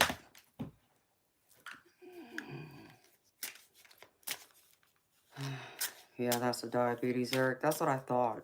So, like, he fell at his sister's house. There was like a handle rail that goes up a few steps to go up to the porch to get inside the cabin they have. And he must not have held on to it right and scratched his whole arm, like where all the skin came off. And he was gushing blood everywhere. And thank God his sister was there, who used to work for a dermatologist. So she ended up bandaging him up. But, you know, I can't sit here and babysit him. He's a grown man. Like, I got work to do. Yeah, exactly, Diane. Hi, Jazz. How you doing, honey? All right, Finn. Let's see. I got Finn. And I saw someone else. Let me see it real quick. Mary. I got yours too, sweetheart. Thank you. I'll do you after Finn, honey. All right.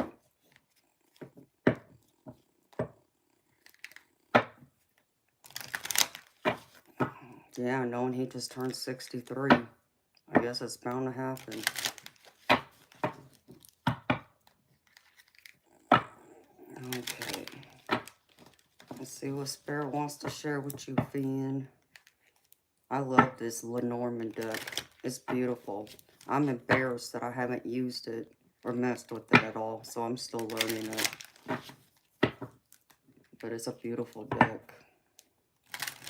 Show me, Spirit.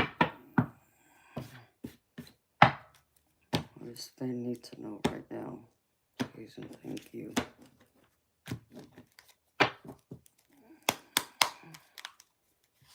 Okay, Jazz, you're married. All right, beautiful. I got you, honey. You'll go after Finn, sweetheart. Spirit. What does Finn need to know? That one just came right out. What is that? The house? 4. Yep, it's the house.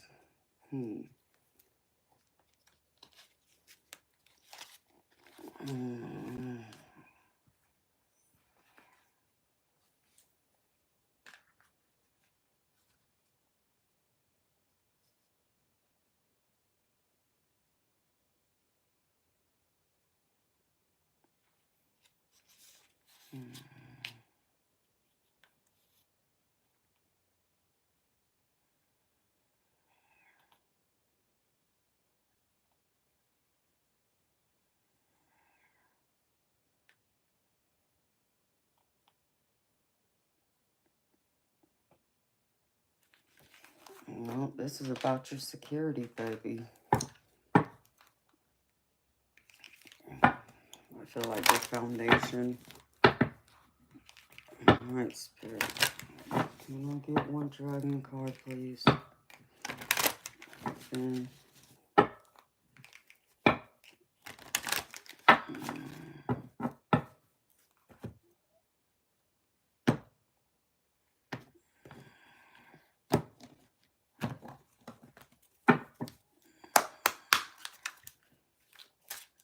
One dragon card, please. For Finn.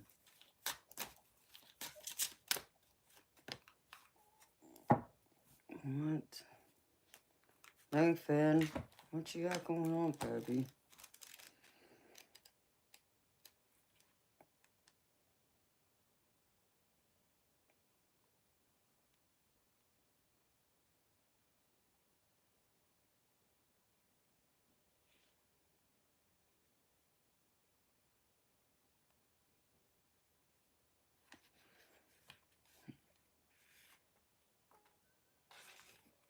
Oh, this is like the death card.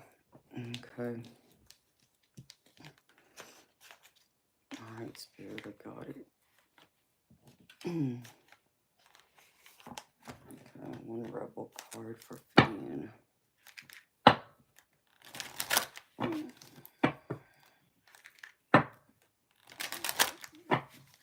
You've been getting King of Cups a lot lately. That's nice, Finn. King of Cups, I think, would represent you, but it could represent your husband too, baby. Depends on what other cards come out with it.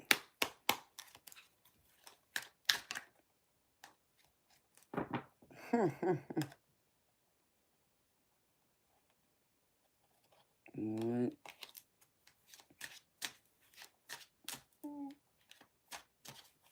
Spirit. One rebel card for Finn, please. Thank you.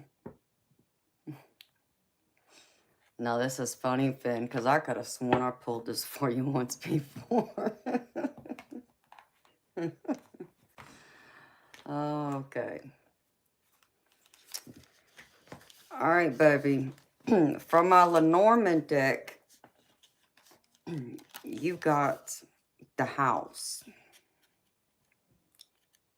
So, and the house is, you know, it represents your sanctuary, it represents your security, like your stability, your foundation. So, I'm getting a shift in your energy, baby. Like you're questioning or in doubt of something. Like something doesn't seem firm. It doesn't seem solid, like rooted in the ground, like maybe it needs to be. I feel like something has to change here.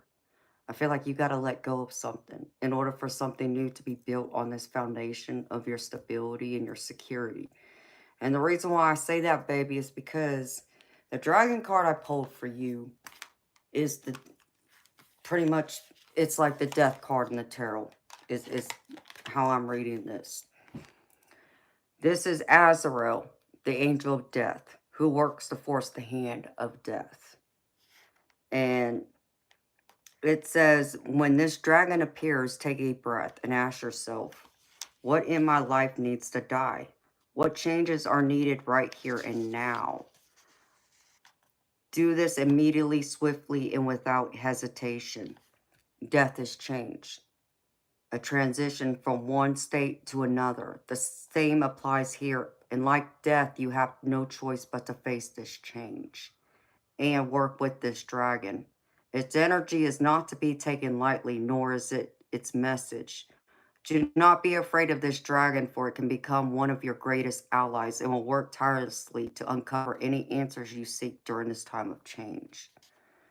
All you need to do is simply get out of your own way and allow this serpent of death to take the lead and do what it does best.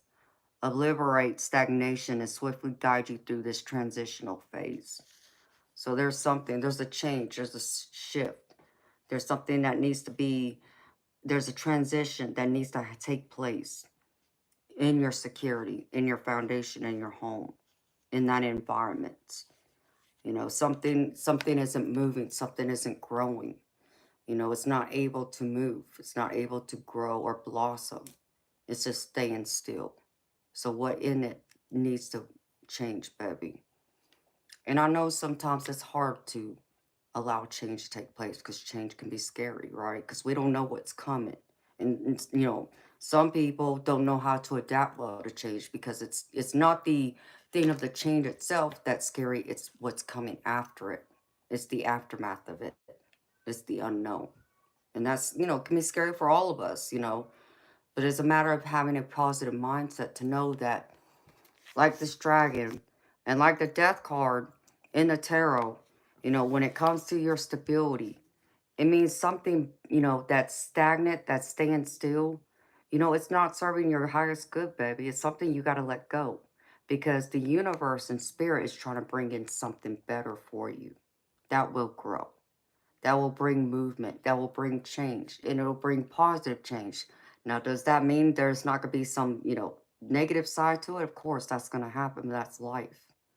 But it's the positive change that needs to come in in order for that to come in, you got to let go of what's there that needs to die off.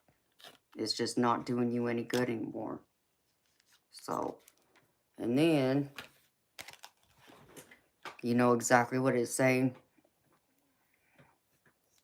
You're the center of the universe. No, baby, but it's funny. I remember pulling this card for you, Finn.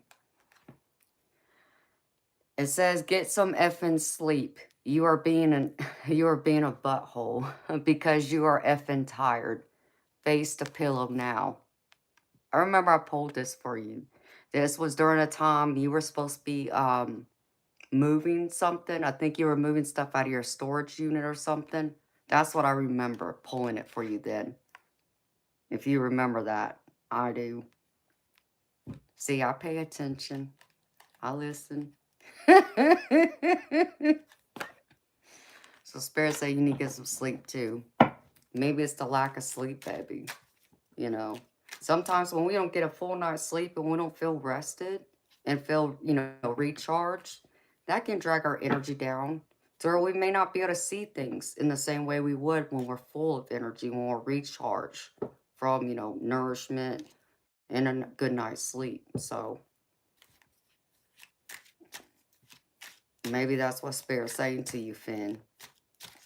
Maybe that's what has to change. But you say you know exactly what it is, baby. So that's what I have for you, baby.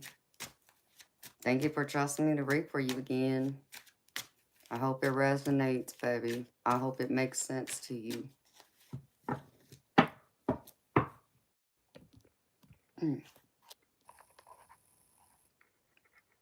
Thank you for the compliment about my nails. You only got 5 hours last night and you've been filming it all day? Well, baby, get some sleep.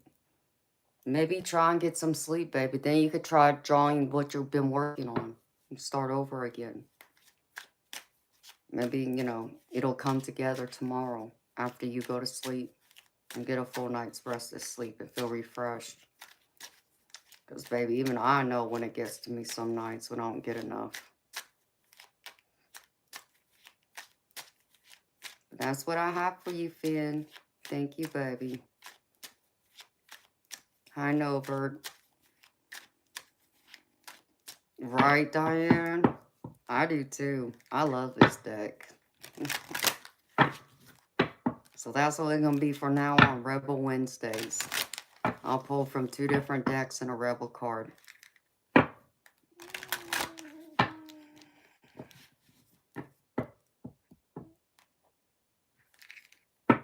Oh, okay, baby.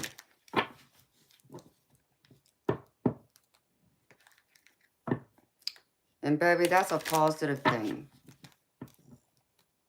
To, allow your trauma to die away, baby. Allow that healing to come through.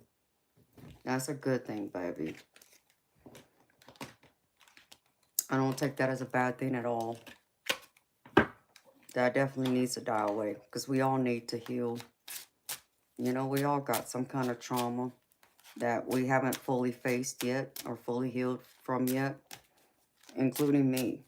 Like, I'll tell you what one of my traumas is that I understand. I understand it well. Because in fact, I know it so well that just the other day, I thought I was going to have a heart attack in my sleep. Most of y'all here know about my mama being sick, and she passed away from emphysema. But because she was so sick with emphysema, she had to go to the hospital more times than I could count. It happened often. And so I can't tell you how many times I heard the ambulance sirens going off because they'd rush to come get her because she would almost be out of breath, you know.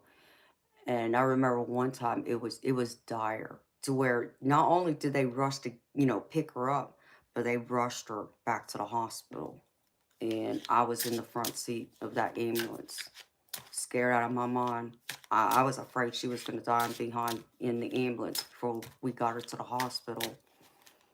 So, like, now I notice every once in a while I come across someone I see who's wearing that tube that goes around your face, you know, where the oxygen goes up your nose. I see someone wearing that, and it makes me go back to my mom, and I think of her then because she had to use one of those.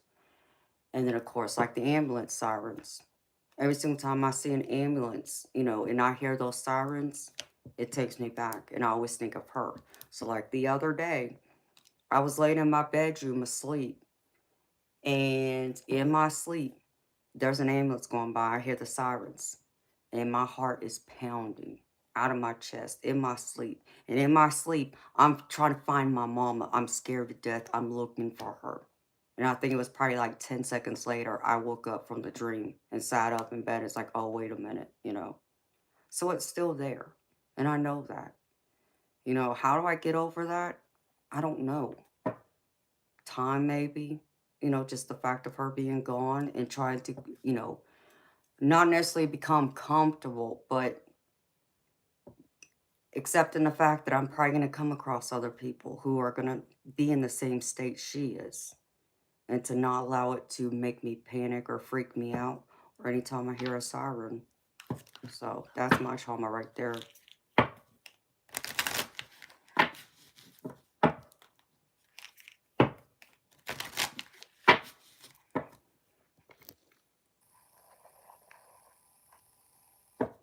And baby, that's beautiful, Finn. Let go of your fear and all that doubt. I know it's not easy, baby. I get that. You know, we're all human, right? None of us are perfect. We can't be perfect. We're all having a human experience, dealing with human emotions and dealing with real challenges and problems here in our life. So we're all going to make mistakes and not make the right choices and have to face certain things that's going to probably leave a deep wound. That still makes us human. That means we got a heart and a soul. That's how I see that. It is, baby, but thankfully it doesn't happen often. I can tell you, like, when I'm in my car driving and I see an ambulance go by and I hear the sirens, I'm watching all these cars, like, trying to pass the ambulance so they don't have to stop. And I see myself screaming and hollering at all these cars and telling them, get the F out of the way. Obviously, someone, you know, it's an emergency, like, hello, if that was your mama, so what I always think, because I think of her. I think of her being behind in the back of that ambulance. So, but it's something I have to come to terms with, baby. And I know that. It'll get better.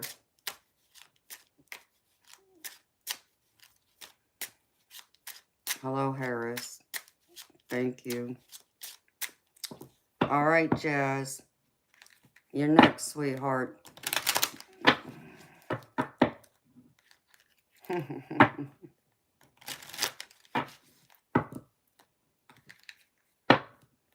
Absolutely, Finn. Same to you, baby. Sweet dreams to you, baby. And I know you'll have fresh eyes tomorrow to draw it the way it's meant to be. And anytime, baby. Thank you for your love and support, too. Sweet dreams, honey. Good night to you, Finn. And much love to you, too, honey. All right, Jazz. Let's see. Spirit, what's the one thing Jazz needs to hear right now?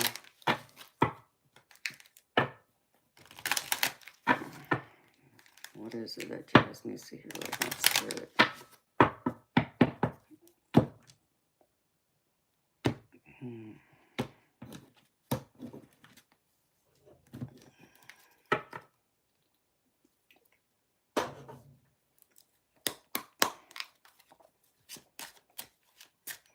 Or Jazz Spirit.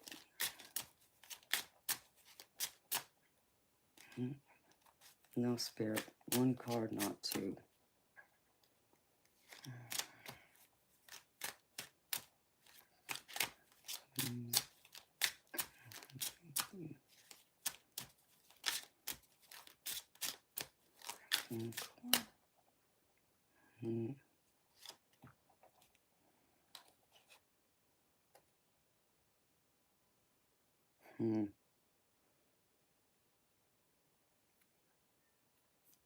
It's wild.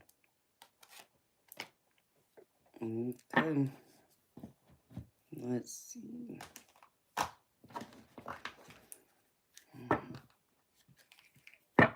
All right, Nancy. Have a good night. Sweet dreams, honey. Hope you have a good day tomorrow. You and Finn. See y'all possibly tomorrow night. You know I'll be back. Jazz, please.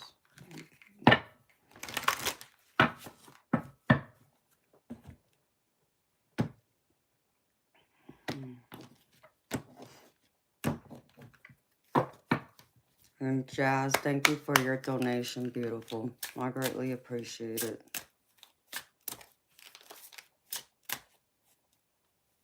All right, Spirit. What card for Jazz?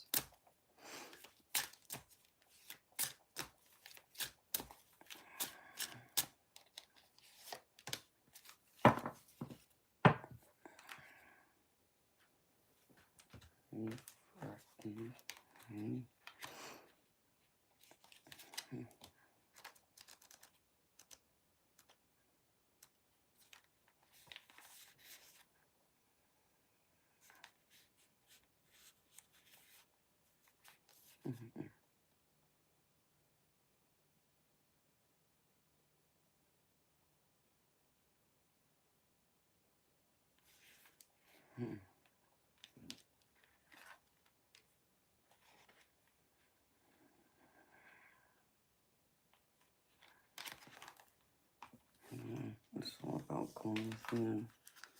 All right, Spirit.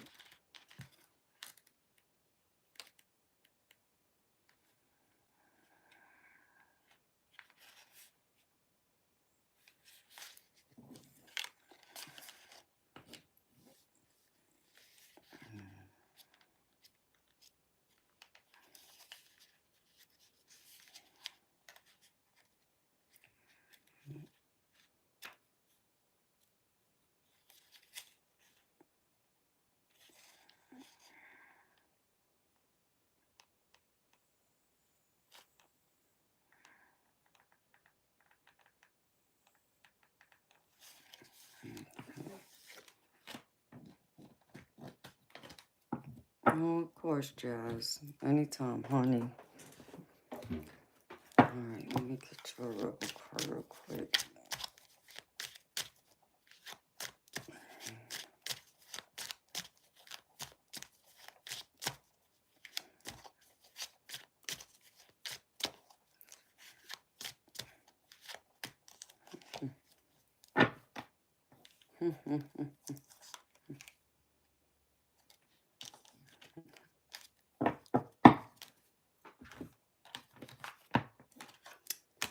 All right.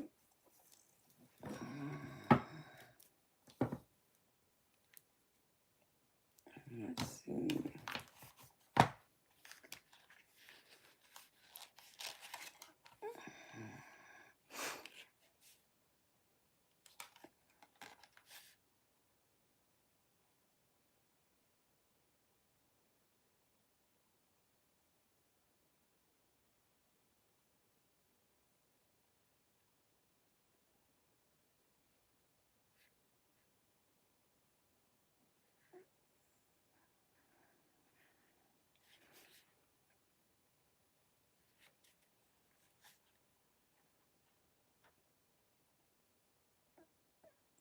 Okay. The card I pulled from my Lenormand deck for you first, Jazz, is the book. And this is the book of knowledge. And it draws the attention to the power of knowledge and the importance of possessing it. It suggests that there is something somebody needs to know, and this will only be apparent with other things playing around with this card. And I feel like this is like a card for you to gain a deeper knowledge, about the world around you, but even a knowledge within yourself. This is something you need to go deep within to gain the answers, because I feel like this is a time of self-discovery for you. When I think of this card and the other card that I pulled with it, which is a dragon card, it kind of reminds me of the Hermit in the regular Rider-Waite Tarot. And the Hermit is all about self-discovery. It's about, someone going within themselves, self-reflection, contemplation. Um, you could think of someone, holding a book and, reading, gaining knowledge that way too from the outer world. But a lot of it is coming from deep within themselves. And then, they isolate themselves from the world to kind of gain a greater knowledge. And part of that knowledge is more about themselves. The things that has come within themselves that is present that may not have been present or apparent to them, say, a month ago or 2 months ago, as an example, that's, coming out in them now. For them to see the subtle changes in themselves, both good and maybe not so good. And so once someone comes out of that hermit mode, they have a new appreciation. There's like more enlightenment. They're able to see things with a new set of eyes, and they can have more knowledge and wisdom, for themselves to apply in their life, but also to help others too. And they kind of help shine that light to show others, the way, who might find themselves lost or unsure, who are seeking the same knowledge and may need to go in deep discovery of themselves as well. So I feel like Spirit's encouraging you to take a deeper dive within yourself. Because with the other card I pulled is the dragon is the refracted reflections. And this angel dragon is Laoa, and it's spelled Laoel. And it's the angel of visions and enables clear sight. And this card talks about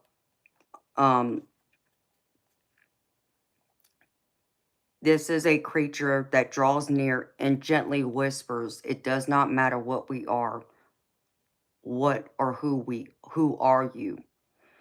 Is your life a social construct created by the refracted light of all that is around you? Are you a victim of circumstance?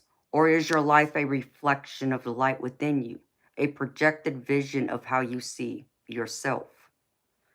The refracted reflection dragon appears during times of quandary to remind you that the physical world is never what it seems, nor is it what you wish for it to be, but it is, instead, a sum of all. So you are being told simply to stop and do nothing. Take time out to explore more about who you are at your core by just letting the world around you unfold. Now is the time for introspective exploration, because sometimes the course is not action, but observation. So again, this is kind of like the Hermit card to me. And that's all about going within, self-discovery, being enlightened, searching within yourself for the answers, trying to see yourself in a different light than maybe you wouldn't have been able to see if you had just stayed focused on the outside world instead of going within. So I feel like between both, Spirit's encouraging you. Gain that knowledge, gain that insight, gain that wisdom about both yourself, but about the things in the world you want. Maybe there's something different you want to see. You want to make a change, but you don't know how.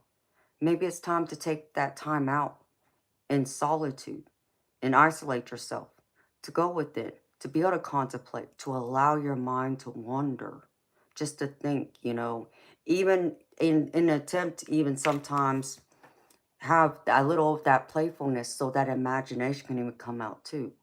Because part of that imagination is also your intuition.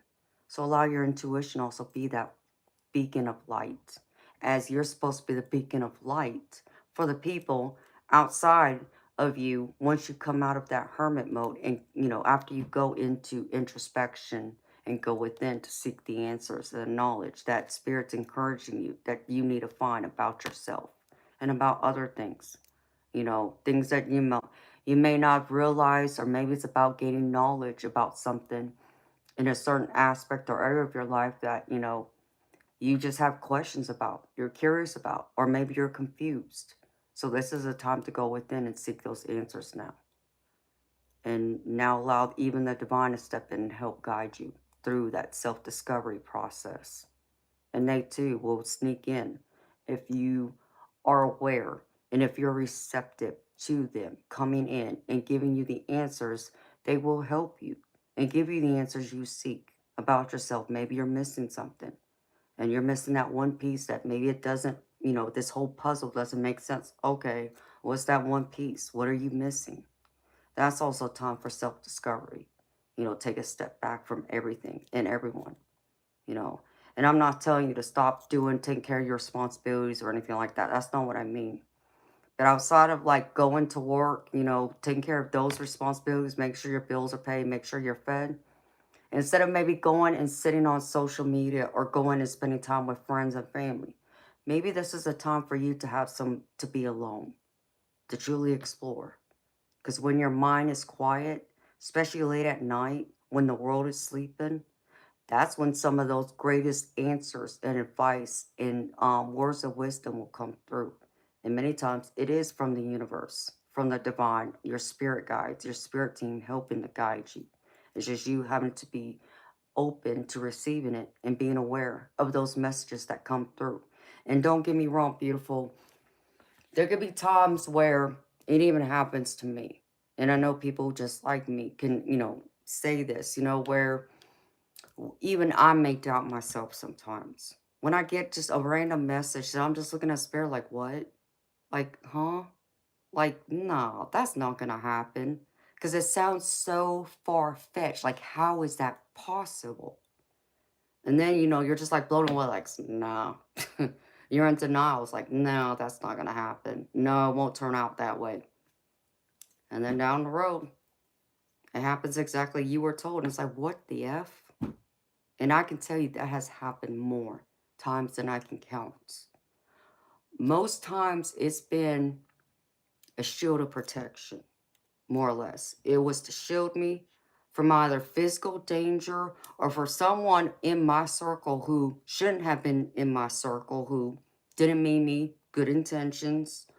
Or it could also have been a warning, whether that was to warn me about someone I love who might end up at the hospital, or even to warn me of their upcoming death.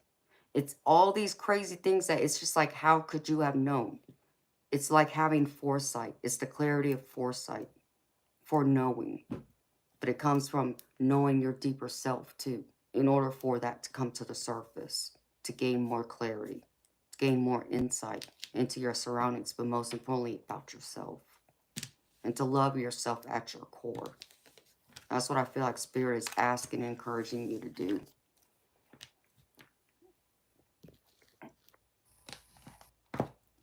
And then for the Rebel card, Jazz, I mean, this is probably one of my favorite ones out of this whole deck. And this is just for kicks and giggles, honey. Spirit says you're a rebel. And it says, because F it. Hey, be a rebel, honey. I'm all about being a rebel.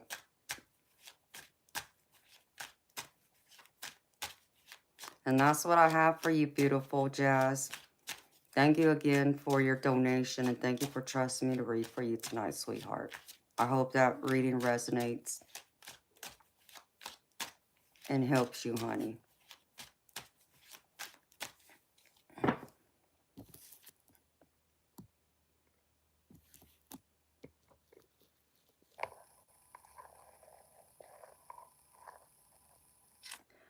Jazz, I'm deeply sorry to hear about your dad's passing, honey. You know, I'm sending you healing love, light, and comfort during this time. You know, it's never easy. I unfortunately have lost my parents. I've buried all three of them. You know, I was thankfully lucky enough to have both my biological father and my stepfather, who was second daddy to me. And also buried my mom. And it is an adjustment, you know. What I would tell you, hi Benson, Jazz, what I would tell you is, I'll give you some advice, you know, and I try and share this often with people who have lost someone close to them like that. Give yourself the time and the space to grieve, you know, to get that first, you know, deep cut, you know, that raw grief out of your system, okay? However long it takes. And understand me, beautiful, it's going to be a different timeline for you, like it would be for anybody else. And the way we handle it, what may work for one person may not work for the next, okay? But be gentle with yourself. You feel whatever you feel, good, bad, or indifferent. And it shouldn't matter what anybody else around you thinks or feels about it, okay? You feel it. You have the right to feel however you feel. Because let me tell you something. When my mama died, that devastated me. To the point that I remember I cussed God out. I mean, when I say I cussed God out, I cussed him into the next millennium to let him know how angry I was, how hurt I was, that he took her from me and my siblings because we were so young. I was only 19 years old when she died. So, and I had two younger siblings. So, you know, and that was like having my heart ripped into a million pieces, you know, and all I wanted to do was die once she died. It wasn't that I was going to go kill myself. I would never do that. But let me tell you something. I welcomed death. I welcomed it just so I could be with her again because I missed her that much. It hurt me that deeply, you know, but I knew I couldn't be that way either. But does that mean that I'm wrong to hurt and be angry and feel what I felt? No. That's part of the grieving process. You grieve, you go through, you allow to feel whatever you feel. If you need to scream and holler at the universe, you do that. And don't worry about what anybody else around you has to say or think about it. You know, who cares? They're not living it. It's you. They're not in your shoes. They're not in your body. They're not your soul to understand why you feel the way you do. Good, bad, or indifferent. Okay? Just know you have the right to feel that way.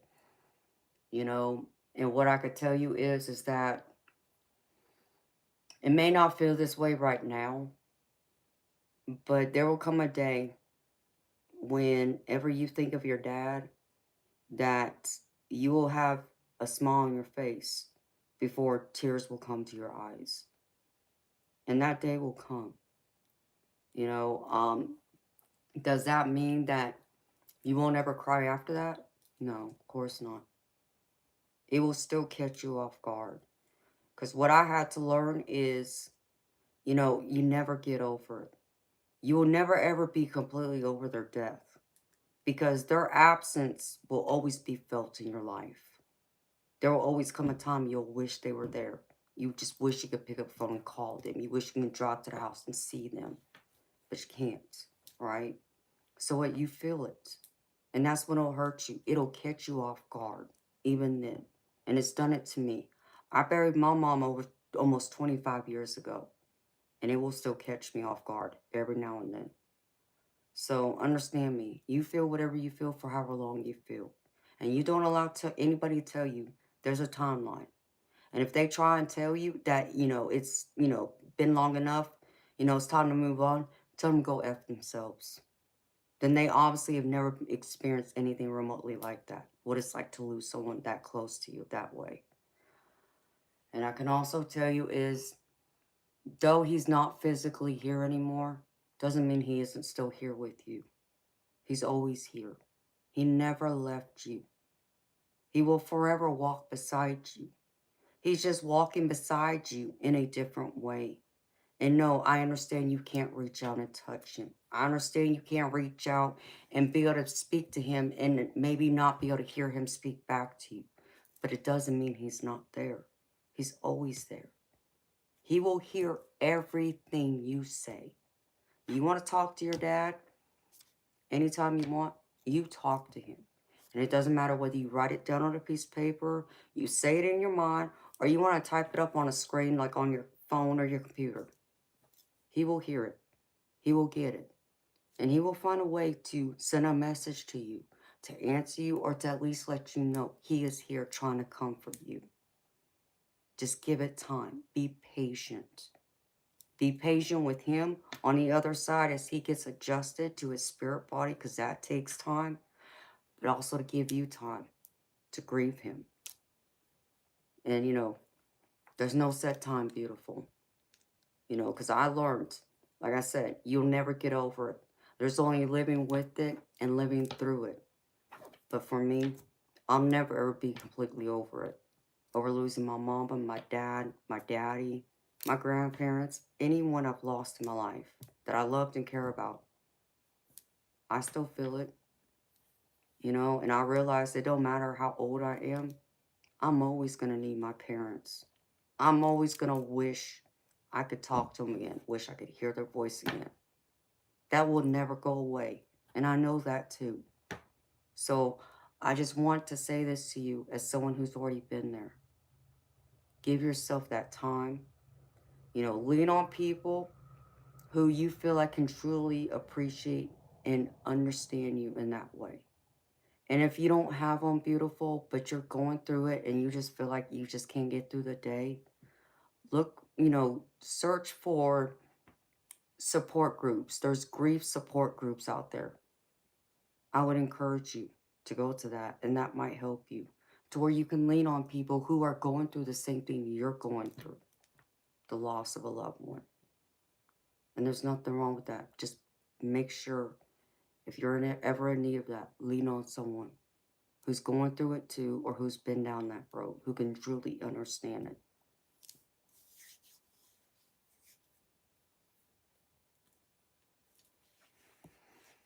Hi, Jedi.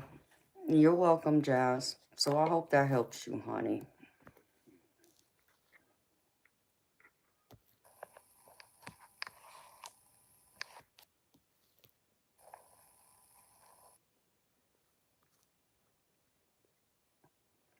Jazz, I not understand that, Jazz. I'll tell you this, beautiful. Even me being, having my psychic abilities and all that, I had to wait 12 years to get a message from my mama, to be able to hear her voice again and feel her. 12 years.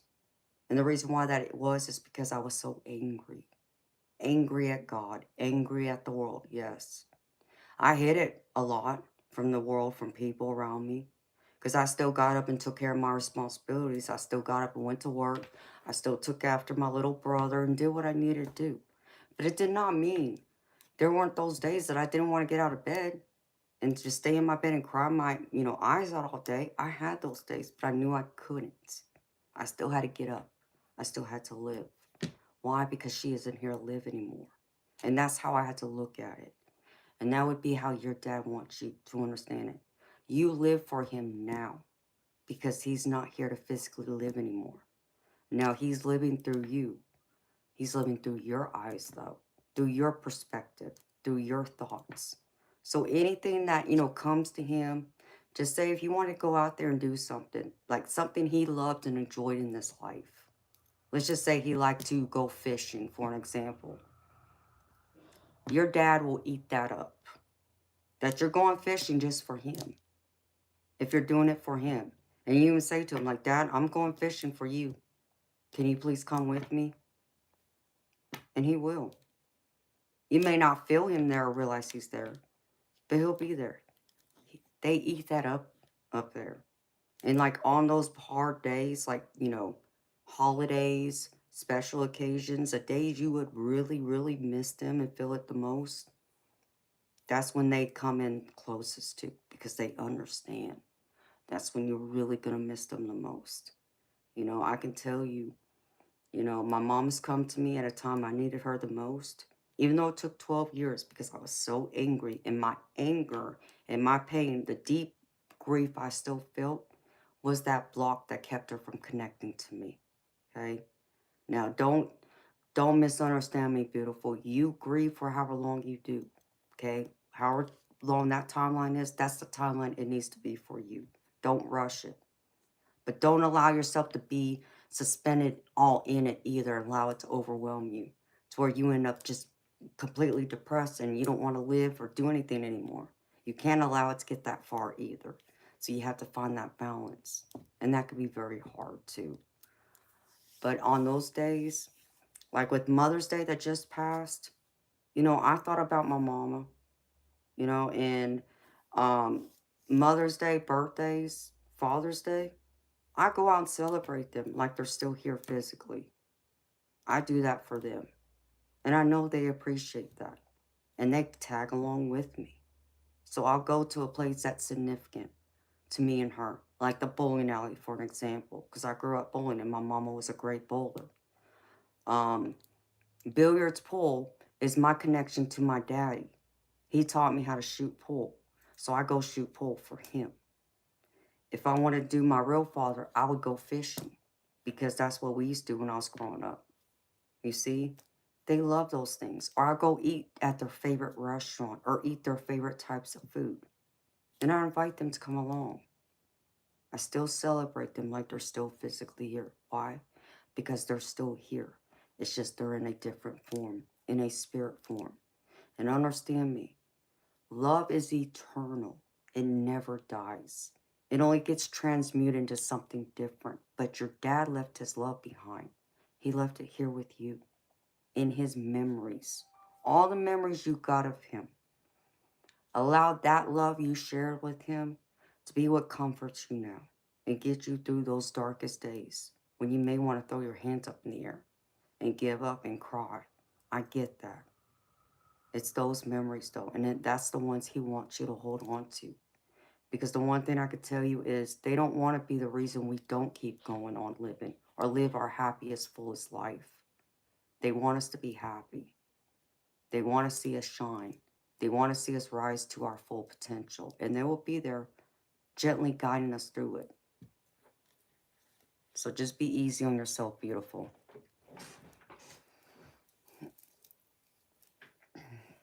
So I hope that helps you, Jazz. You're welcome, honey. And Jazz, I have a mediumship deck. If you ever just want some messages from your dad, you know, you can come see me another night, beautiful. And it would be $30 US to get it. But I have a mediumship deck that has like, I have over 100 different cards on there, has different messages that I can pull from if you want, just so you know, honey, if that will help you too. But thank you again for being here, honey. Hi, Cat T. How you doing, sweetheart? Hi, Tico. How you doing? You sent a donation, Cat? Well, thank you, beautiful. I appreciate you. You're welcome, honey.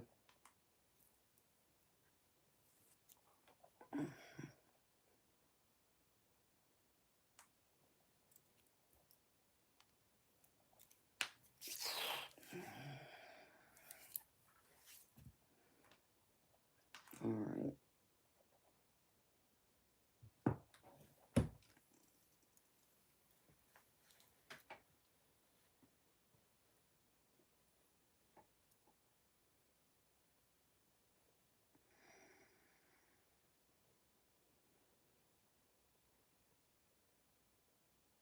You leaving, Jedi? Okay, honey.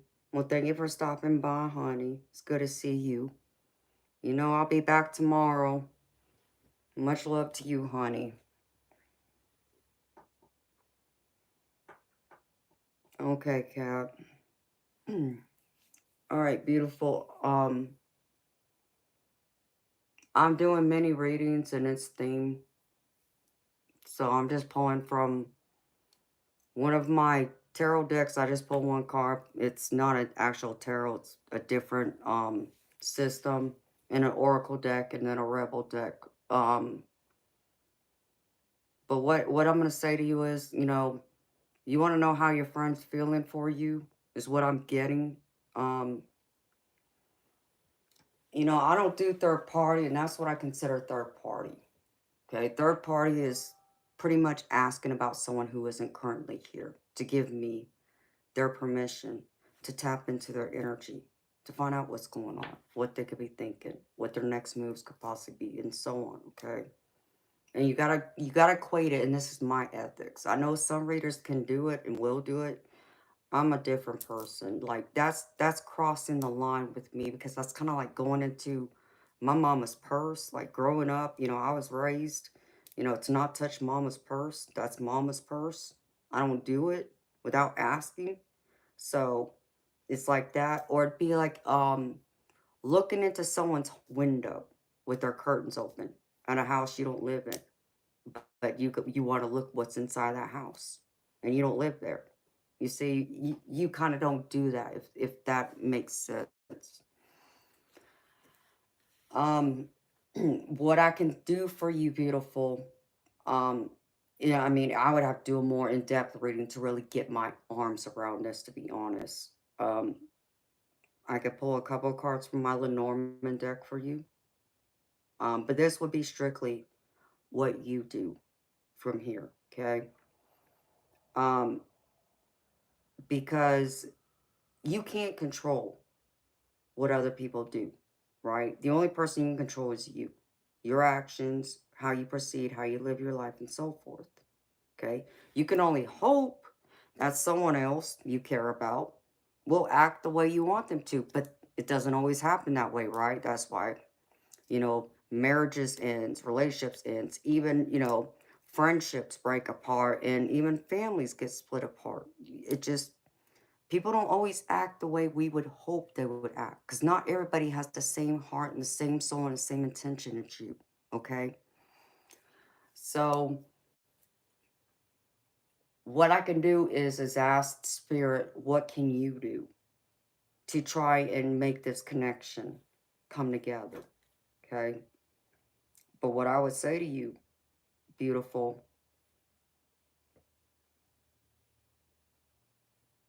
it's okay, honey. I understand you didn't understand. You didn't know that. I'm not mad at you, honey. I'm just letting you know. I feel like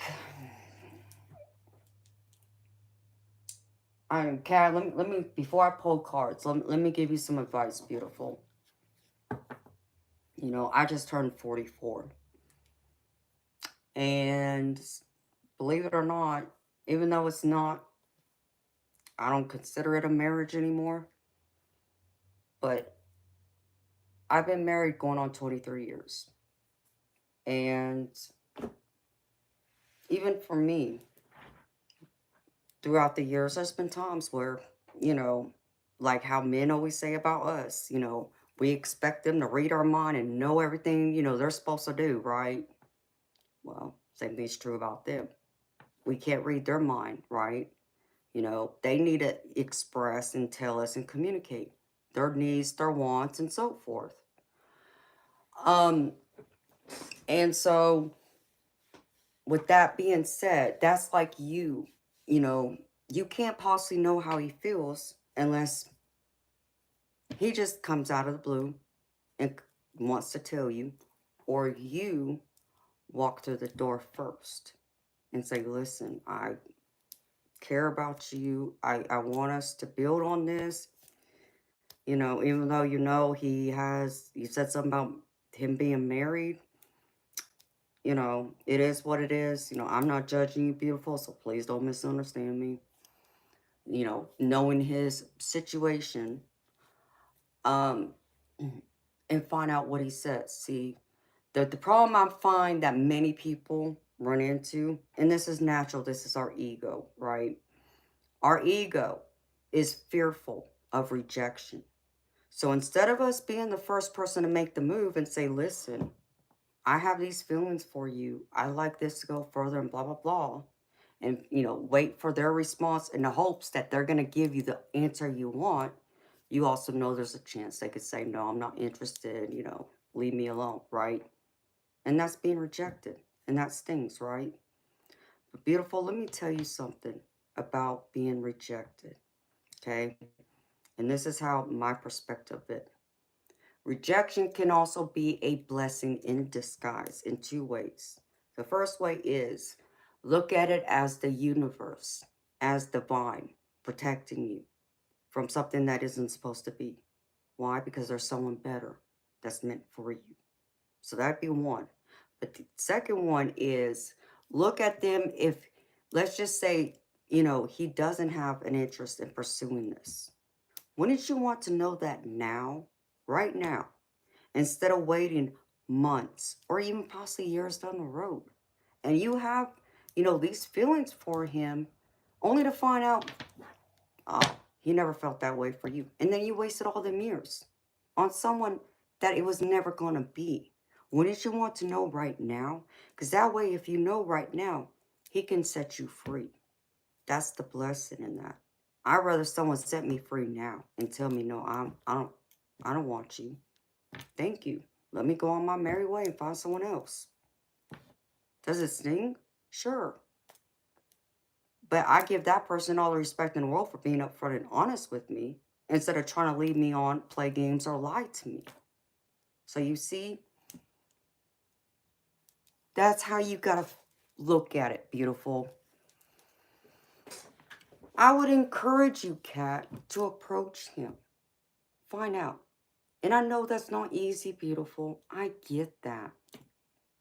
But think of it. How much more you'll have an answer once and for all that you'll know. You can pursue this, that he, has same interest, or he's going to set you free. And setting you free just means that gives you time to heal so you can find someone else who is worthy of you. Because, Kat, let me tell you something. Don't settle for someone who doesn't want you, who doesn't value you, who doesn't see you being worthy of their time, their attention, their affection, the investment into a relationship to build something long term. You deserve that. We all deserve that. We deserve to be happy with someone, to have someone by our side, to go through this life with, and to love, and to get that love in return. There's nothing wrong with that. But yeah, in this case, what can you do? Without me turning over these cards, beautiful, I'd reach out to him, make the first move, and just say, listen, we need to have a conversation, okay? You don't have to say anything yet, but let me tell you what I'm thinking and what my heart is saying, and then give him a chance to respond. You'll get your answer. If he is an honest man, if he has ethics, if he has character, good character, he'll be upfront with you. So know that too. And you see, being set free would be nice. So this is the one thing. The one thing that will probably make you feel better is the one thing you also fear. You see how that's like a double-edged sword? And I get that, honey. I do. But I'm telling you, I'd rather know now than to waste the rest of my life thinking there's a chance. What if? But I'm not woman enough to say, listen, I know we've talked in the past and blah, blah, blah, but now, this is how I feel. This is where I'm standing. Where do you stand? Now, and then you'll be able to make your decision from there. But at least you'll have an answer. And that way, the other way, Kat, what it does is at least you'll be able to go the rest of your life. And you know that you approached and had that conversation. So you won't go the rest of your life, say years down the road, and look back and be like, what if?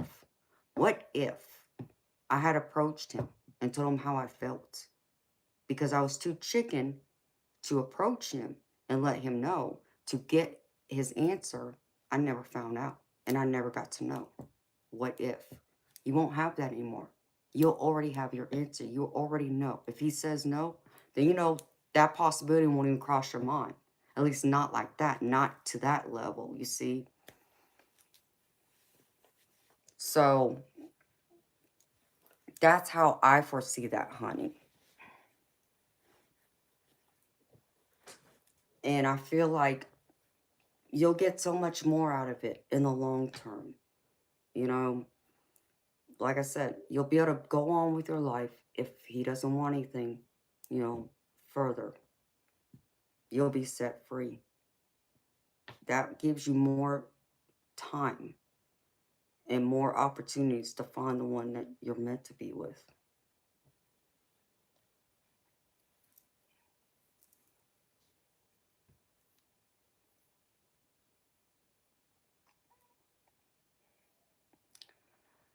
Yeah, Kat. I mean, sweetheart, I could pull a couple cards for you, just see what Spirit would advise you to do.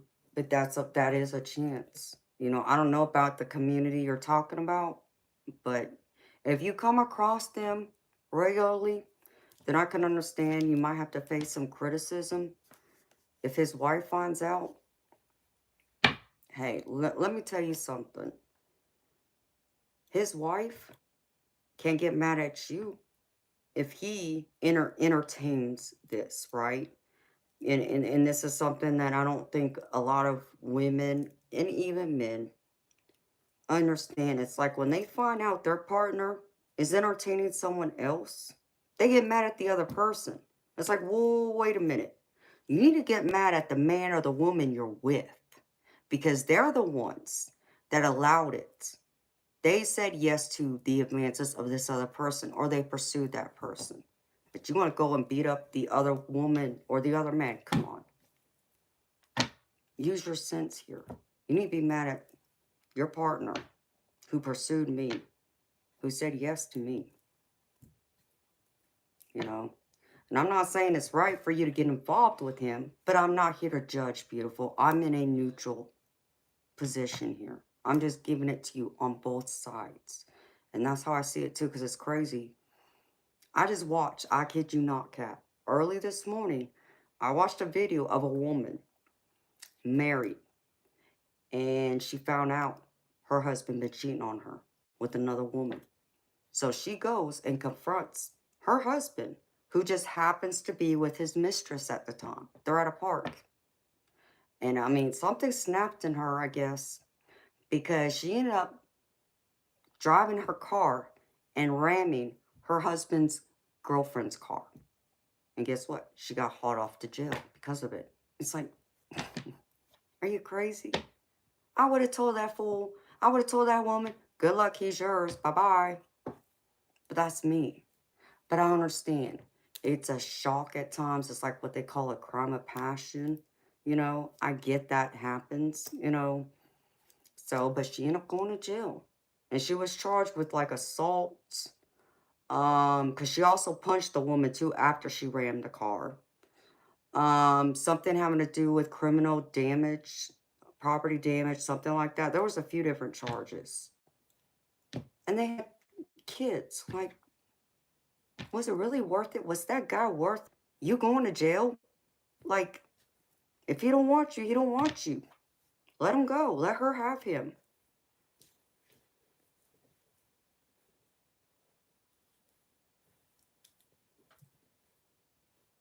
Okay, honey.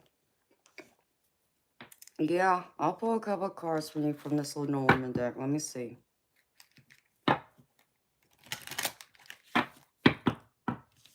Yeah, people are crazy. I don't want nothing to do with that. No, no, no.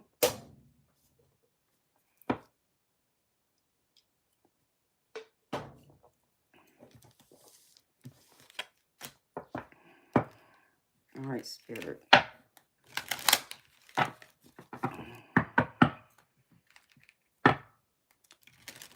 I would hope so, beautiful. But maybe his wife might have a different reaction. I don't know. I feel bad for the people who get blindsided like that. But it's like, nope, I'm packing my stuff. See you, bye. I'm not going to jail. You're not worth it. Because that just boosts their ego. Because obviously there's something missing within themselves of why they're entertaining someone else. Or they can't be in a monogamous relationship where they're loyal, you know, so, okay.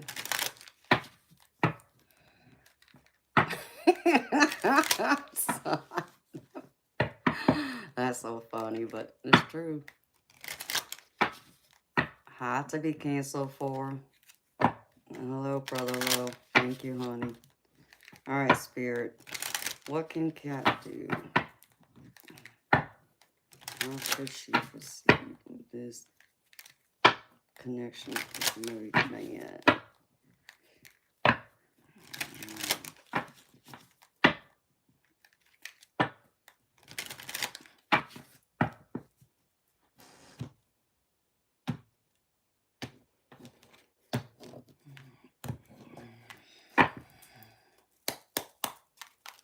All right, Spirit, what you got?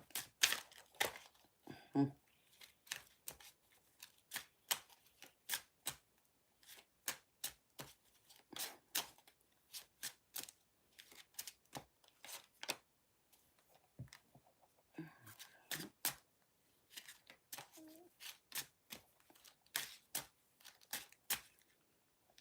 Goes with the Spirit.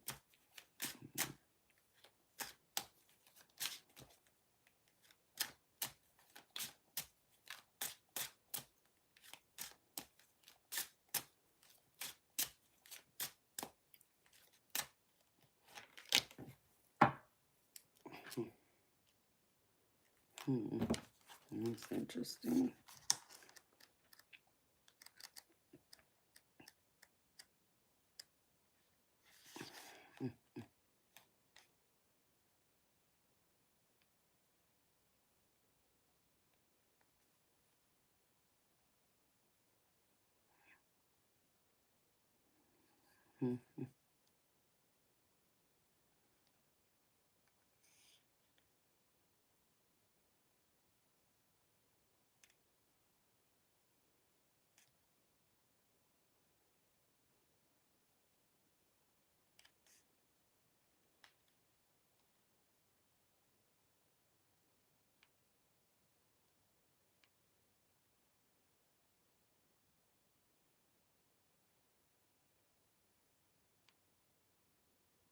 Okay.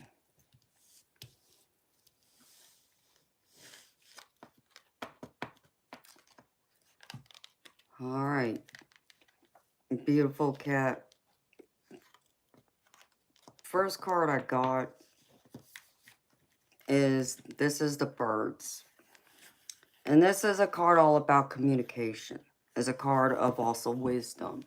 So this could be a card of like people talking about you. Could be good, maybe not so good. It could also be a communication in the aspect of, yeah, somebody might reach out to you or you reach out to them. Send them that text, that email, call them, because obviously there's some communication that needs to take place, like you know, talking to the person you're interested in and having that conversation, finding out where, they stand. But also, just like the owls pictured here, owls are wisdom. They represent wisdom in the spirit world. And spirit's saying to me, like, though there you may want to communicate with this person, that maybe you need to also take a good look at and listen to even your elders, the people you've already kind of talked to, may have asked for their advice. That as hard as it may be to listen to their advice, but it might be the best advice for you to listen to their wisdom instead. And it might not be what you want to hear, but it's what you need to hear at this time. So, in essence, like what this card's saying is, yeah, you could reach out to him, but it may not be the way it turns out, or like what you're fearing, you know, your community, you're in finding out, and the talks could happen. I mean, I kind of almost get the feeling like something's already been said. And that's the energy I'm picking up. Like there's already been gossip, possibly. So someone may already know, or just making guesses just based on your interaction with him. If others have seen y'all together talking, even if he decided to go and talk to his best buds, or if there was someone that you trusted who you thought would be able to keep this secret, but they somehow didn't, and then it gets out. So, whichever side of this coin it is, either way, Spirit's like saying there is some kind of talk, gossip possibly going on. There's also saying trust your elders, trust their wisdom, trust their advice. It's the best piece of advice and wisdom you need to hear right now. Because the other card that goes with it is the flowers card. And this is about happiness and joy. So I feel like by listening to your elders, when I put these cards together and the energy I get, Spirit's like telling me, whoever your elder is that you trust, that you respect, and take their wisdom seriously, to take their advice, and that will make you feel more at peace and happy in the end, especially given the situation, the circumstance. Um, do I feel like if you were to connect to him, that there would be um possibly even, some gossip that would go on? Yeah, but I get the feeling for some reason I feel like it's already going on. You just may not know about it. But I feel like there could even be an inkling. Like his wife could already have that inkling that there's been some kind of talk going on. And maybe they've already had conversations about it concerning you. So there's something else going on here. The energy is telling me, though, that the best thing you can do is follow your heart, though. Because really the flowers is about happiness and joy. Where do you feel at peace? Okay, you can listen to your elders and find a way to find peace and acceptance, to find more happiness and love of yourself, to tell yourself you're worthy of someone better who deserves you, than to settle for someone who, in essence, isn't available right now. So, unless that person's going through a divorce or something like that, separation, like, are they really available to be getting involved with someone else? And then you become second best. So, like, I kind of feel like, Spirit's saying, you're worthy of so much better than that. Why would you settle for second choice when you could find and have someone who would pick you first, pick you and only you, instead of having to settle for someone else's attentions, because I, I don't get the feeling like this is like, I feel like it's an ego boost for him. It's his ego that's talking to him. So you're giving him some type of attention that's boosting his ego. And he kind of like thrives on it. It's kind of like that thing that unfortunately some men have a problem with their ego. They need their ego stroked. And so by you giving him that attention kind of says to him he still has it. Like, oh, I still got it. I can go out. Oh, I can leave her right now. I'll probably still get somebody tomorrow. Kind of ego, you can say. So, and I feel like there could even be, um, yeah, there's some other sneaking around going on. Beautiful. I'm not saying this is you, but for whatever reason, Spirit's like trying to show me like there's other things going on that you're not aware of. That even if you were to have this conversation with him, I don't feel like he's going to be forthright with you. I don't feel like he's going to be honest with you. That's the energy I'm picking up. So even if you wanted to risk talking to him, I just don't feel like he's going to be honest. Really, Spirit?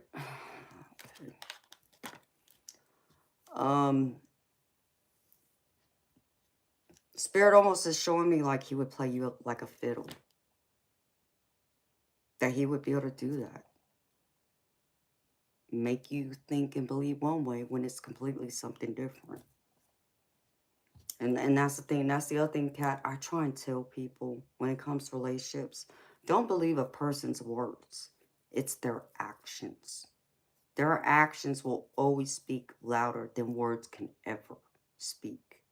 Now, what makes it the most powerful is when their actions line up with their words. That's when you know you can really trust them, when they're backing their words up with actions. So, does his words match his actions here? That's for you to decide, beautiful. That's for you to discern. I still feel like, you know, there's something else you don't know, beautiful. I don't feel like you'll know either. I get that feeling that if you were to reach out to him, I don't feel like you're going to get an honest answer from him. I feel like he would still be keeping something from you. I just feel like Spirit showing me. Playing the violin. That's what I'm being shown in my head. So,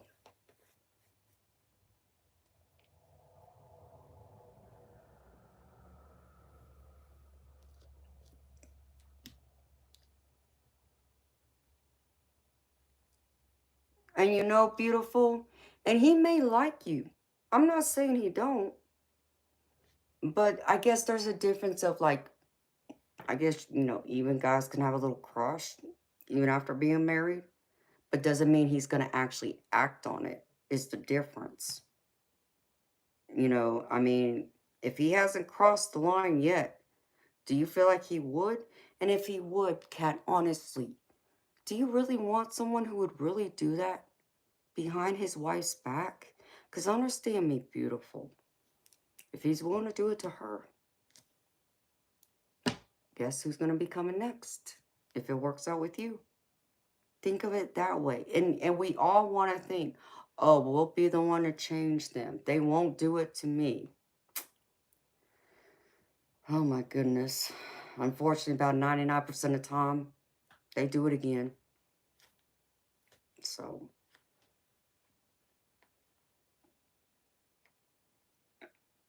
beautiful, I'm not saying you would cheat. I'm saying him. Now, if you're saying you wouldn't allow him to act on those feelings of liking you, okay, that I understand. You wouldn't allow him to cross that line with you. That I can respect. I'm just saying though. You know, it could be an innocent crush, and he doesn't mean anything more. And maybe he won't admit it to you because that's his character of his morals. Because he knows he's married. He knows it's wrong for him to have any kind of feelings about anyone else outside of his wife. So that would be another way of looking at it. Yeah, unfortunately, that's how it is. 9 times out of 10, beautiful. They, you know, I'm not saying they're all that way, but good chance, you know, 99% of them are. It's rare you hear of one actually changing that, you know, cheated on their spouse or with their significant other, and they got with the person they cheated on with, and they stay faithful to them. It's rare. I'm not saying I haven't heard it, okay? I have. But it's rare, you know. And I would hate, you know, for you to settle for that when you could have someone later, you know, down the road. You know, and I'm not saying like later, but, you know, maybe soon down the road that will give you their whole heart and will be willing to worship the ground that you walk on, who isn't tied to anyone else, that will love you and appreciate you for all that you are and everything you are yet to be, and want to watch you grow and wants to be beside you through every step of it. And that's what you want. You want that person that's going to be there through thick and thin. Excuse me, that you won't have to question their loyalty, what their intentions are, you know, what they plan on doing next. Are they going to walk out the door on me tomorrow, you know, because they meet someone else now that catches their eye? Like, that's too much for me, honey. And understand me, I'm not a jealous or insecure woman at all. But let me tell you, if I knew someone went through and did that to me, I would not be at peace. I wouldn't, I'd be like, could they be talking to someone else? Knowing they did it to me. They used me and did it to their significant other. Like, why would I be different? No one could help but to think that way. That will always be in the back of your mind, So, do you really want that? Not really. At least I don't.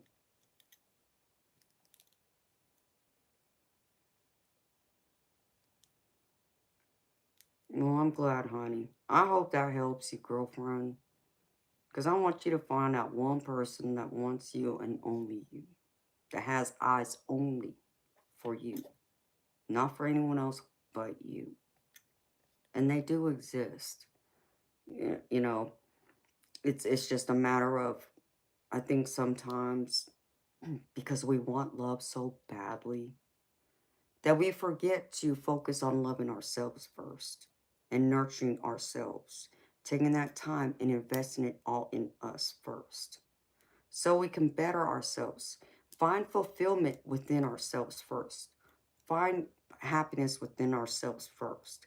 Once we're happy within ourselves, and we seem to have our life pretty well put together, okay, then you be more, in a more solid, healthy balance place to be able to bring someone into your close circle like that. Because you're not then looking at them to make you happy or to fulfill you. You found that within yourself before they walked into your life. They just add to your happiness, is all. Doesn't mean they're the center, of you, to where you lose yourself completely. And that's always the trick, too, being in a relationship.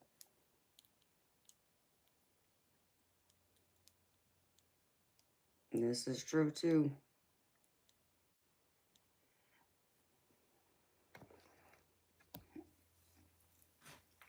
So, I want you to have that forever love, girlfriend, that we all deserve to have.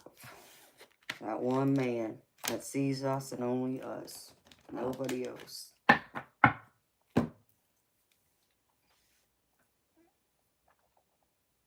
But that's what I have for you, honey. So I hope that helps you, Kat. Beautiful, and I'll be here. I stream 5 nights a week. So, um,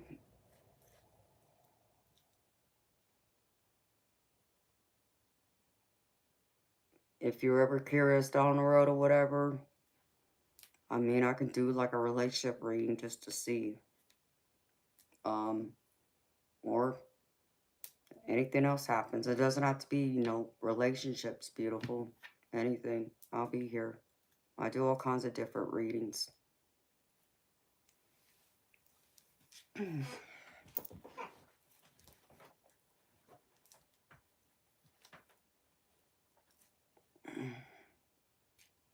Hello, Bridget. Big Bear, what do you mean what's with the cross around my neck? That represents what you think it represents. I'm a Christian woman. Yes, I believe in Jesus. Yes, I believe in God. Yes, I pray.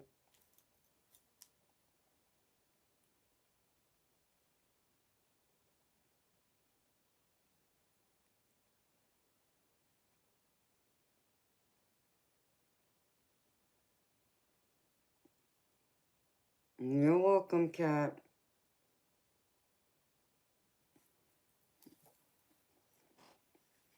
All right, beautiful. You take care of yourself.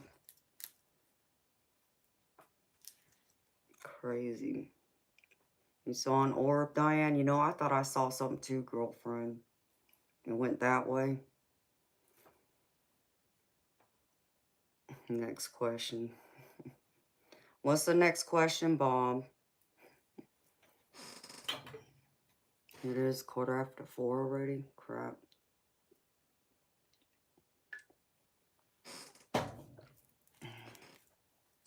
Where did Eric go? Eric must have fell asleep.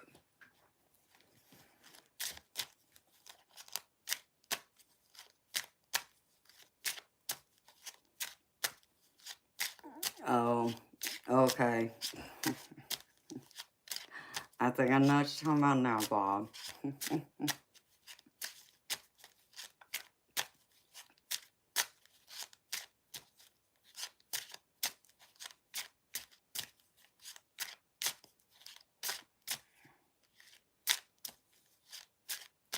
uh, Dipulus? No, nobody has to get Eric. He's probably snoozing.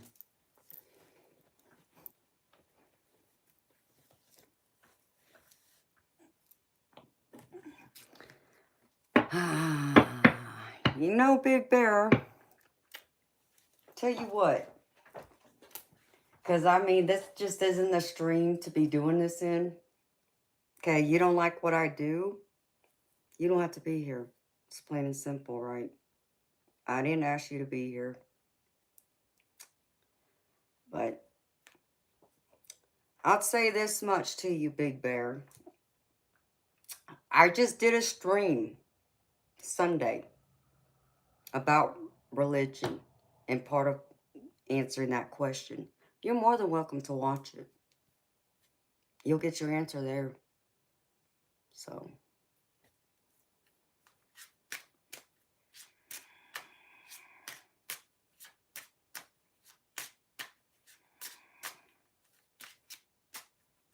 Sarah Marie, you sent a donation for a career read? Where'd you send it to, honey?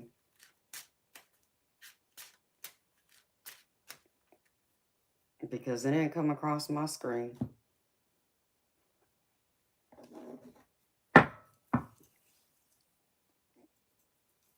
And no, Sarah Marie, I'm doing mini readings tonight in their theme.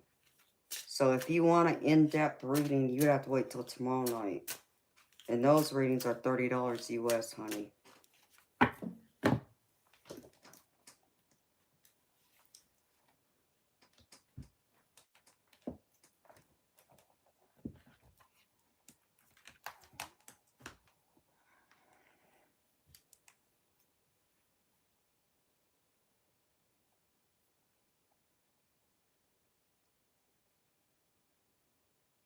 Okay.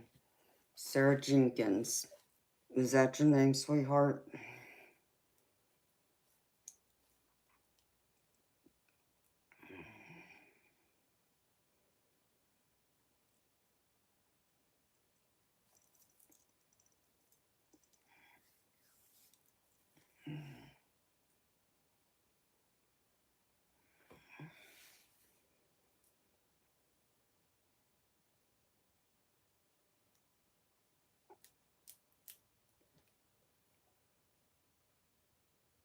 Okay. I see it, beautiful. Sarah Marie, like I said, this is like a mini read. It's a 2-card draw. You know, you want a career read. I'm not even touching those cards tonight, honey. Because this is theme-guided readings tonight. It's just mini readings to have a little bit of fun and to kind of gradually bring myself back into starting streaming, because I had the last 2 nights off. So I don't drain my energy completely.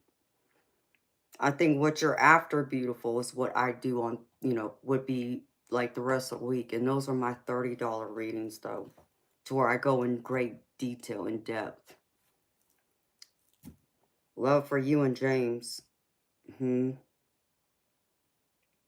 Like, beautiful. I don't do third-party readings either, honey.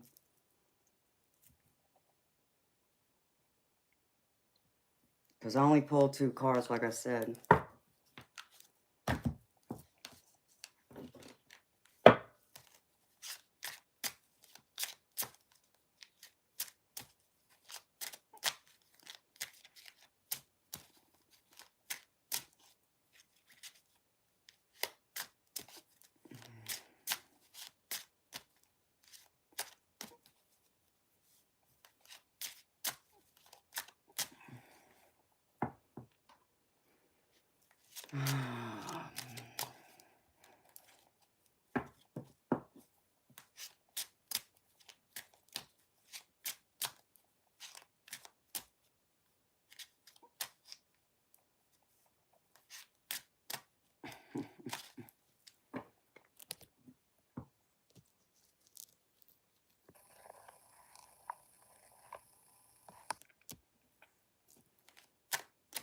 Oh, ruined my holiday. What did I do? Did I ruin your holiday? Oh, I'm so sorry.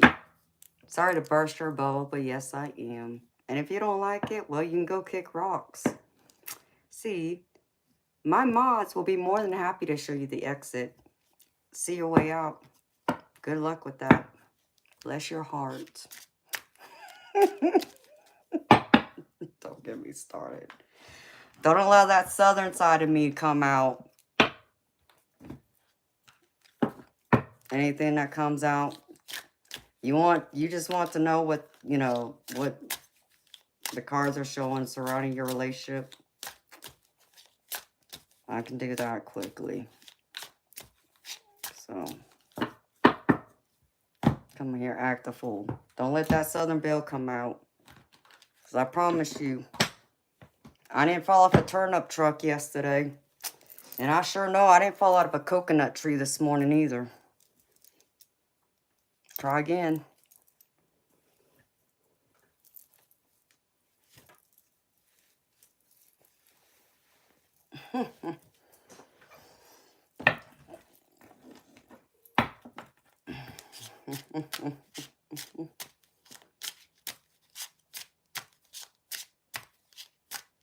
Do I need to be helpful? Yeah, Texas.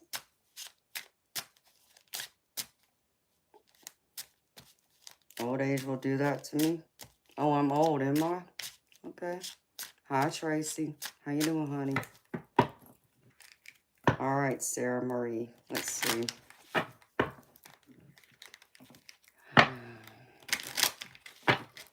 44 is old age now, huh? That's funny. I'm proud to be 44. I don't see nothing wrong with it.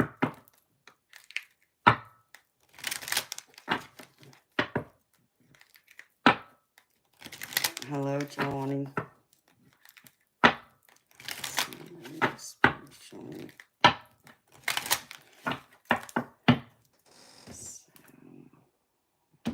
Can you show me surrounding Mary's relationship? Her significant other. Well, thank you, Johnny. I've been told that. That's what most people say. So, some people might just need some glasses. I don't know. Or maybe they're the one that fell off a turnip truck. I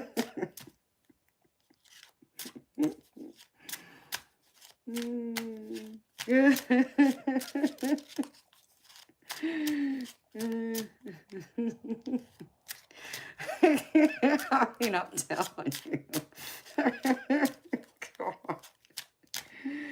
If I'm old, I mean, dang, some of y'all in here are ancient then.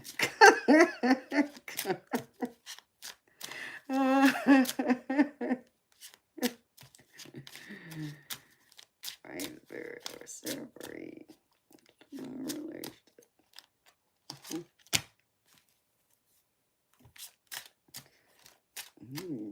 All right, spirit, where goes with?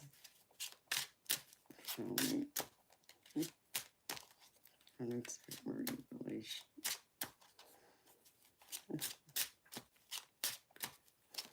I mean, I guess I should pull out my cane or my walker or something.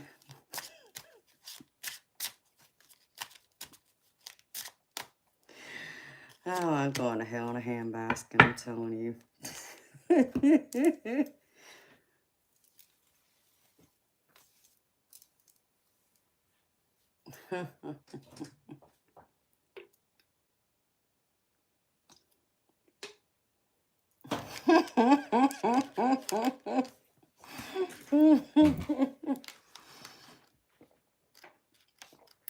Thanks for that reminder, Tracy. Yeah, I can't forget the depends. Can't forget the portable, what do they call that? Those, what do they call that? That they used to use in the older days. Bedpans. Don't forget the bedpan either.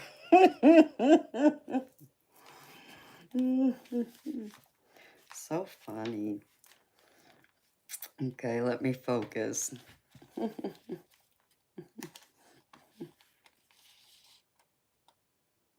Alright.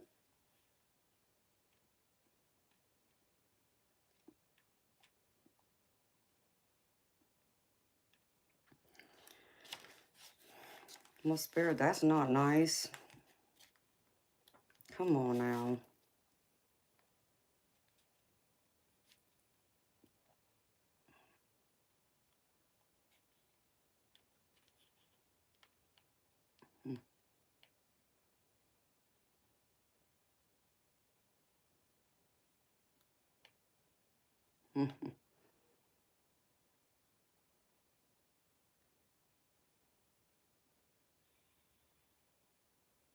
Okay, that's much better. Thank you.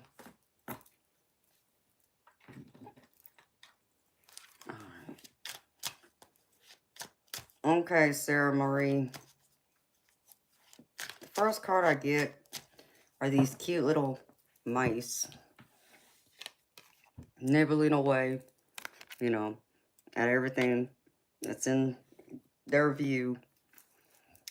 And so, like, this card is like telling me there's been loss. Like, maybe there's been a loss of resources, or there's been like even maybe a loss of the relationship itself. Like, maybe things have kind of dried up, or um like maybe one person has more invested in this relationship than the other. So it doesn't feel like it's evenly balanced to me. Okay. That's like what it's been, a little bit here and there. But does that mean your relationship's going downhill? No, because I get this star card with it, which this is all telling me there's a lot of hope and optimism for things to get better, that things can grow again, that things can blossom, the things you've lost in this relationship, where you and your partner may have not seen eye to eye. Maybe, there's been a loss of, resources. Maybe there's been a loss of love, like y'all have fallen out of in love with each other, whatever that is, that there's a reason to still hope, that they're showing me that there will be success in this relationship if you and your partner are both willing to put time, energy, and effort into making sure this relationship stays healthy and strong and being consistent. So, consistent, make sure you're consistent throughout. You keep your word, they keep their word. They show up when they say they're going to show up, and you show up when you say you're going to show up. You're reliable, they're reliable, you're loyal, and they're loyal. If you both can have that balance, whatever's been lost, you know, can be rebuilt again. And that's what I'm being shown. There's hope here. So there's nothing lost. So if you feel like things haven't been on good terms, well, I don't feel like it's a reason to not have hope yet, or feel like things aren't going to get better, because I feel like with time and energy, if you both want this relationship, it will work. If you give it, your all. But I feel like you also need to be able to have that conversation with your partner and be upfront and honest with them, sweetheart. Because let me tell you something. They can't read our minds, just like we can't read their minds. Like, we we have this um belief sometimes, like they should already know what we want, in the moments we want or need something. Maybe there's some things, if they learn you, if they've been with you long enough, they read your body language, you know your tone, certain words you use, okay. But then other times they may not. And, some guys in here would tell you that guys can be stupid sometimes and they don't use their heads. They need us to spill it out for them sometimes to make it clear. Even draw them a map and give them specific directions on how to do some things. Sometimes they need that kind of direction to know how to show up for us, how to make us happy, what they can do, what's missing, what are they doing right, but what needs work, okay? So you don't want to go into this and be like, well, you do this, this, and this, and I don't like it. It pisses me off, or you're not keeping your word. No, you know, just say, listen, you know, there's certain things that bother me, that annoy me, that I feel like, you know, need to be worked on just as much as I see where I need to work on some things. And if you and I want this to work, we both work on this, but we do it together. Okay? Because here's where you are right. You are doing this right. But this part needs a little bit of work. And make sure you make him understand. I don't need perfection. I just want effort and consistency. And allow that to be what drives your relationship forward. So I see that you can have what you want in this relationship if that's what you really want. You want to see it go all the way to the end? As long as he wants it, and you want it just as much, and y'all are willing to put both time and energy and investment into it, it will be. And that's what I have for you, Sarah Marie. So thank you, honey. Hi, Sam. Thank you. Spirit Brothers. How you doing, baby?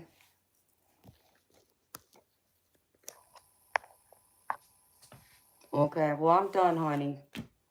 What's your question, Spirit Brothers? You want to know where to get my wig from?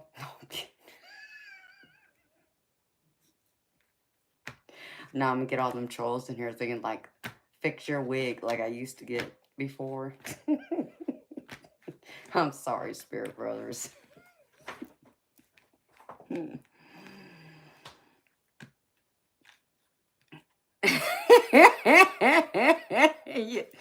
I mean, you know, baby, I'm psychic. You know how I roll.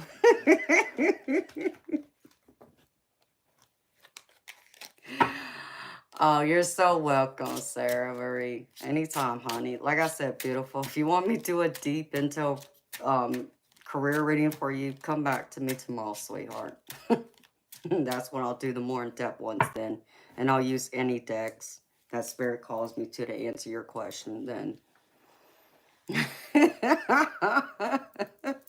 Oh, you didn't know, Eric? Darn, I must have had it crazy glue just right.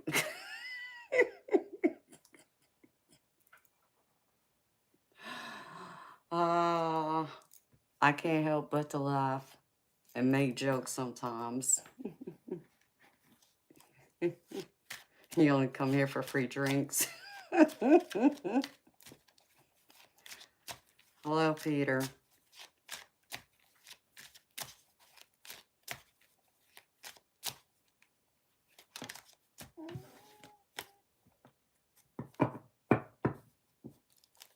All right, Spirit Brothers.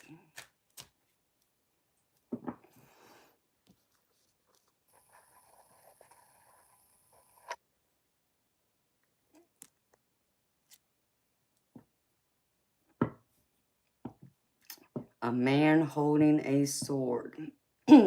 Depends, baby. Because, here, let me pull out my deck, baby, so you get an understanding of this. Depends on which one.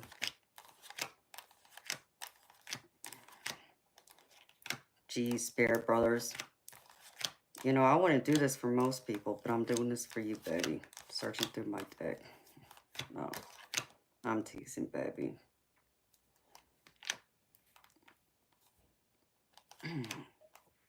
Let me see which one. Find all of them. Am I even using the right one? Actually, I should probably use this one. Oh, I'm going to turn those cords around if I do.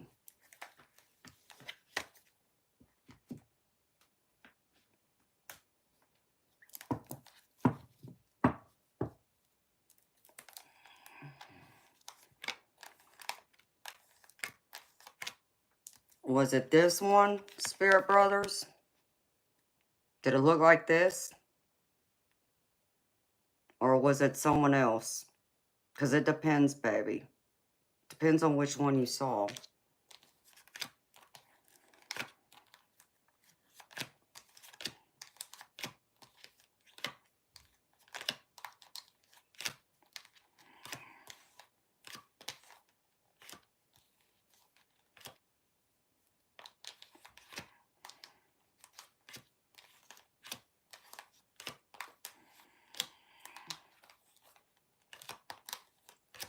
Oh, I'm sorry, baby. Oh, well, that makes me feel good.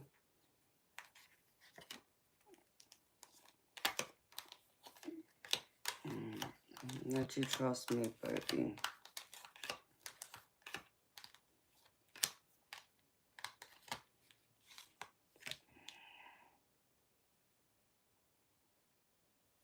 This one.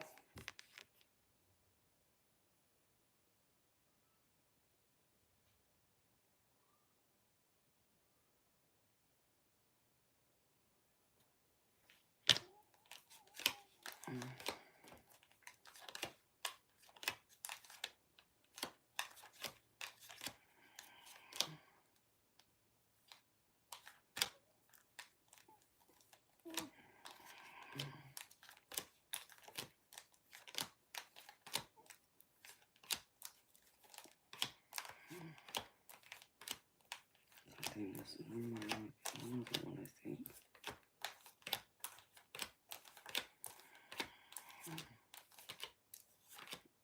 I think that's it. Pretty sure.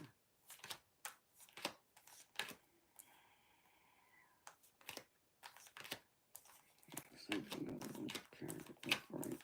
Yeah.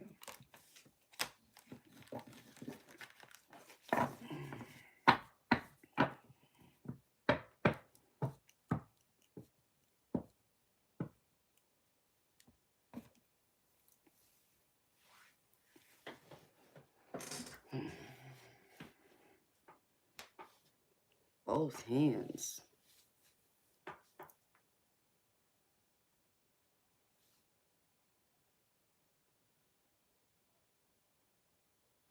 No, baby. Then that's from a different deck. Like, I'm gonna have to pull out all my sword cards now.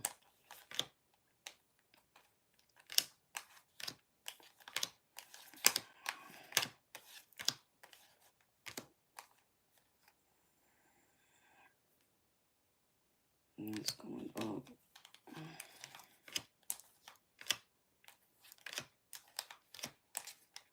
Unless it's representing from a different deck, baby.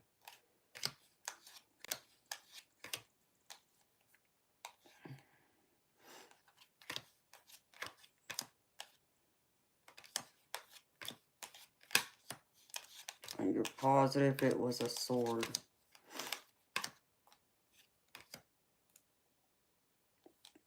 Because the only other one that's holding a sword is the King of Swords and the Justice. Theirs is facing upright, baby.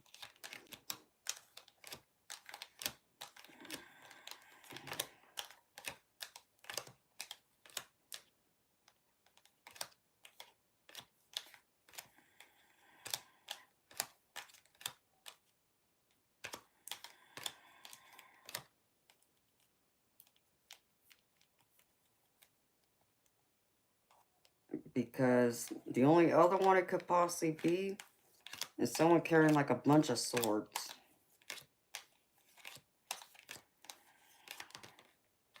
And I'll show you. Hold on.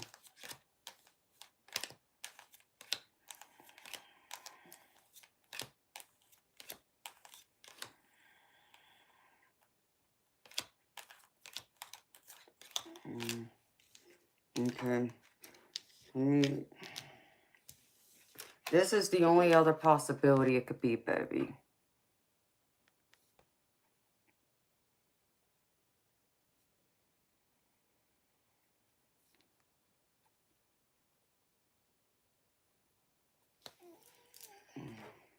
Okay.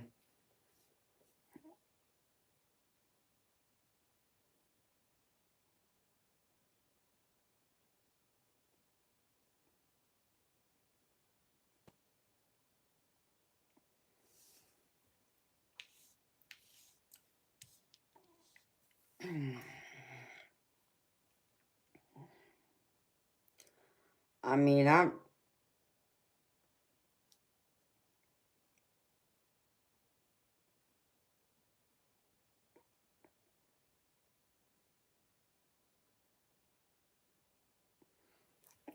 yeah, baby. The only thing that makes me think of And for you to be crying, like, it makes me think of this. This card is what it makes me think of. That's what my energy is drawing me towards. And this is a card of conflict, competition, disagreements, um, feeling defeat. Even it could be someone being bullied or someone being sneaky, trying to get away with something. So, like, did your parents, like, did your grandfather and your dad, like, have a conflict that you're aware of before one of them passed away? Because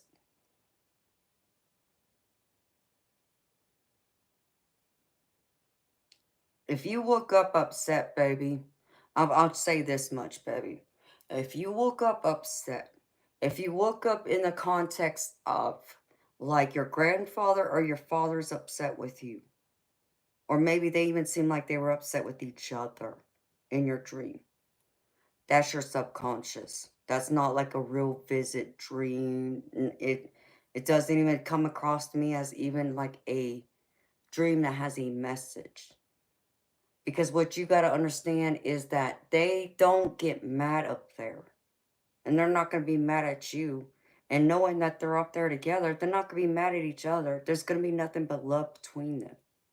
So for them to have, like, come into your dream like that, and, you know, there to be any kind of, like, conflict, disagreement, arguing, or for them to be upset with you, you know, to not show you any kind of love and happiness, and they're proud of you and they're cheering you on type of energy, that's your subconscious playing out. Your worst fears playing out, which means there's something deep beneath you, within you, that's being triggered. That's reminding you of this, or you have this fear that things were left unsaid, or there's something that happened in the family, possibly between your grandfather and your father, before one of them passed away. That's how I feel it.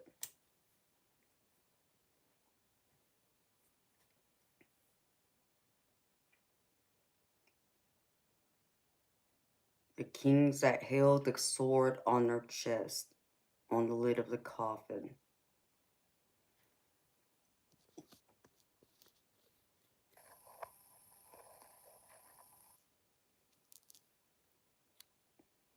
I mean, it's interesting that it was a card that showed that image. I mean, when I think, I don't know, baby, have you looked up the symbolism?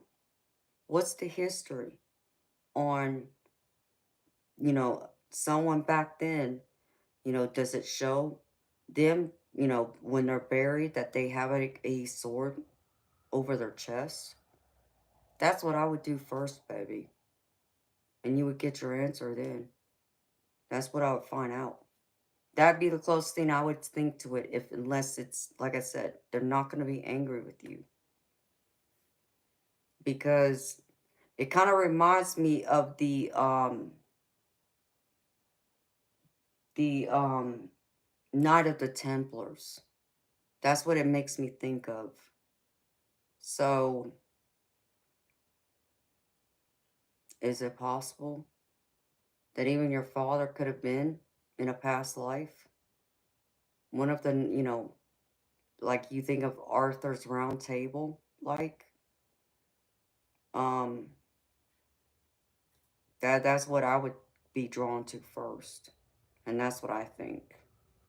Because I don't just think of holding a sword on my chest. I think of that, um, the clothing they wore that had the big cross, the red cross on their chest. That's what I also think of too.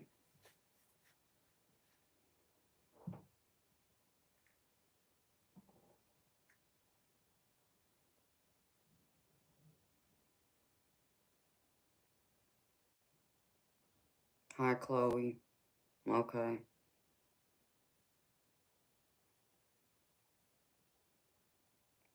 Baby, I would do some research. Find out. What does it mean? You know, that's what it makes me think of. It makes me think of back then. back during the Knights Templar. Because it's crazy you bring that up.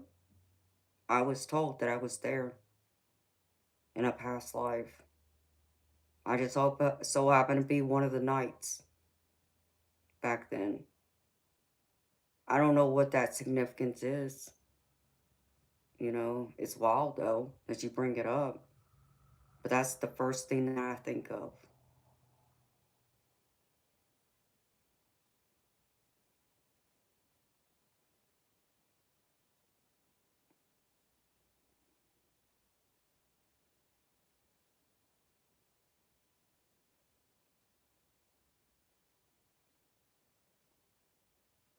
And you're saying it's so vivid.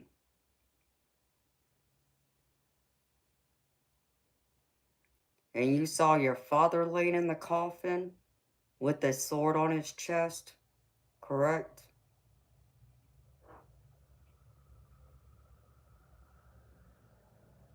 Because that's what I'd be wanting to know.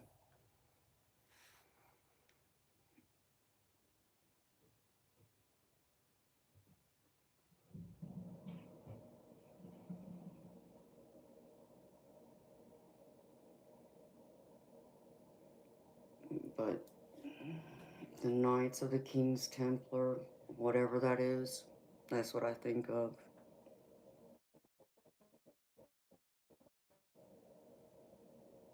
Hmm. That's interesting.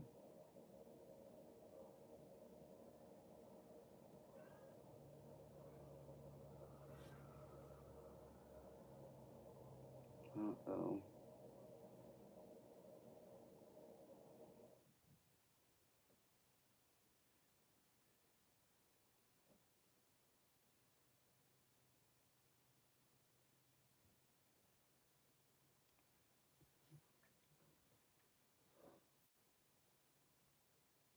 No, I appreciate you asking me, baby.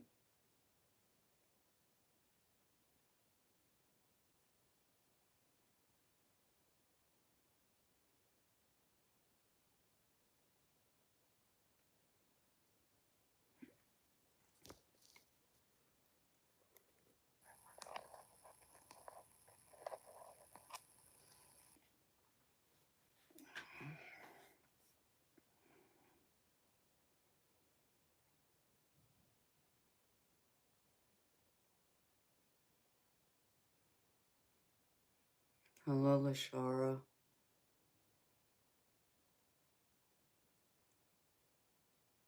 Mm.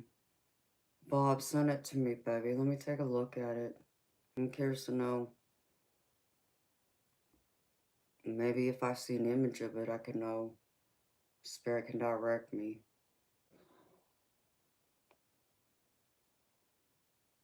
It's interesting, though. I'm not getting anything.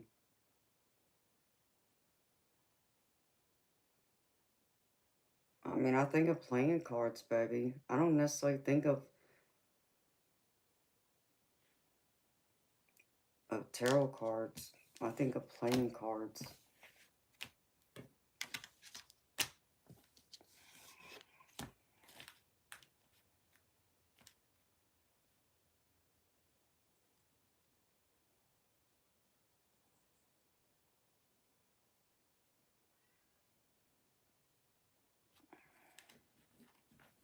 Hmm. I'm curious to know what some of the old playing cards look like.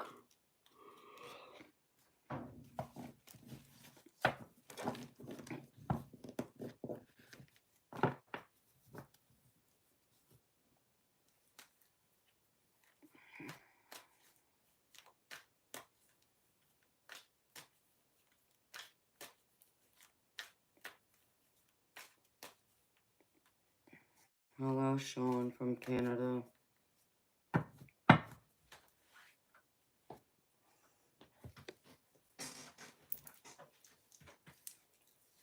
I mean, Spirit Brothers, baby. You're connected too, baby. Why aren't you trusting yourself? What does your intuition tell you?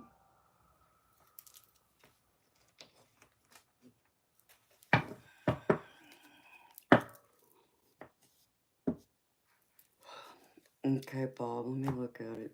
Thank you, baby. Getting cold again.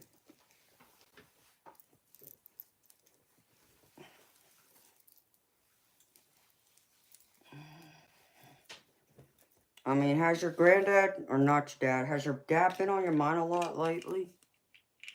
Or has your granddad mentioned him? Like,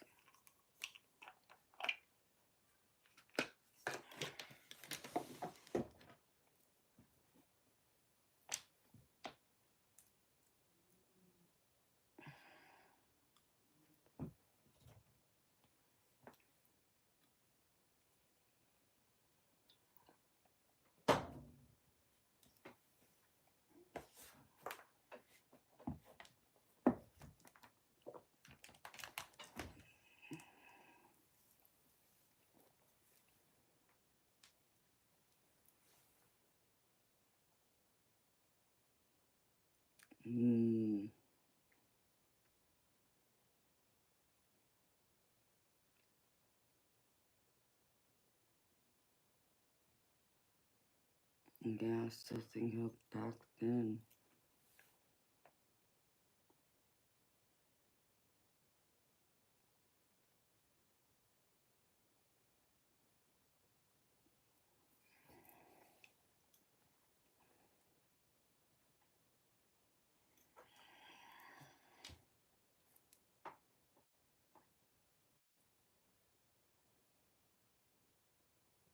I can't even tell what this image on this card is.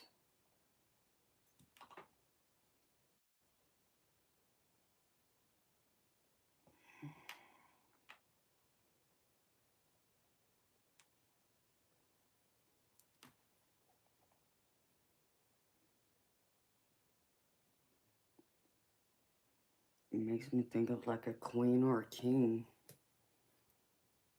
I don't know why.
Oh, I'm sorry I bore you, Texas Movement Media. You can always see your way out. Because right now, I'm looking and helping someone. Because since I read tarot cards here,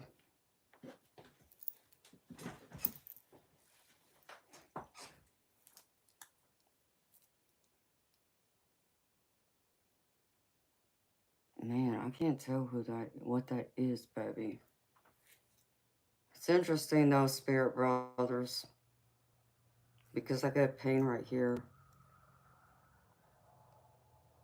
in my head.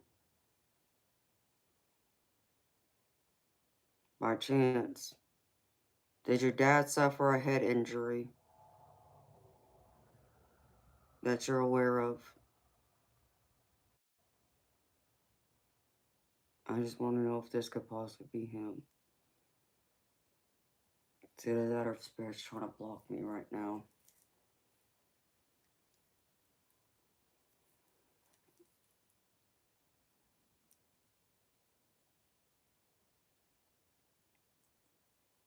See, this ain't a coffin though.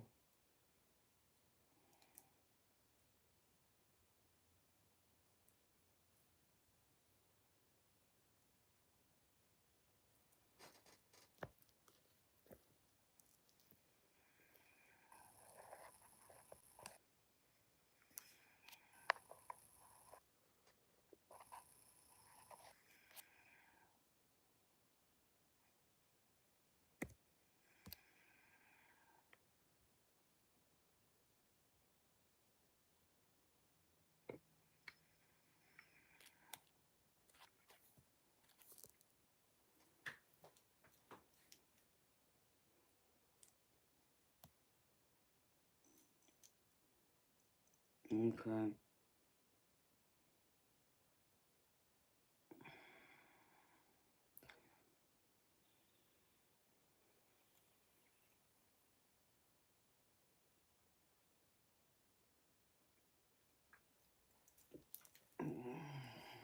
Baby,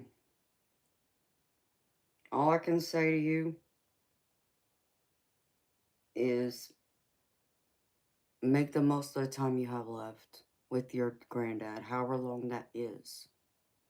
You know, as much time as you can give to him, make the most of it. Because you just don't know, you know.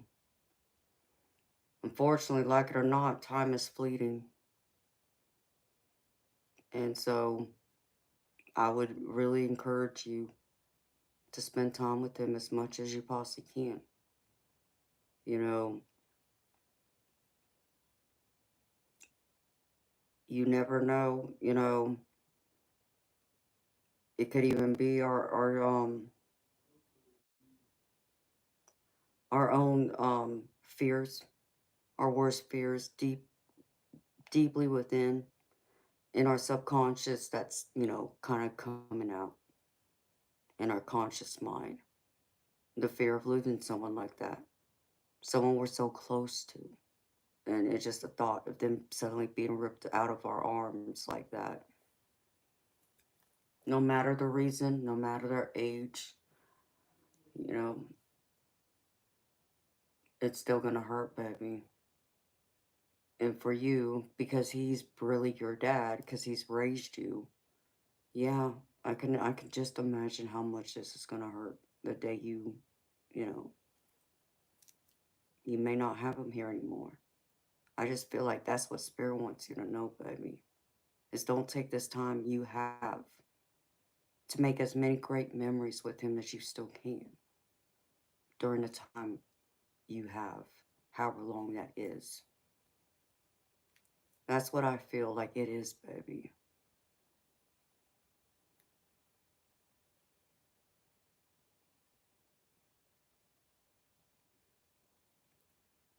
No, baby. There's no reason to apologize, Spirit Brothers.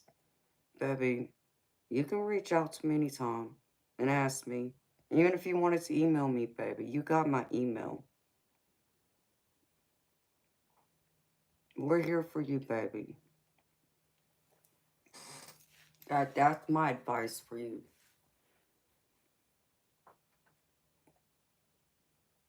Um,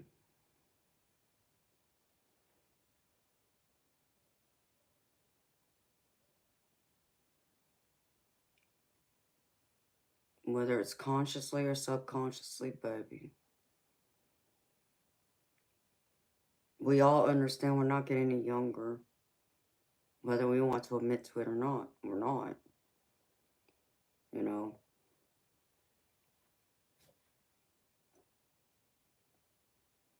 Life, you know, before we know it, can pass us by, and we just don't realize how quickly time comes and leaves us, you know.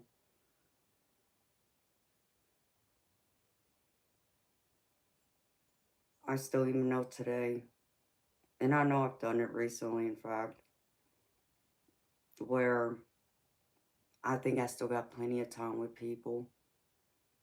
And I like to think that, you know, just because their age, and as far as I know, there's nothing wrong, but you never know. Life has a way of, you know, surprising us, and not in such good ways sometimes. So, you know, I think it's like a message from the divine to be grateful, you know, be thankful for the time you do have. You know, instead of focusing on the time you may not get with him, focus on the time you have, however long that is. You know, I know you mentioned once before that you're afraid, you know, you could lose him soon if he's not taking care of himself, and you're the only one there to look after him. So I feel like in some way that's like your subconscious mind playing out because you're afraid he may not be here tomorrow. And it's not, I'm not saying it's a fear that, you know, you're over. reaching or overreacting to. That's not what I'm saying at all. I'm just saying that we can't control, what happens down the road. We only have the here and now. And it's only what we can do that decides what might happen the next hour, the next few hours, the next day, maybe the next week. In most cases, but not all. Because I think at the end of it, there's still that reminder, even to me, like, you know, God's the one still in control here, after all.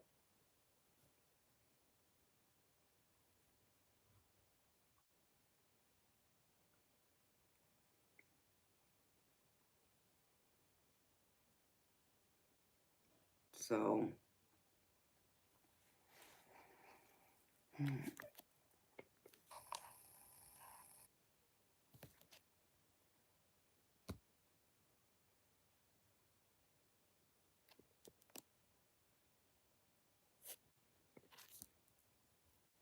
okay, let me see.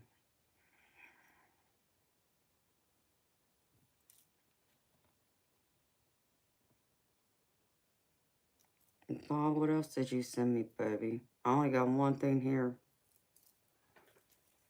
I see the picture, baby.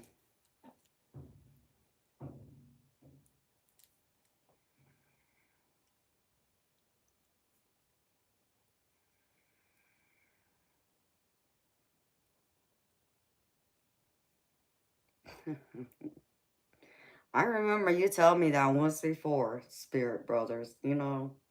Hey, baby. And you remember what I told you? If he still thinks he's 21, hey, don't tell him any differently. Because you know what? What's going to keep him here is him still having that mindset, that belief he's still 21. Allow him to live his life. You know, yeah, is there risk because he's older in age, for more things to go wrong? Yes. But wouldn't you rather be out there and living his best life all the way to the end and know that he lived it his way? Like he lived to his own beat, his own, what they call it, his own beat to his own drum, instead of him being, believing that he's like this old crippled man, he can't do nothing. And, to help you feel better and to be able to sleep at night, he just stays in his house and doesn't do anything. And then he's not happy. Which one would you want, baby? I would like to believe you would rather have him go out there and live his best life. Still let him think he's 21.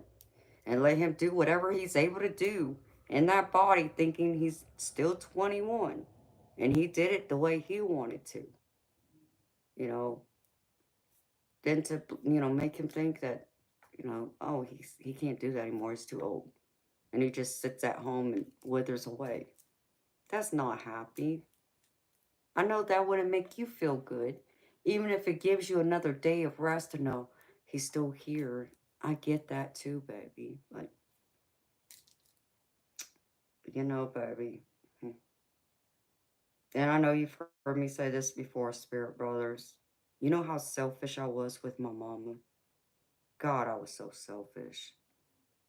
Naturally, though, anybody would be selfish, you know. And it wouldn't matter how old anyone is. You're just that way because that's, mama, daddy. And like your granddad's your dad. And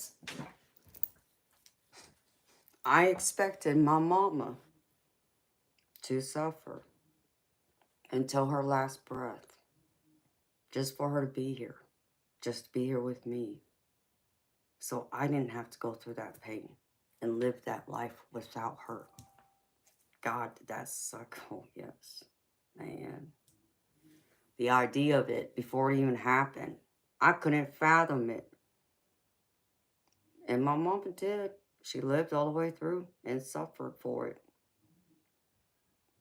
And now that I'm older, do I have some regrets? Yeah, I do. Half of me yes, half of me no. Because that's still my mama. You know, I'm still too young to lose her. It's not like, I'm 40 or at 50, married with my own kids and they're, going off to college and my, parents were here to watch me get married and have my family kind of thing. I didn't even get that opportunity. So I wanted her for however long I could have her, even if that meant she suffered. Man, would I have wanted that again? Half of me says yes, the other half of me says hell no. I wouldn't want to watch her like that. She didn't get to live. You know, my mama wasn't able to go out and do anything like she did before. Your grandfather, however, even if he's not, doesn't move maybe as nearly as fast he did, he has this mentality that he's still young. Let him roam with that, baby. Let him. If he can still drive and be safe on the road, let him drive. If he still feels like he can walk a mile down the street by himself, let him. Don't stop him. He's still able. Allow him. My mama wasn't able to do nothing like that, you see? And she was a lot younger. So,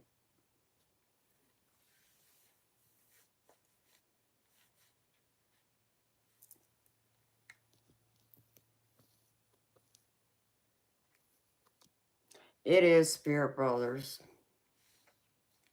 It's very much a catch-22, baby. It's a double-edged sword, like, unlike a double-edged sword. It is. Like, here's Spirit Brothers. I'll show you what my mama looks like a year before she died. Maybe about a year and a half, if I have it here.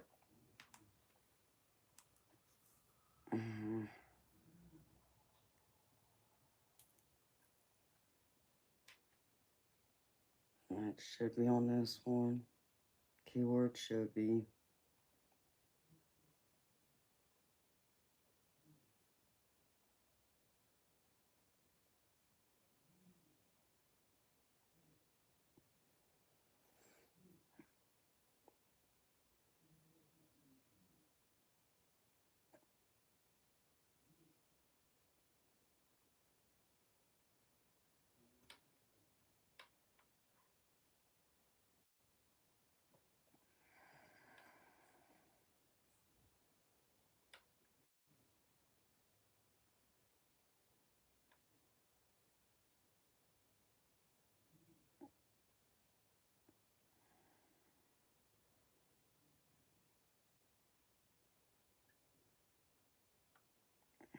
Jesus.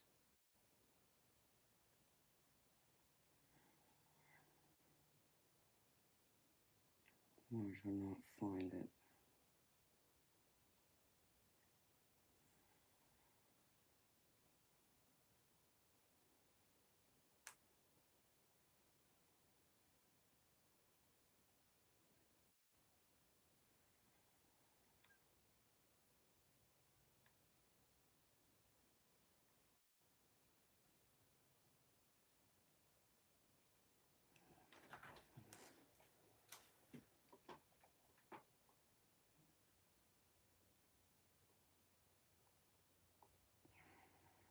Not here.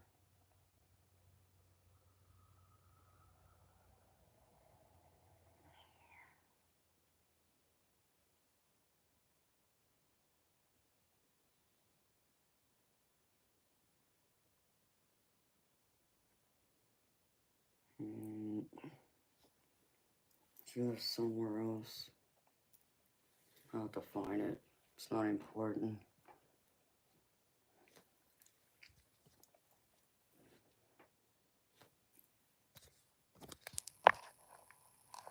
High Firestone.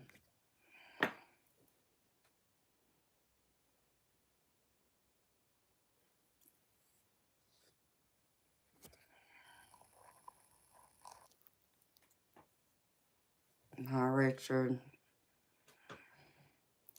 I mean, spirit brothers, and there's nothing wrong with that, baby. Let him look after his plants. It gives him something to do. He gets enjoyment out of it. Why not? Let him water his plants. Let him work in the garden. He loves cars. Hey, you know what I be doing? I be buying my granddad all them car kits that I could get my hands on. Like, what are some of his favorite cars? And you know those like car kits you can put, those classic cars together?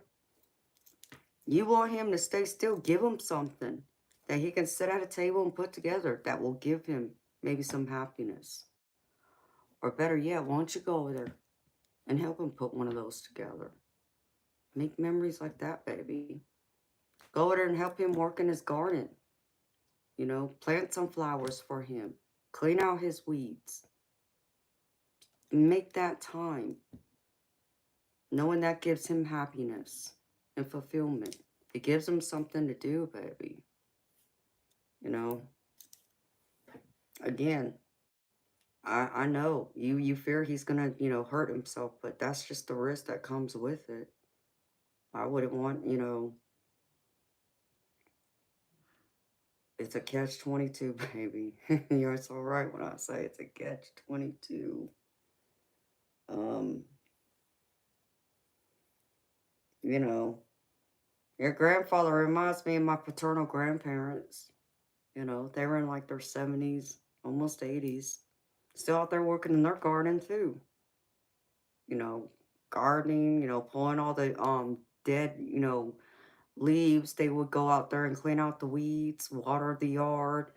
Um, Hell, my grandmother would go through and clean this 5-bedroom, 3-bathroom house. How big is that house? Psh, oh, man. Oh. Oh, I would guess it to be every bit of 4,000 square feet. At least. She would clean this house. This was the family's house. And let me tell you something. See, when I was young, let's say maybe 10, 12 years old, I'd always see my grandma vacuuming the house. Upstairs, the stairs, downstairs. So when I'd be there, I'd always offer my help. Grandma, let me vacuum for you. No, Amanda. And she was stern, boy. Nope. You couldn't tell her not to do something. She was going to do it. And she was damn determined. And my grandfather, he was the jokester, but in great shape like her. Still moving around like she did. Do you think I was ever going to tell my grandparents, no, you need to slow down? Hell no. Mm-mm. Never even crossed my mind, to be honest. Never thought of, but maybe I was too young then to understand, but even now, hell, I would have let them keep going for as long as they can go. And yeah, there's the risk of falling, breaking a bone. That comes with it, though. I'd rather them go through and at least do something they love and enjoy. Until they can't do it, then just to protect the rest of us who don't want to see something bad or worse happen to them, trying to shield us. That doesn't make me feel good. So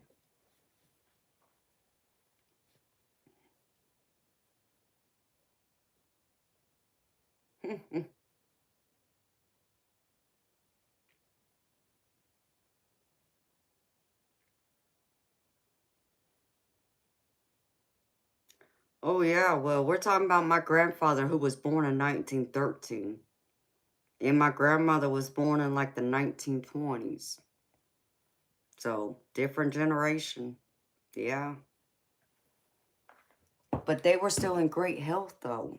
They moved. I mean, my grandparents walked faithfully every morning. I don't know how far they walked, but they walked with another elderly couple in the neighborhood every morning. They got up and walked. So they did what they needed to do to keep themselves in shape, to keep their body moving. And they had no problems walking. Like, when I say I never saw my grandparents use a walker, a cane, anything like that, never saw it.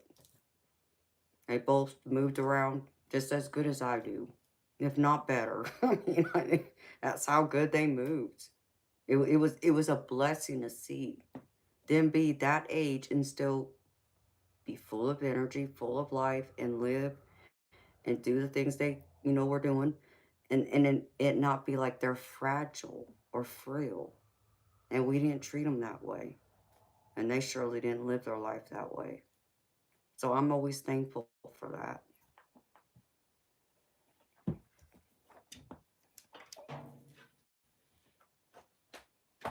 So be appreciative of that, baby. There ain't much of them left. You know.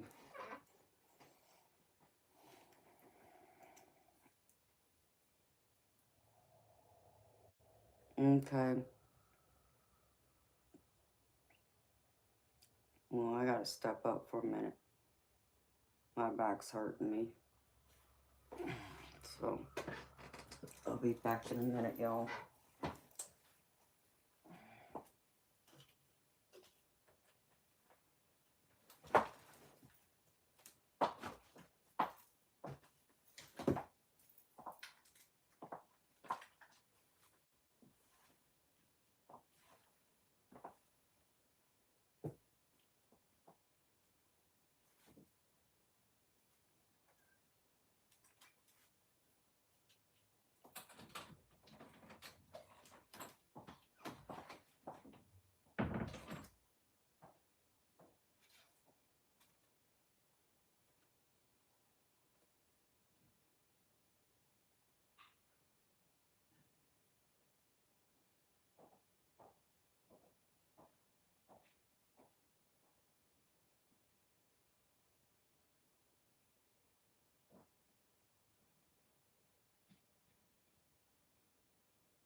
tune, but I hear him.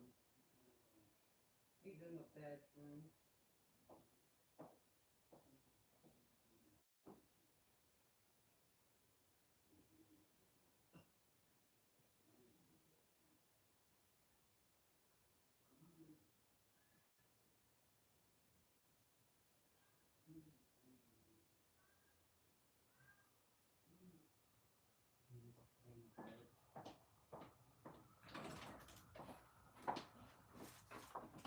Pain in the butt cat.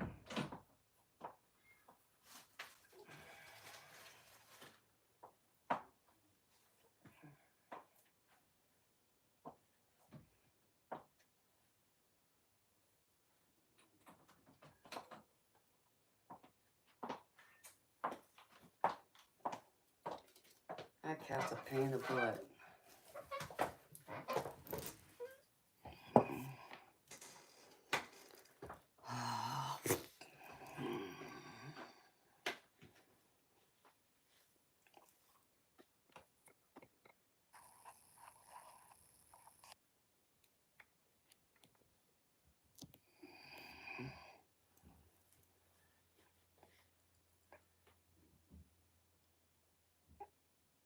Well, Sunnyland, I'm surprised you're still up, beautiful. Y'all crazy like me, huh? It's 5:30. Holy crap.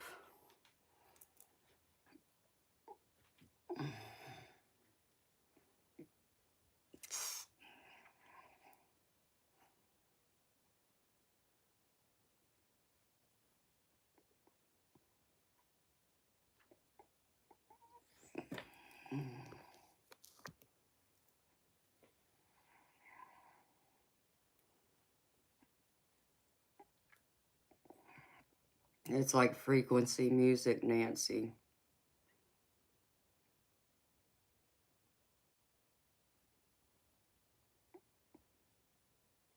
No, you're welcome, Spirit Brothers. Anytime, baby. You know, if you have any more dreams, baby, don't be afraid to ask me. I don't know if I have the answers for you, baby. But at least, you know, keep an open mind, baby. But yeah, spend as much time with your grandpa as you can, baby.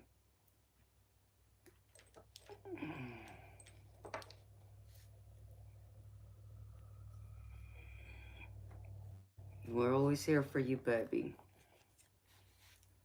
I don't know about these crazy people, but I'm always here for you. I'm messing with y'all.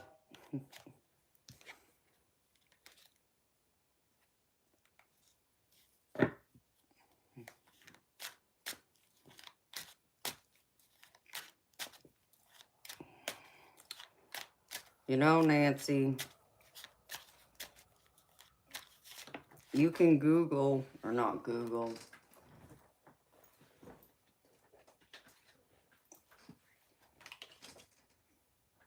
There's different videos on YouTube. It's like different frequency music that'll help you sleep. Some people call it white noise. There's different types though that might help you, but beautiful. I don't know. You'd have to try some of them out though. So you know what helps me sleep? Just listening to regular music. You play some of my favorite music, I'm be out. But then at some point, one of my favorite songs will play that's going to wake me back up too. So that's the downside to it. So you can play some of it and it will, you know, put you to sleep. But I've come across them types of channels where they have it to where it plays 8 hours, 10 hours, even 12 hours. And just, you know, play it from your computer, your phone, your, you know, laptop, whatever you're using. See if that helps, honey. Let me know how that works out. I've listened to it a few times. It's been a while though, I gotta be honest. It's been months. I surely haven't listened to it since I've been living here. But before I moved here, I did listen to it a few times just to try it out to see. Did it work? Yeah. Did I fall into a deep sleep like I needed? No, I can't say that I did, but it did help me fall asleep, at least. Did it help keep me asleep? Yeah, I guess so. Up until the moment that the video stopped playing, then I'd wake up. So, but you might be able to do it on a loop if it's not long enough.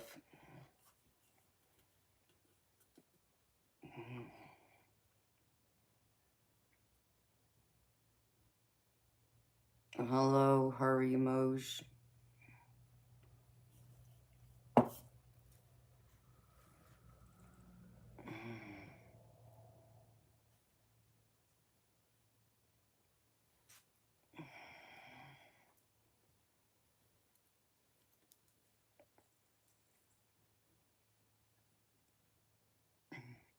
Okay, your name's Omar. Alright, well, I can call you Omar.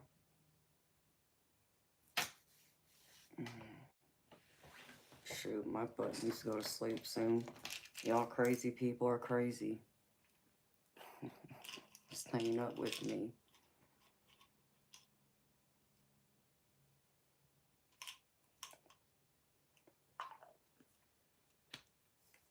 Oh, Judith peeked her head in here again.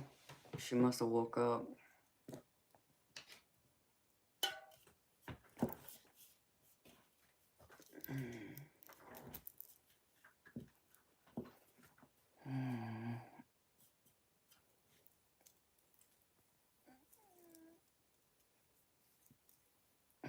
She is mom to you. Yeah, she keeps you in line, don't she, Bob?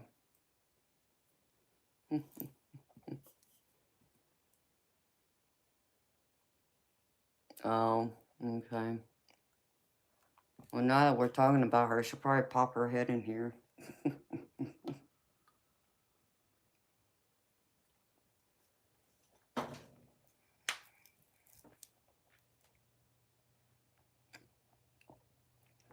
Hello, Maurice.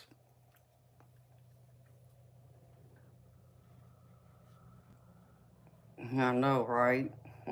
We might die in at the rate we're going. You let her think that.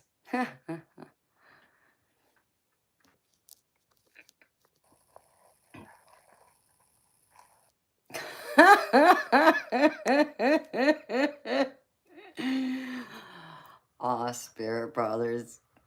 You're so funny, baby. Okay, I'll be your YouTube wife. Just don't tell anybody.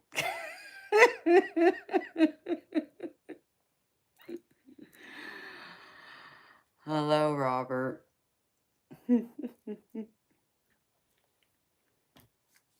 Hey, I think sometimes she has a habit of keeping us all in line.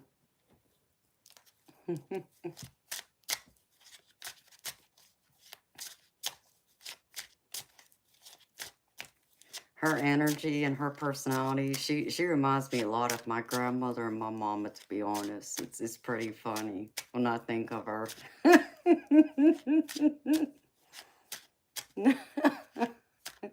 Where's the diamond? Spirit Brothers, you hear that? Bob wants to know where my diamonds are, baby.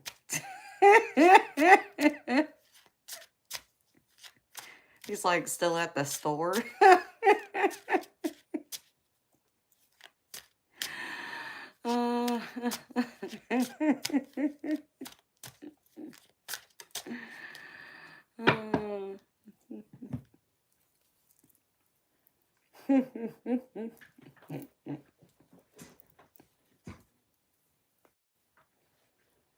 And he'd be like, good luck getting them.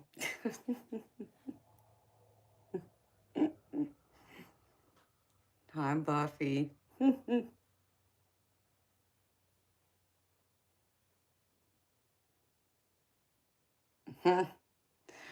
Hi, Diane Egan. How you doing, sweetheart? Yeah, we got two Dianes now. So I have to remember I say Diane G. And then say Diane Egan. No, just remember to say your last name, Diane Egan. So you know I'm talking to you, sweetheart.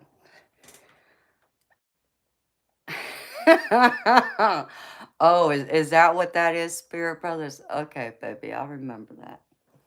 Hey, you better have more than that thought when you come here to the U.S. Don't forget them, baby.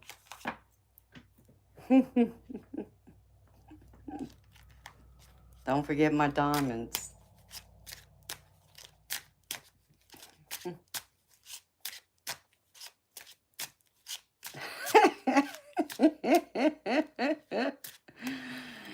Yeah, Bob, I think so.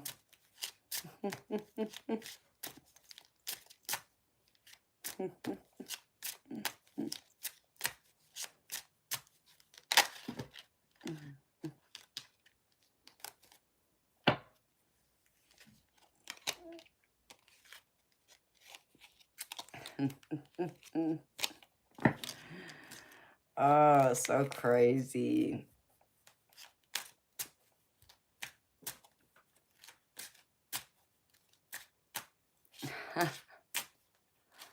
You bring something bigger than a dime. It's called a bottle of brandy. Well, baby, see, I want the brandy in the diamond. See, I'm special. Remember that. Hi, Charles. How you doing, honey? Diane Egan, sweetheart, I'm doing mini readings. And it's $5 US, honey. I just pulled 2 cards. To go more in depth, you'd have to come back and see me. I don't know where you are, but I'm in the US. I'm on Eastern time zone. So I'll be back tonight at 10 p.m. Eastern to do more of my more in-depth readings where I pull several cards. But those readings are $30 US. So you let me know, honey. I know, Bob, right? I'm extra, extra special. You know, I'm a little spicy, sassy, and, you know, a little sugar and everything nice in between.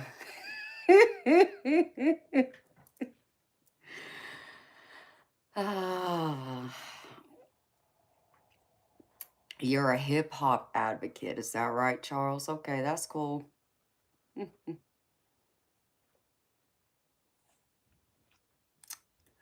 Diane Egan, I have PayPal.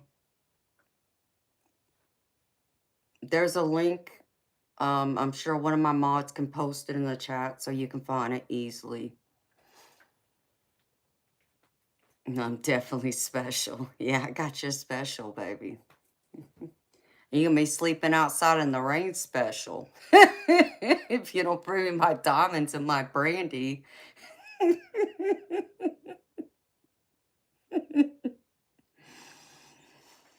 Okay, Diane Egan. Um, if you just want the mini reading, honey, it's right there. My wonderful mod Bob just posted it. It's right above you, honey, where you typed your comment at. I know, Sunnyland. I mean, what? Come on. I'm more than special. You know, I'm the saucy type. You know, I'm the sassy type. I'm spicy. Just the right amount of spice. Just at the right amount of times. I even got a little fire in me. I mean, and some sugar. What's not to like? I mean, you know, I do come from the peach state after all.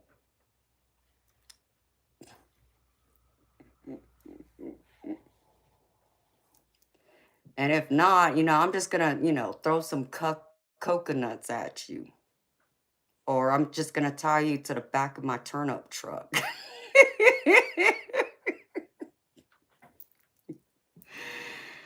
Uh, you know, Spirit Brothers over there like, I don't even know what the hell she's saying to me. He has no idea what I'm talking about. Do you, spirit brothers? Like, man, I'm English.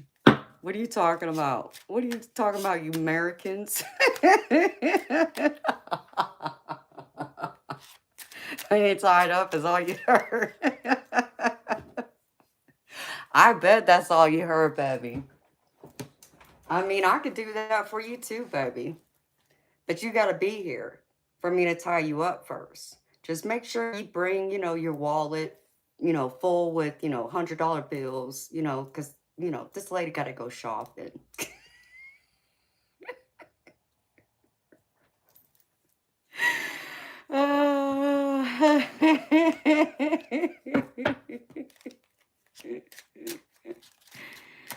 Oh, and I don't mind plastic too. Just make sure there ain't nothing, that plastic ain't maxed out.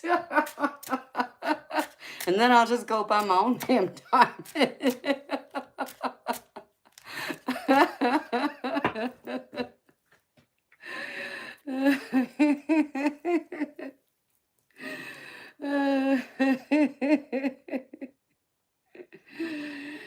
Hey, spirit brothers.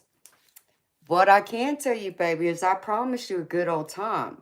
Because you see, you keep talking crap to me about how us Americans don't know how to drink, See, and you think because I'm a female, because I'm small, that I can't handle my alcohol. Let's put that to the test, baby. See, whoever loses, owes me a shopping spree. And yeah, you heard me. If I lose, you still owe me a shopping spree. Just put me through that misery.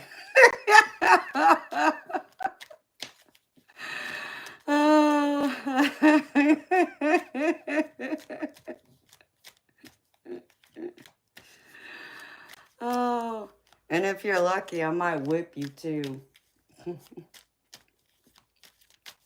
And the only thing he just heard out of that is whipping. I'm gonna whip you right into shape, boy. Didn't say how though, spirit brothers. Let's get that straight, baby.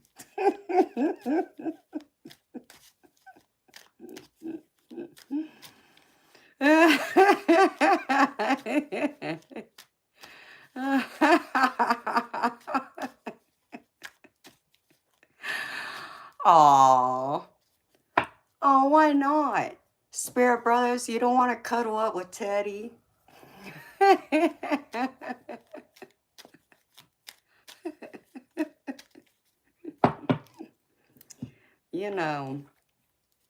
I'm sure you and Teddy could have a lot to talk about.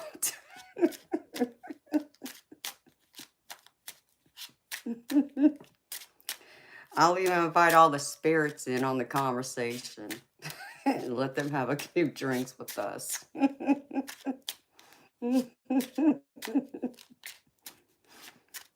I mean, I just thought of handcuffing you to, Teddy instead. He don't weigh nothing. Even I can carry him around.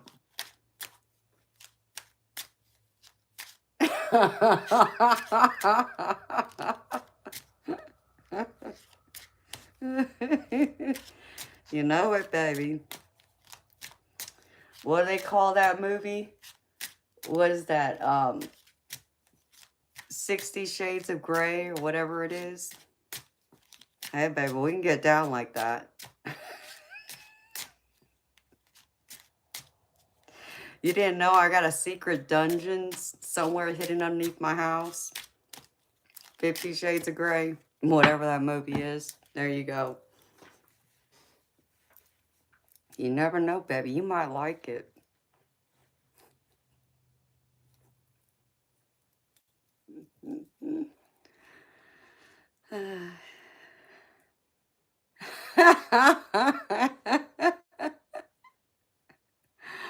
Really, Bob? All I had to say was whips and chains and, Spirit Buzz like, shit, I'll be on the next plane there.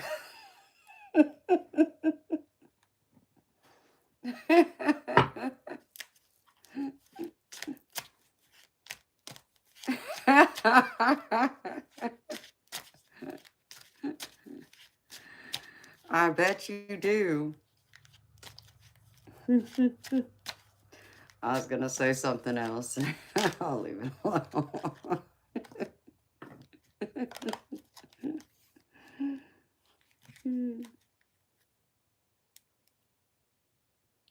Here you go, Spirit Brothers, just for you, baby. I pulled this one out earlier, and it's funny. Because this kind of goes with the, you know, with the message I got with a couple of the other ladies that weren't here. Look, here's your Rebel card, baby, just for you. It says love. And then it says get some, give some. It will cheer you up. Come get some, baby. See how you like it then.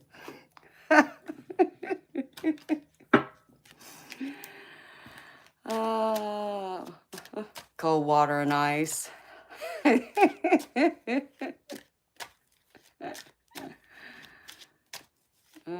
morning, Razak Muhammad.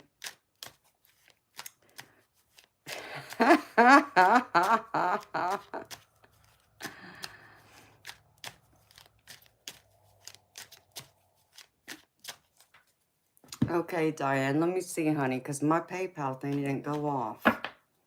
Let me see, honey. Because normally I hear that thing ding. So does everybody else on my stream hear it ding. Are you getting excited, Spirit Brothers? You want to come see me sooner, baby? I'm going to whoop you and pull too, baby. You know, I mean, I did tell you, you know, after all, I do like to play with sticks and balls, but, you know, I'm talking about pull. Oh, Lord, oh, Lord, oh, Lord.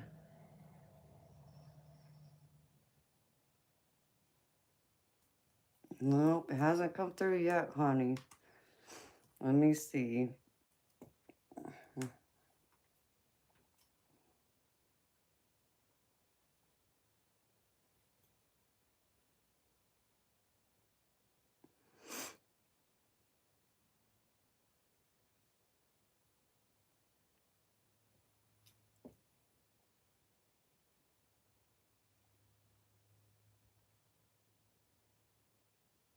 Nope. It hasn't come through yet, sweetheart. Good morning, Diana B. How you doing, sweetheart? Hello, Texan. Getting excited. You finished. Oh, Lord. Look at what we started. Oh, no, Diana B. I hate that. That poor baby. Oh. Well, I'm sorry to hear that, honey.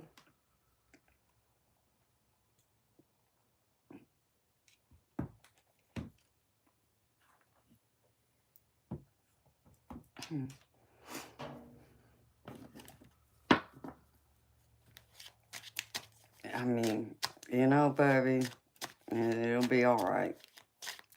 Even though my monetization was turned back on, I mean, you know, I reckon they can give me a warning.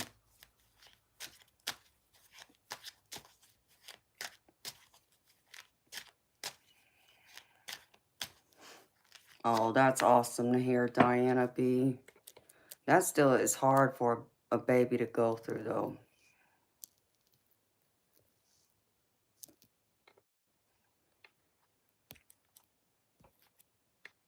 Not interested. Thank you. Marley, Diana B. Well, that's the last thing I don't want is for them to go through and do that.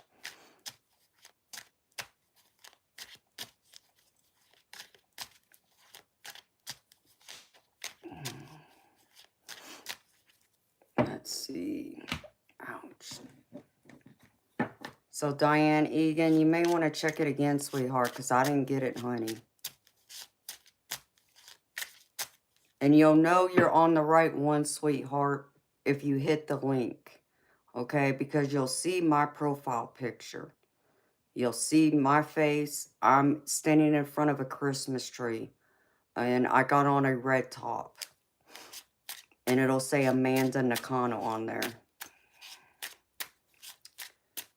Hey, Talman, nobody asked you. I don't know why you even bother coming in here. That's very rude and disrespectful and condescending. But if you want my answer to you, whatever nonsense you were talking about, you know, I did just have a stream Sunday talking about religion. So, go watch it. Go knock yourself out there. But don't do it here.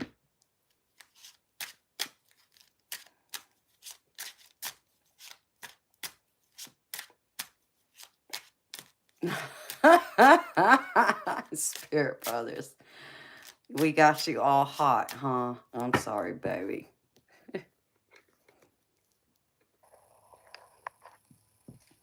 Well, thank you for stopping in, Diana.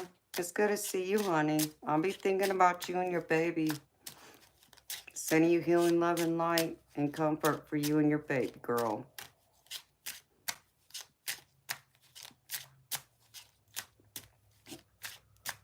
You know, I'm sorry. But, you know,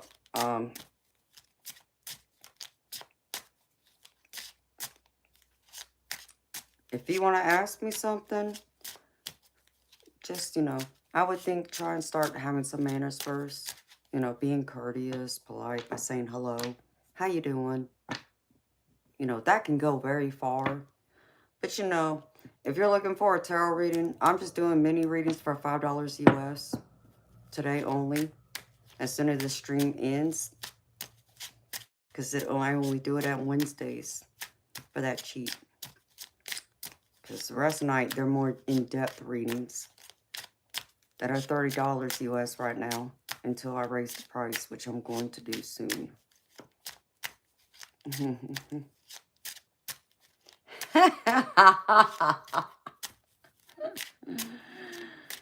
Aw, Spirit Brothers. Well, thank you, baby.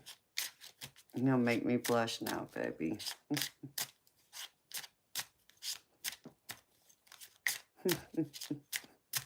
You see my face turning red?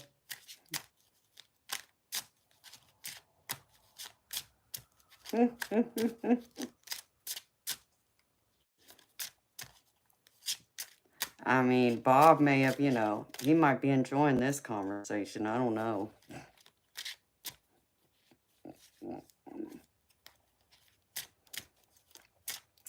Yeah. That it is. Because the more in-depth ones take a lot more energy out of me for sure. We'll have to see how this week goes. You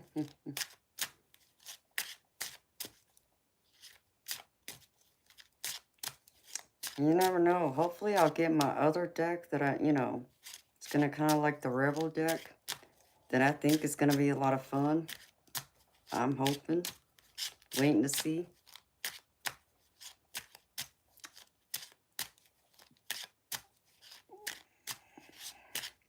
No, Diane Egan, I didn't, sweetheart. That's what I was saying.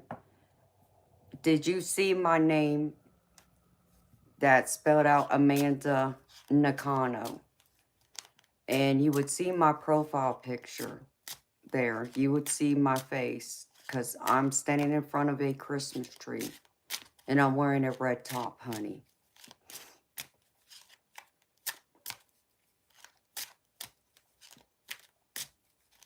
Uh-oh. Well, you may want to go back then, honey, because you should have seen my name through PayPal. It'll say, it might say Tropical Empress somewhere, but it should have my legal name there. It'll be Amanda, last name Nakano. Nakano. And my profile picture's there. That's how you know it's me. So you may want to see if you can cancel whatever you sent, sweetheart, and then try and send it to me.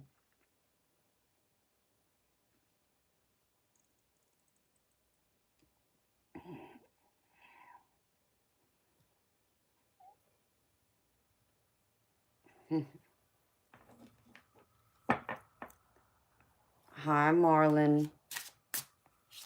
World, how you doing, sweetheart?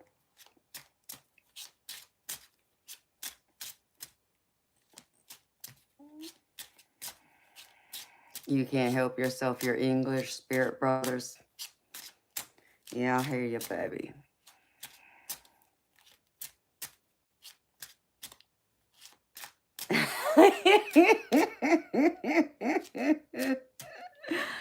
I didn't do nothing, baby. Y'all started it. You know, I'm innocent over here. I don't know what you're talking about.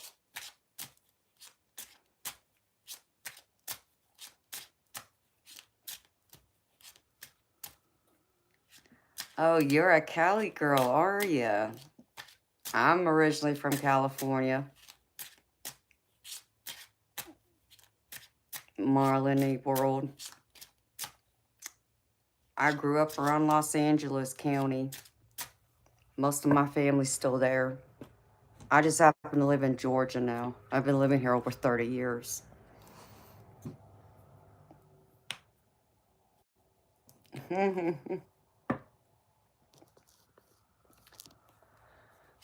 Thank you, Thomas Bailey.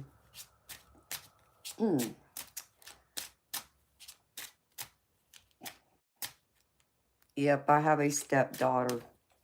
So she recognizes me on Mother's Day, so I must have did something right.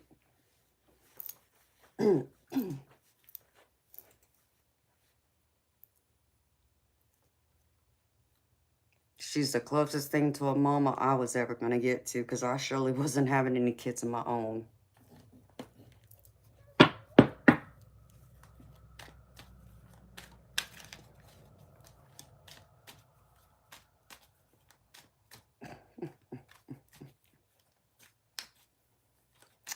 Yes, right now I'm still technically tied to somebody. You leaving, Marlene World? Well, you have a good night, sweetheart. Come back and see us, honey. I stream 5 nights a week, honey.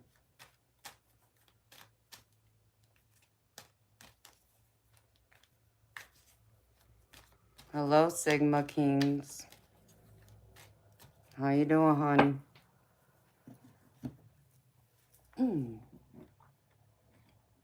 You don't know the whole song. Oh, I'm sure you do, Spirit Brothers. You're just blushing now, aren't you, baby?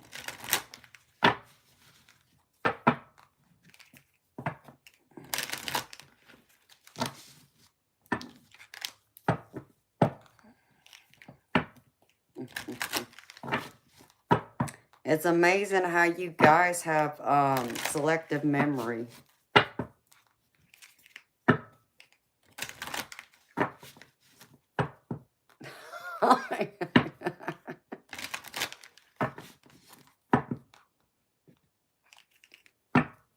That's great to hear, Sigma. I'm happy to hear your gravy, baby. From New Zealand. Well, welcome, honey. I'm in the United States.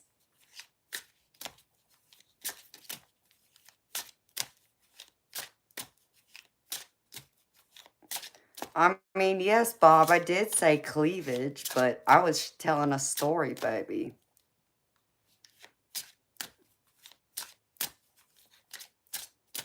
You know, talking about that guy that was my,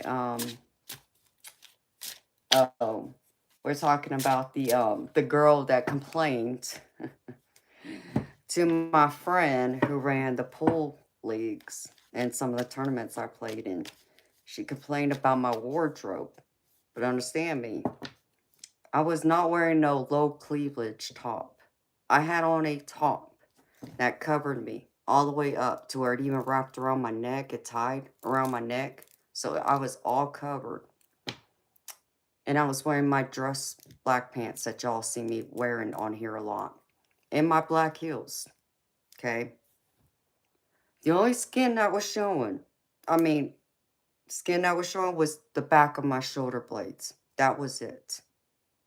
She got jealous and complained to my girlfriend about what I was wearing because she's in charge of the tournaments and leagues, and saying that my dress attire would be a distraction to the guys there, including her boyfriend. So apparently he must have been checking me out, even though I'm covered pretty much. Like she felt like I was intentionally dressing that way to distract the guys from the game. It's like, what in God's green earth was going to distract them?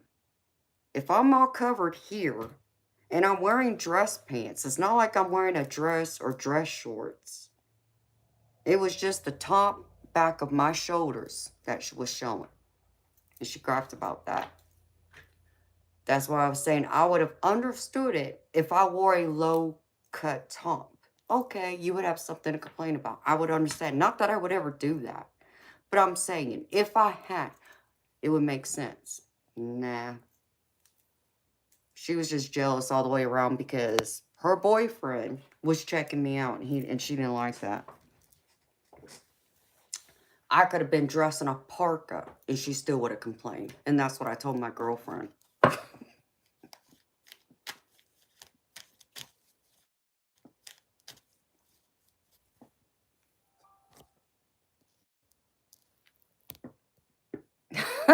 Spirit brothers. Yeah, Thomas, I think so. Thank you.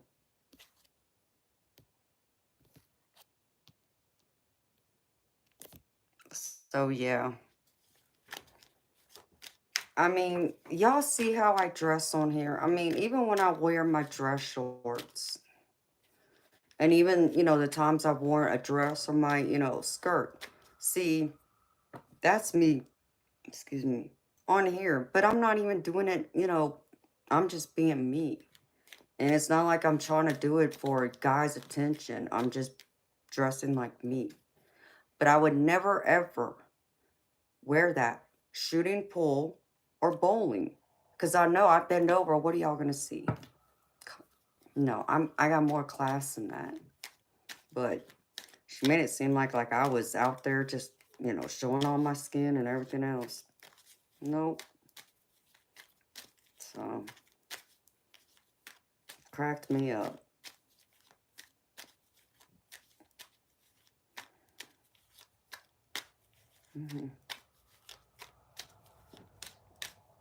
So, that's what that was about, Bob.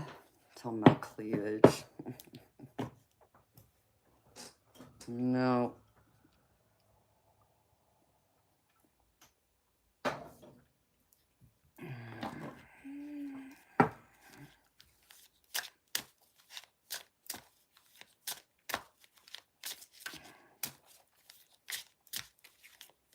I still found it funny, though.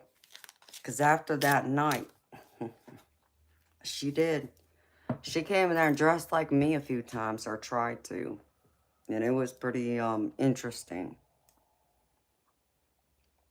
I mean, I give her some credit. She put some effort into it, trying to wear clothes similar to me. But it was just funny, though. Like, I don't know. But, maybe because she was hormonal at the time, too. I don't know, because they did have a child together eventually. I don't think she was pregnant yet. Or no. Wait. No, I actually want to say she just had the baby. She might have just had the baby within the past 6 months before that incident. It was either like something like that right after she had the baby, or it was before like she was pregnant or became pregnant. It was something like that. So Well, thank you, Thomas.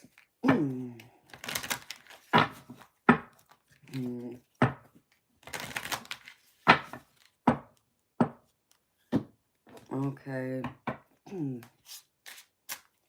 Diane Egan. Are you here, honey? Because I don't think I ever got your PayPal.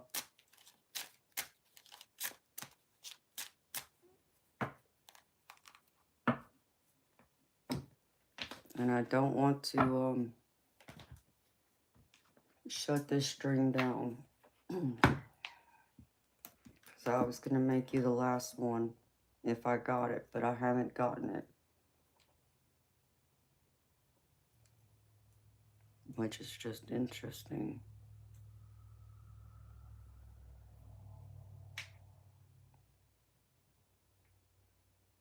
Nope, I don't have it.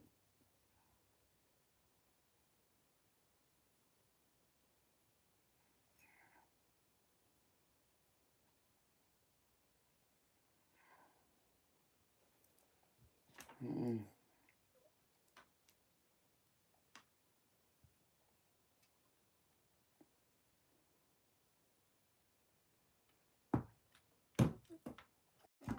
Mm.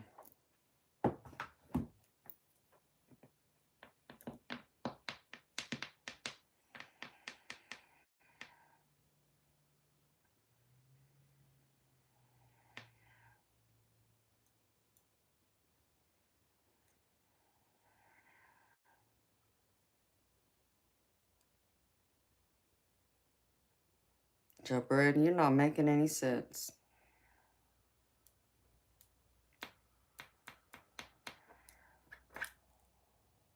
Try again.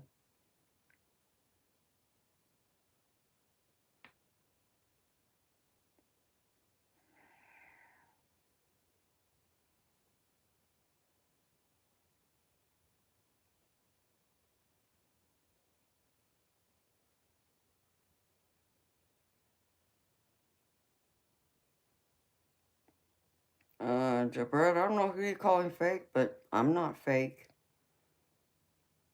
My mods aren't fake. Most of my subscribers I know aren't fake. It's like this is not no AI. Is that if that's what you're trying to insinuate? So.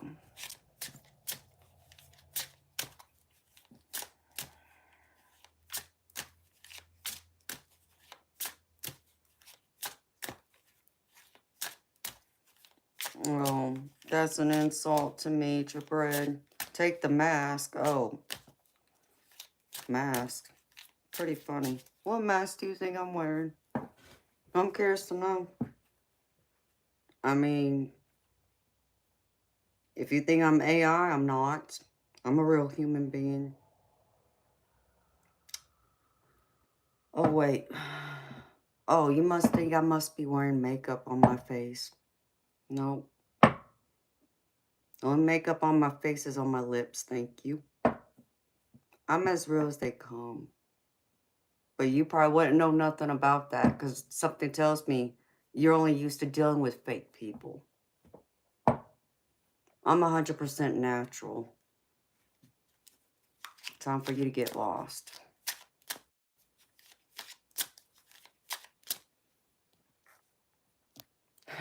Spirit Brothers, you're not fake. You got the rope burns to prove it.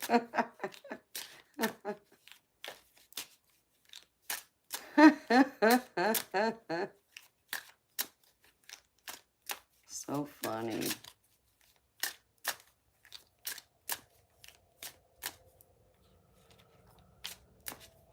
You wouldn't know what to do with me.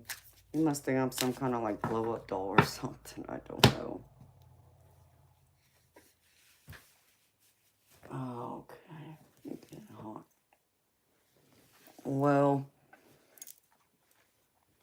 if Diane Egan isn't here, I guess I'm going to call it a night because it's already been 8 hours, beautiful people. And I'm trying not to drain myself just yet. Since the next few days will be all the in-depth readings. So, I guess I'm going to try and get some sleep. Well, I got a couple things I got to do first before I can go lay down. But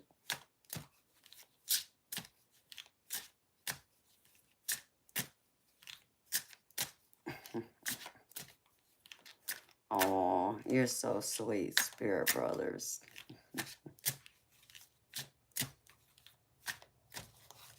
I love you too, Spirit Brothers. I know you know I'm the real deal.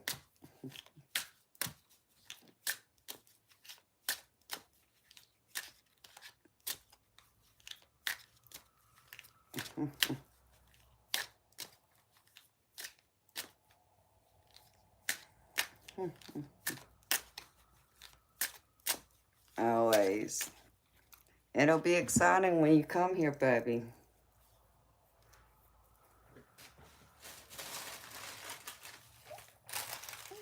I know that'll be a lot of fun.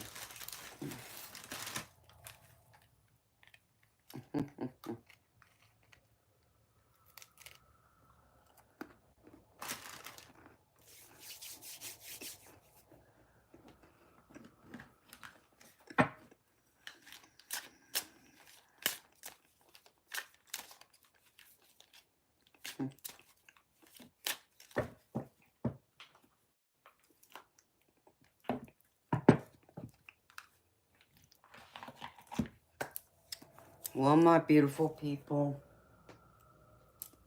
I've enjoyed being on here with y'all tonight.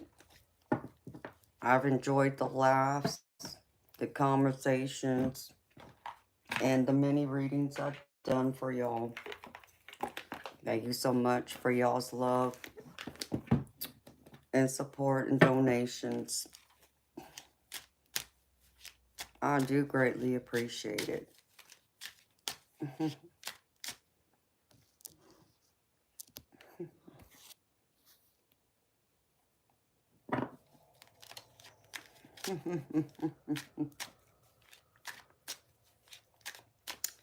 So,